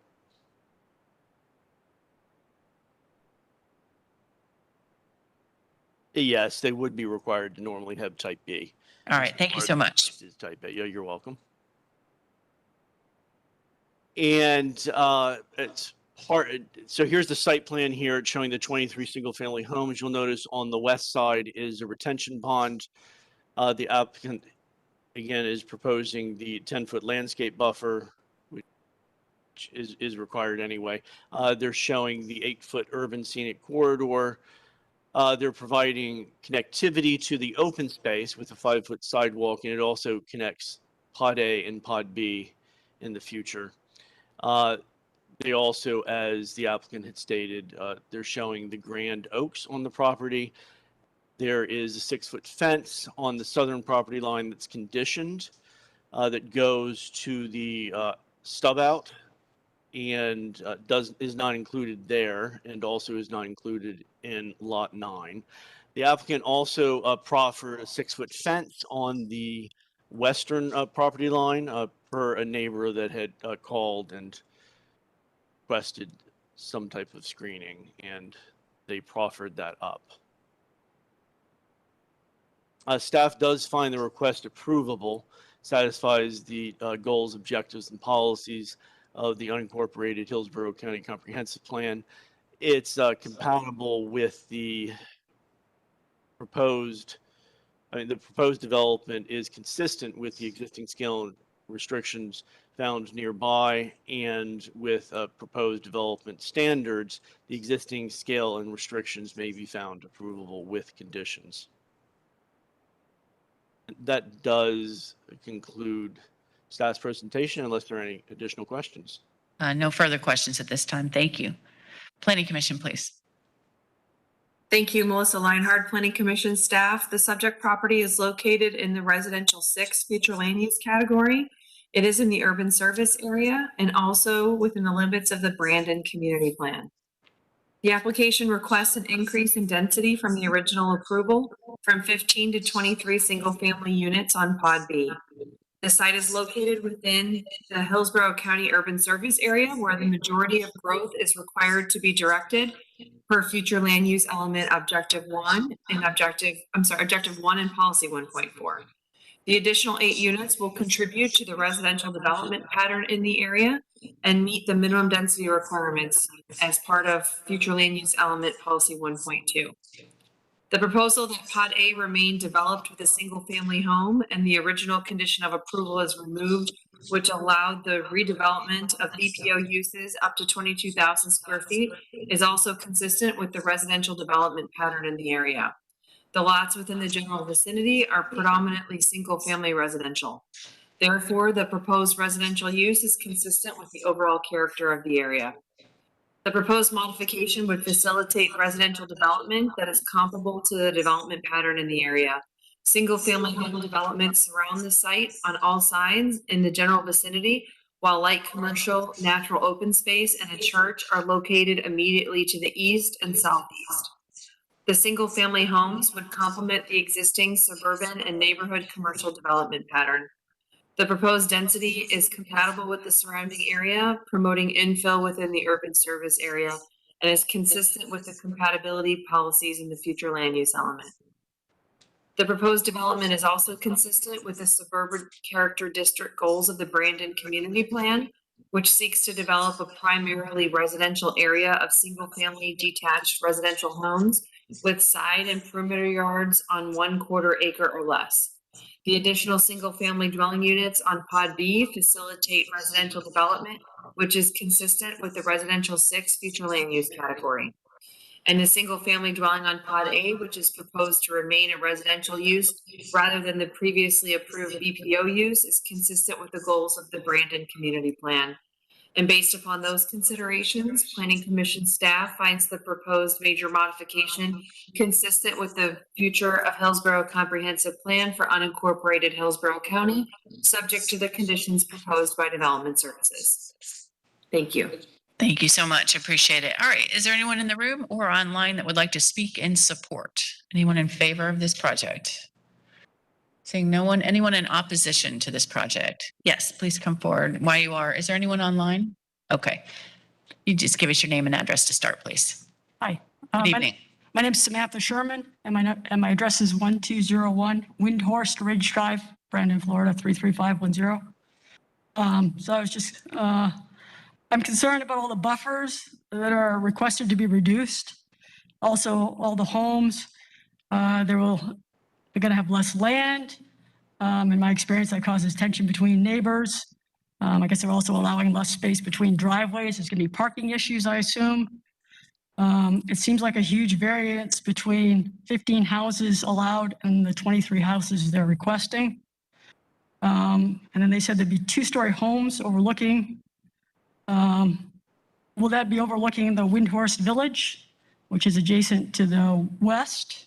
Because our homes are only 1-story, and it's more conducive to a 1-story neighborhood area.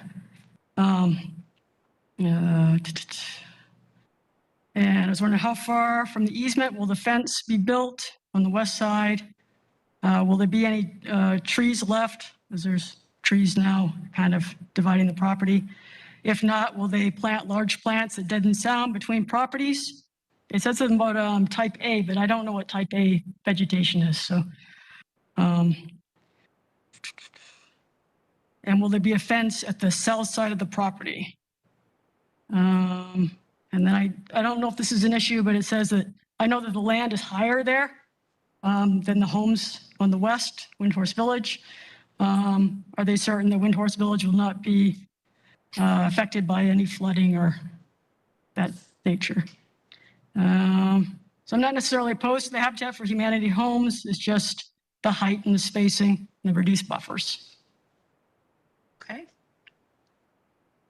All right. We'll ask the applicant to address that as part of their rebuttal testimony. Yeah. Does that conclude what you wanted to say? Okay. If you could just sign in. Thank you so much for coming down. I appreciate it. All right. You have 5 minutes for your rebuttal. If you could please address her comments. Okay, I'll try to go in order. As far as the buffer, since this is residential to residential on the west side where you have Windhorst Ridge, there would not be a requirement of the buffer. However, we did work with the planner, Mr. Lamkin, and we did agree that we would put in a 6 foot wide, 6 foot tall wooden fence that would, of course, provide the better side to the outside of the subdivision. And that's on the west side. That's on the west side along the entire perimeter there on the west side. And then we also, that's where the detention pond is. So we also have the edge for being able to mow, and then the detention pond. And then we, of course, have setbacks from the detention pond to the housing. So there is a wide gap there between the property line and where the rear of the houses will be on that side. So so there's a 6 foot fence. I just want to make sure I understand. So the retention pond is along the western boundary? Yes. Okay. If you go to that site plan, it will show where that is. And then on the south side, we'll be doing a fence from that south west corner over to where we have the right-of-way that we have that shows the connection to the south. And that's a 6 foot fence? Yes, that will also be a 6 foot fence. We will retain any of the existing trees that we can at this time. There are trees along that boundary. But at this time, I don't know if those are on our property or on the properties that are along on Windhorse Ridge. There was a question about the location of the proposed two-story homes as opposed to one story. Are Right. those on the eastern side? Well, generally our two-story homes, because they are more shallow, those will be on the shallow lots. And that probably is going to be up on the lots that are closer to Windhorse Road. I see. If you look at the site plan. But we also like to give our homeowners the option to be able to pick their house plans. So we do leave that up to the homeowner candidates as well. All right. And then the last thing I wrote down was the buffer that you're going to put in. It's called, the county calls it type A buffer, but exactly what that will consist of on that eastern side. Well, on the eastern side, we'll have a fence there as well. The properties on that side, two of the properties are county owned, and I think one is a detention pond right now. The original major mod 721, I think 712. Yes, that actually had a buffer. It's a 20-foot buffer from Windhorse Road south on the property to the end of the first lot, the first commercial lot. We've asked for the 10-foot buffer to go down the entire length, and it will have type A screening, which is the fence, which will also face that one. All right. And so on the western side, just to sum up, on the western side, you have a 6-foot fence and your stormwater pond to hold all of the, one, provide a buffer, but to hold all the water from the project. That's correct. I see. That's correct. Yes, it will have post meeting what was I see. development. All right. Is there anything else you wanted to add? Before we close, I think we need to clarify in the conditions along that would be the eastern boundary, the setback and the buffers, because as Mr. Lampkin, I think, indicated, with the buffer and the lot, that's total 15 feet from the property boundary, but technically, I think it needs to be clarified that technically that rear yard setback along there will be 5 feet, given where the property line is in relation to the buffer. So For the lots along the east? yeah, so we'll clarify that in the conditions, because I think that just needs to be clear, because it's a little unclear the way the conditions are worded. And since it's treating both the east and west the same, and there's a difference there. Oh, I see, to include that Yeah. rear setback in the buffer area. I Yeah. understand. Yep, Okay. Yep. Well, so we can clarify that. Okay. Revision of the conditions. Thank you. All right. Anything else before we close? We just like to say, I'd like to thank all the staff for all their help. A lot of hand holding, and we really appreciate it. All right. Thank you. I appreciate your testimony. And with that, we'll close major modification 21-0944 and adjourn the hearing. Thank you all for your time and testimony.